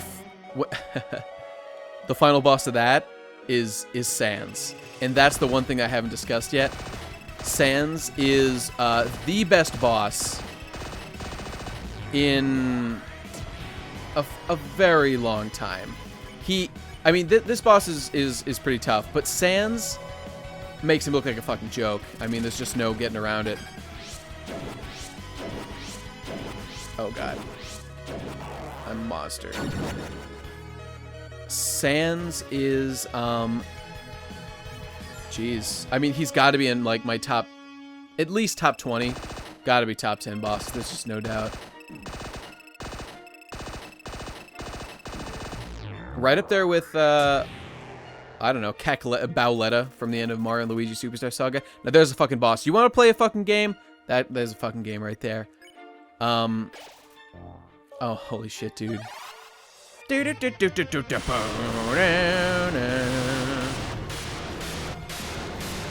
fucking love this game, dude. Okay, let me talk a little bit about Sans, just so I can focus on this guy. Sans is by far the hardest boss in the game, and it took me and all my friends literally hundreds of times trying to beat him in order to successfully beat him. It was an absolute nightmare. Hang on. There we go.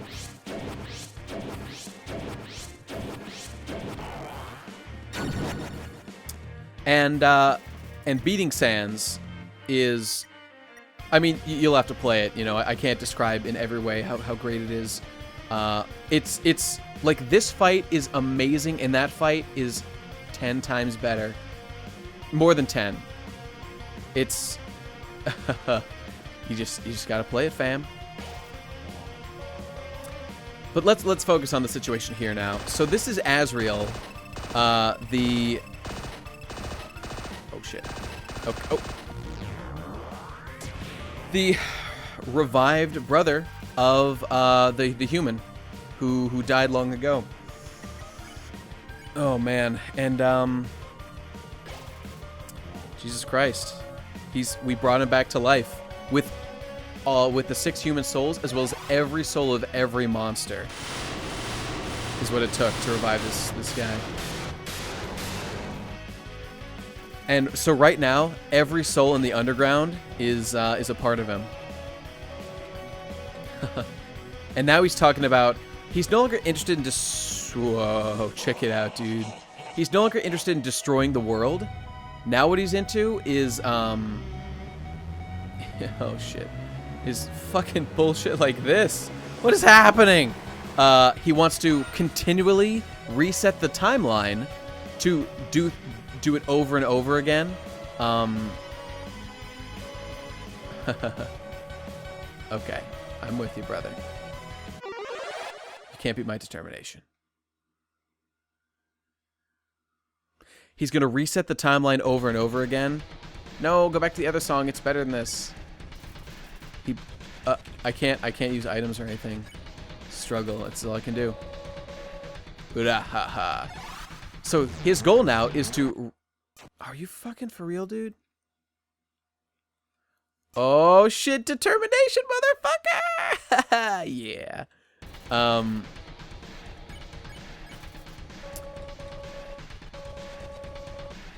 Nah, bruh. Just gets stronger. So he wants to reset the timeline over and over, specifically because if he just destroyed the world, that would end everyone's suffering. But if he keeps continually going back in time over and over again, the whole world is ending. Jesus Christ. Then he'll just be able to torment everyone continuously. And for him, that seems more appealing. He's gone. He's turned heel, my friends. He just wants to fuck everybody up now. That's what he's into. And I mean, it seems pretty evil, right? That's pretty fucking evil. Like, who would do that? It's hard to understand. Whoa.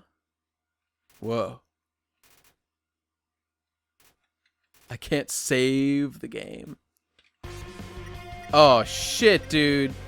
Who we want to save? Save my girl Toriel. Because all the souls are inside him right now, remember?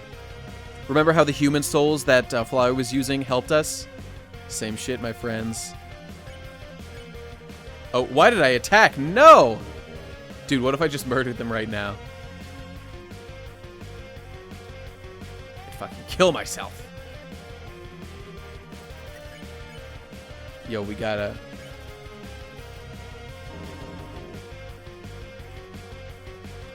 See, look at this. This is the real shit of their characters. Toriel, she's just fucking... Preference? I don't know. Oh, there we go. Yeah, you remember that shit. Get that cinnamon garbage out of here. I'm a butterscotch boy for life. Give me a hug, bro. Give me a fucking hug. Oh, God, it's too much. This is the sweetest fucking shit. Listen to that fucking piano, xylophone, whatever the fuck it is.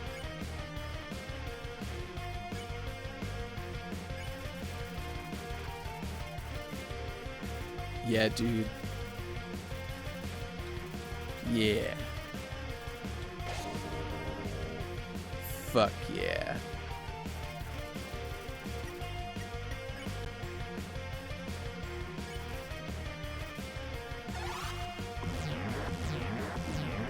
Bitch, please. Oh god, I'm getting fucked up. Yeah, I'll just keep doing this. That's probably smarter. Oh god, why did I attack? No!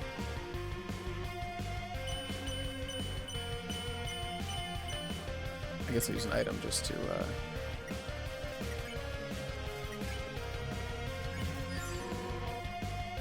I am not your enemy. Man, compared to the Sans boss fight, this is easy peasy. Fake hit, that's a good one. Holy shit, dude. Asriel killed, like... Man. Asriel was killed for, like, no fucking reason. And now he's back. Oh, God. The fucking feels, dude. They hit me in my heart place. And check out how my heart is green right now. I dig it, dude. Yo, Undyne, I love you, bro. Save Alphys. I guess we'll save Alphys.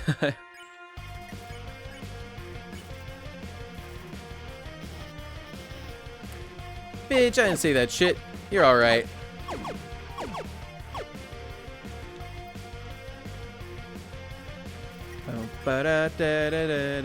Let's nerd out about anime. Cartoon.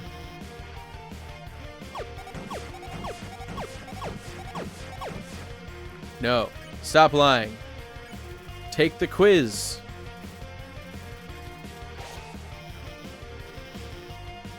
Aw.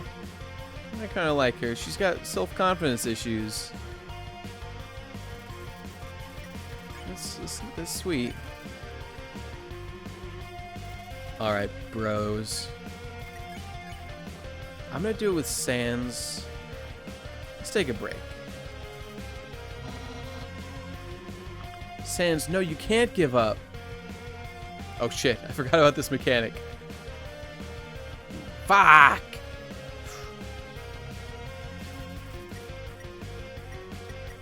Lost Soul stands there.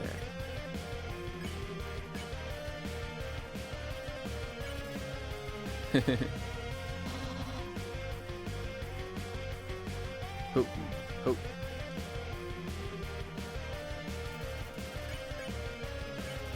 He's gonna take it well, yeah. Sans, quit being a Debbie Downer.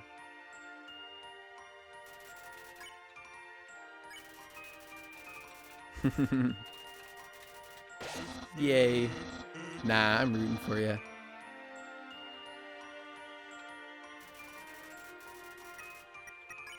Save. There's one other person who needs to be saved here. I mean, there's a lot of monsters out there we could save, but fuck those guys. Napstablook's in there somewhere. Did you forget about Napstablook? Oh shit, here we go.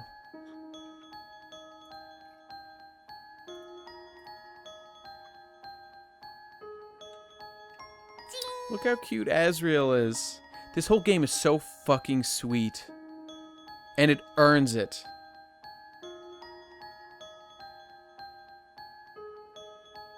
Aw, Mom and Dad.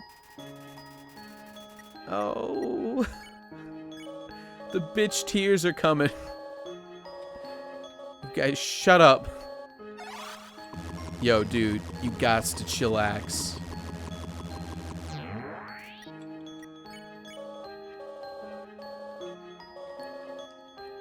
Bro. There's no need for this aggressive attitude.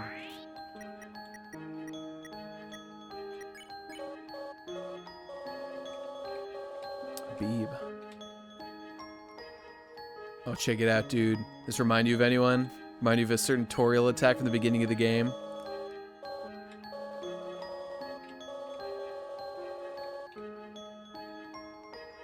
Yeah, can't hurt me. This fucking music. Yes! Yes! I know you do, Azrael. I know you care about me. See, this is why having a player avatar, that's when it's good. That's when it's good for a situation like this, you know what I'm saying? It's like talking about me. Of course, it is a little weird that he seems to care about me so much. I won't let you win. Dude, look at this shit.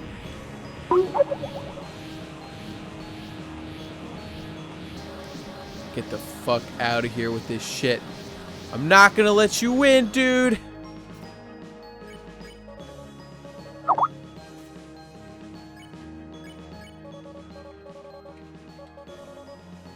Bruh. Bruh.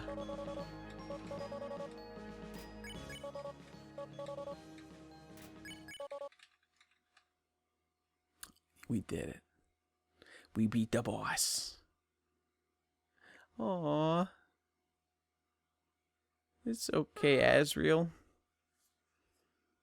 He's wearing a striped shirt like me.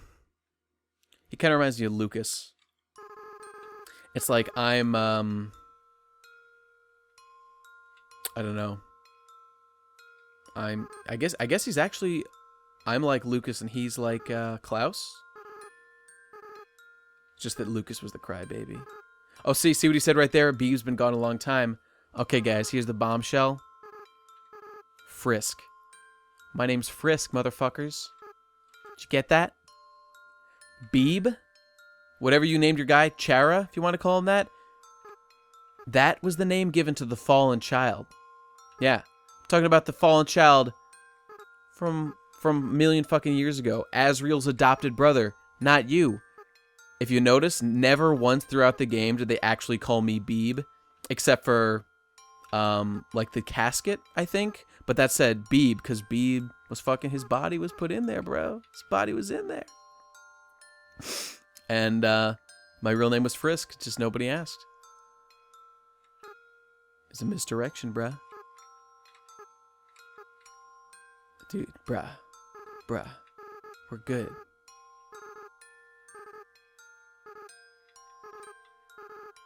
Yo, here's the thing, though. Being Flowey had no heart. So that's why he did all that fucked up shit he did. Azrael needed a heart inside him in order to be Azrael again. But he's got to give it back. Got to give it up, bro. Oh, shit. Fuck yeah.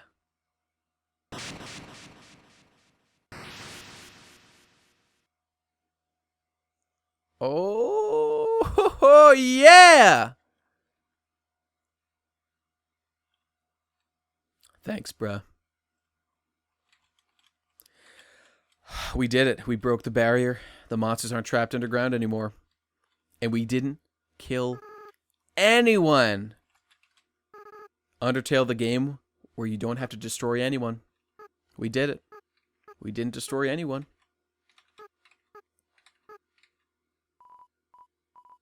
Oh, come on.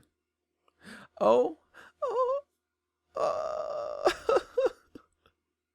Oh, no. I can't take it. Oh, he's so, no. I love you, Azrael. We didn't really know each other for that long, but I knew you were hurting, bro. Oh, man, it's so real, dude.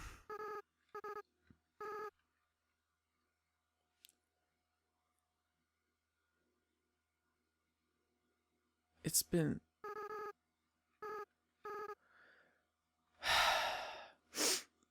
I'll take care of him. I'll take care of him, dude. Don't you worry about it.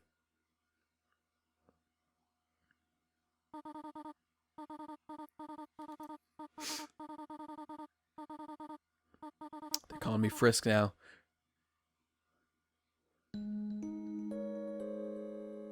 Yeah. Yeah.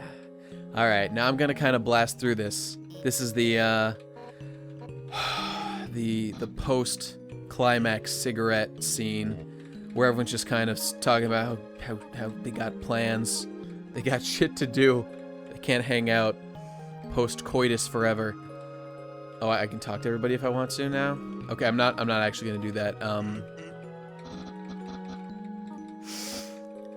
boy. I think I can just leave now if I want to, and I'm gonna go save. So now we can leave the underground. I'm not quite ready. Oh god, I gotta cool down a little bit. It's okay, dude.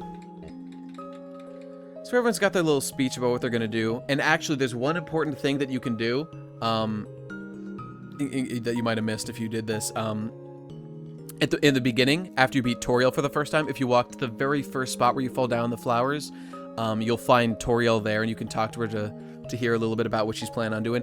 If from this point you walk all the way back to that spot in the ruins at the beginning of the game, there is Asriel. You'll find Asriel there, and he'll tell you a little bit more about what's going to go on. He's still Asriel for now, but he's going to lose himself and turn into a flower pretty quick.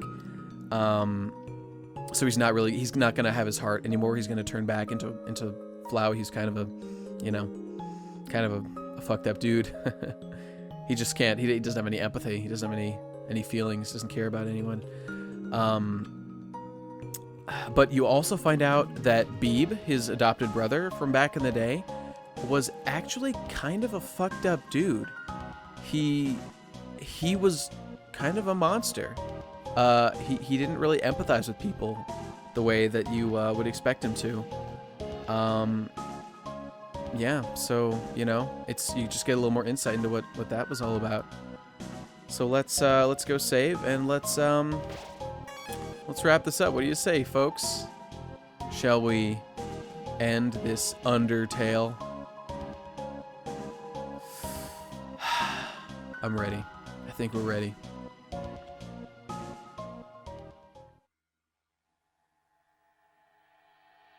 We did it, guys.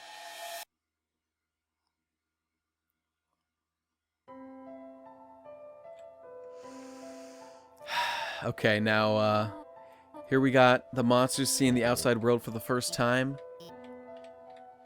They've seen it in anime, but they haven't seen it like this before. We get a little scene of everybody planning what they're gonna do. Toriel and Asgore still... Oops. Oh, I'm gonna be the ambassador. Yeah, no problem. I'll be the ambassador for the monsters to the human world, because that's gonna cause some trouble. Because remember, one human soul as strong as all the monsters put together, which is pretty crazy. I really want Asgore and Toriel to make up, which they don't. They don't here, but I think they will. I think they will. And we've just got one more thing to do before we wrap this motherfucker up.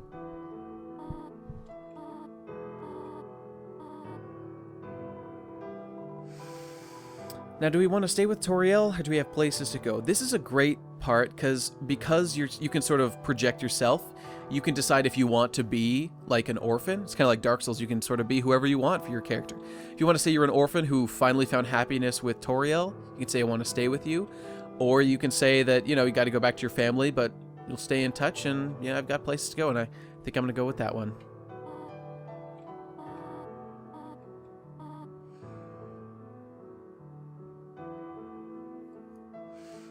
Oh, Toriel. It's nothing. I love you, dude. I love you, Goat Mom. See you around. I know she's sad, but, you know, gotta live our own life. Gotta live our own life.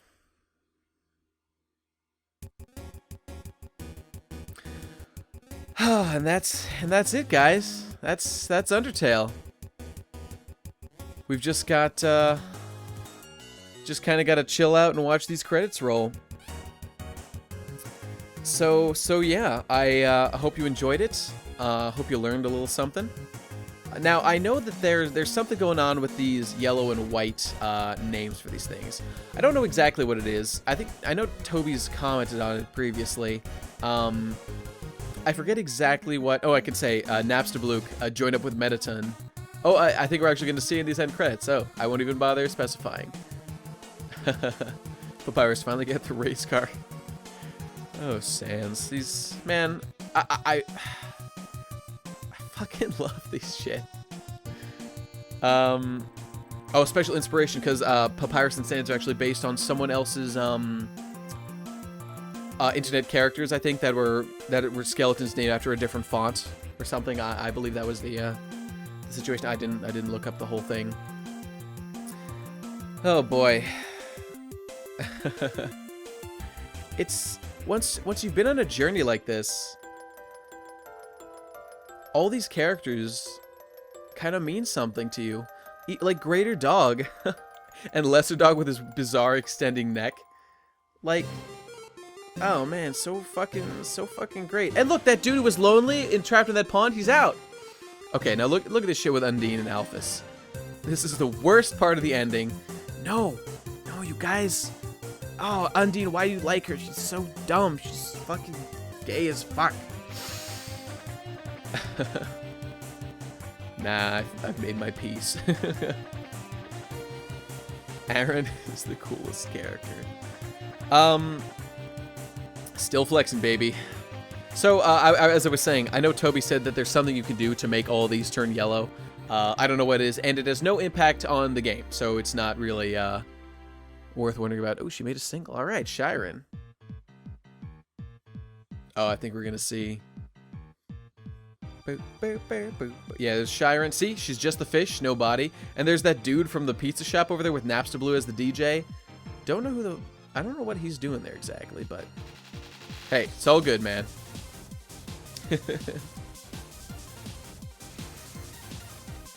Oh man. Encouraging space heater. That's nice. I could use a space heater. Oh, Muffet. Spider family reunited. Success with new bakery. I bet they're deeply in love. Use your imagination. They found true love. Ah, this music's so bumping, yo. Oh, and as I said before, all the amalgams that we found underground, Alpha set them free, and at the end there, I could have gone and explored and gone to see each of them with their families, and they're all back home, and I think it'll say here, reunite, living with their families. Isn't that fucking sweet? That's like those fucking monsters even got a happy ending. It's the best. Papyrus hedge. Hey, even the kids, all right. Good to see. And look, see, they're together. Toriel became the teacher she wanted to be. Ah, it's so cute. Toriel and Asgore living together at school. I think they got back together. And now there's only a little bit left to see. Let's bring it in for a nice, easy landing.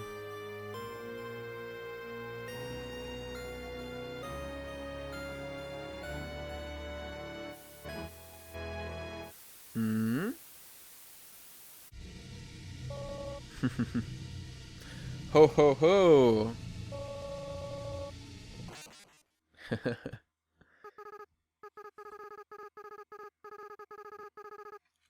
Oh shit.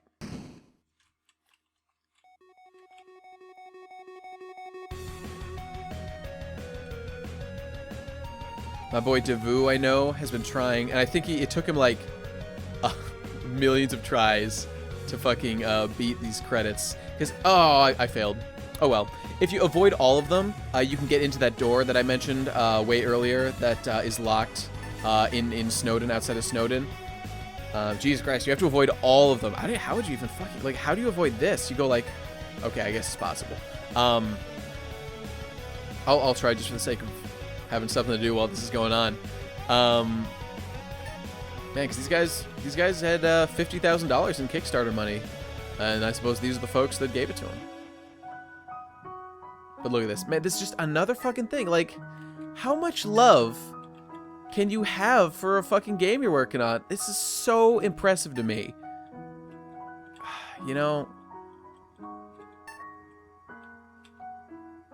what other game has this variety of shit to do?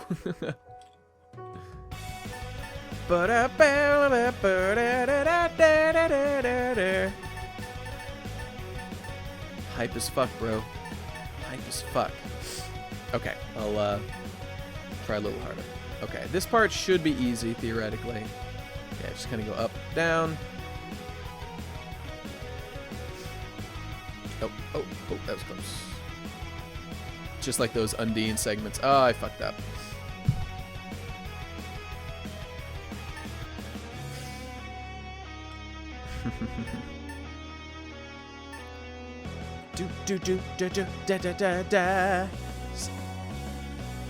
I fucked up pretty bad.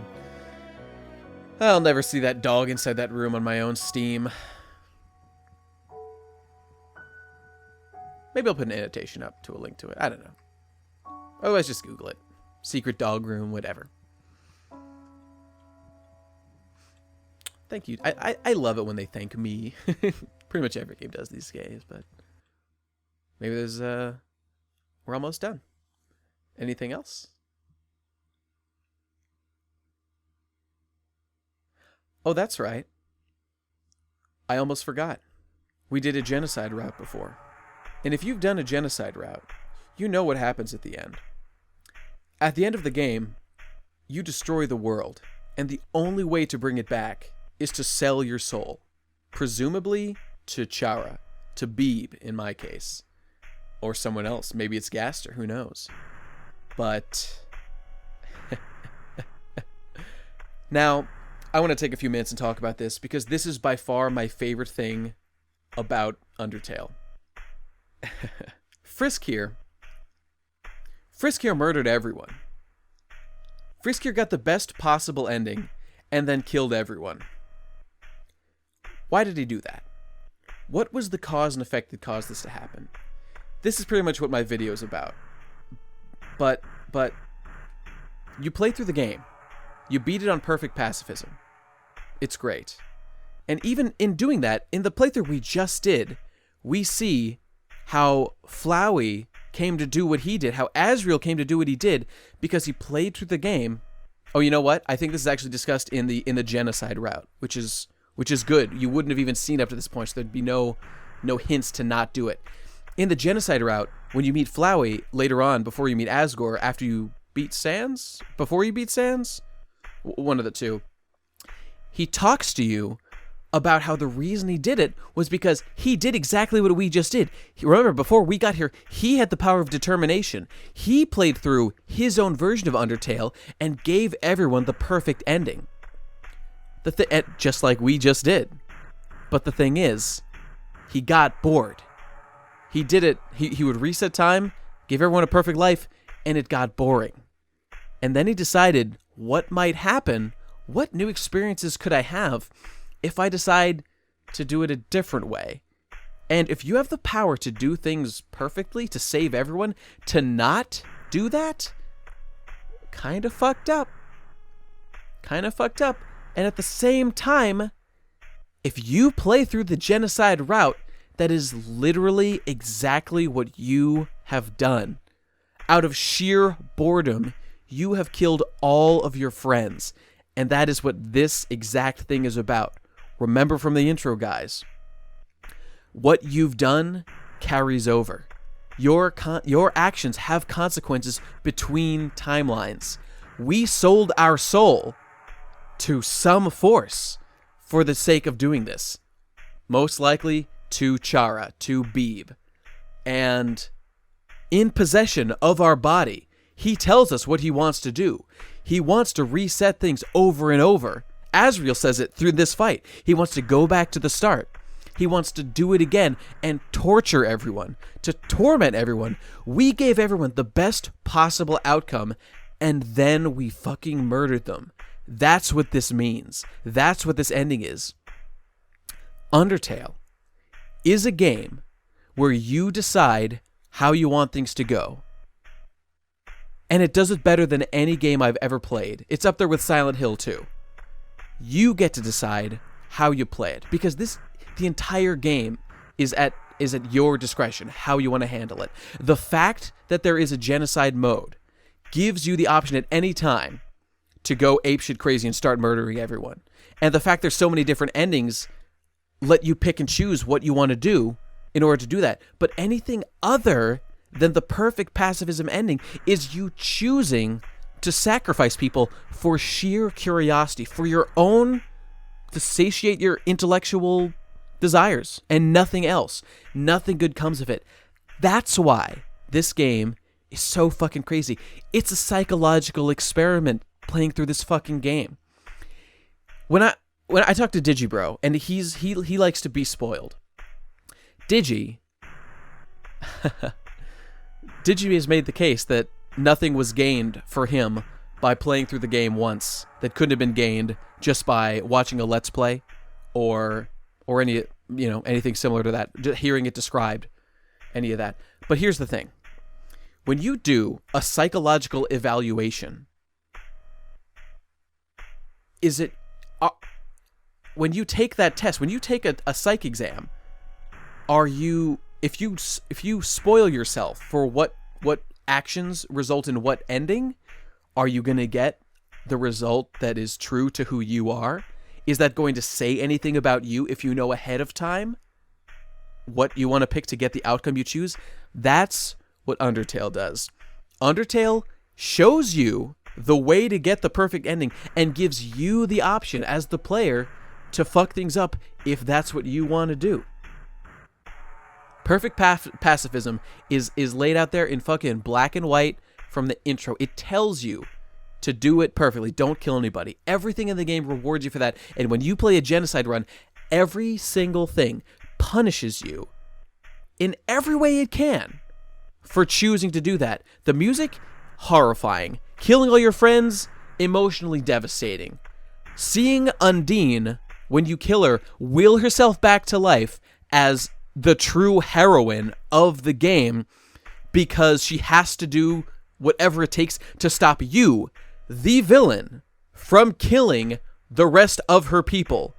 You are not being a good person. You are being the worst person. And entirely because you're curious to see what would happen. That's it. That's the only thing. And that's it. And that's it. It's super fucked up. To do this, to play it this way, teaches you about yourself. Undertale is a game. I think the reason people like Digi are willing to be spoiled is because they don't look at it as the psych evaluation that I see it as. When you play a game like this, as I did, get a perfect pacifism run, and then decide to go do a genocide run, and it hurts, but you do it anyway, it's beyond just a game. It's education about yourself. What could be more interesting than learning about what you're willing to do for the sake of intellectual curiosity? I hope people get that. I hope that's what people get about this game.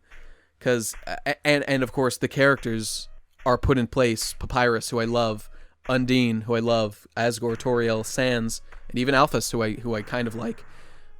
The fact that they're such appealing characters makes this scene right here way more powerful than it would have been if I just didn't give a shit about them. If I was just taking a psychological evaluation, I wouldn't give a shit. But man, it crafts everything perfectly to make a statement about what you're willing to do.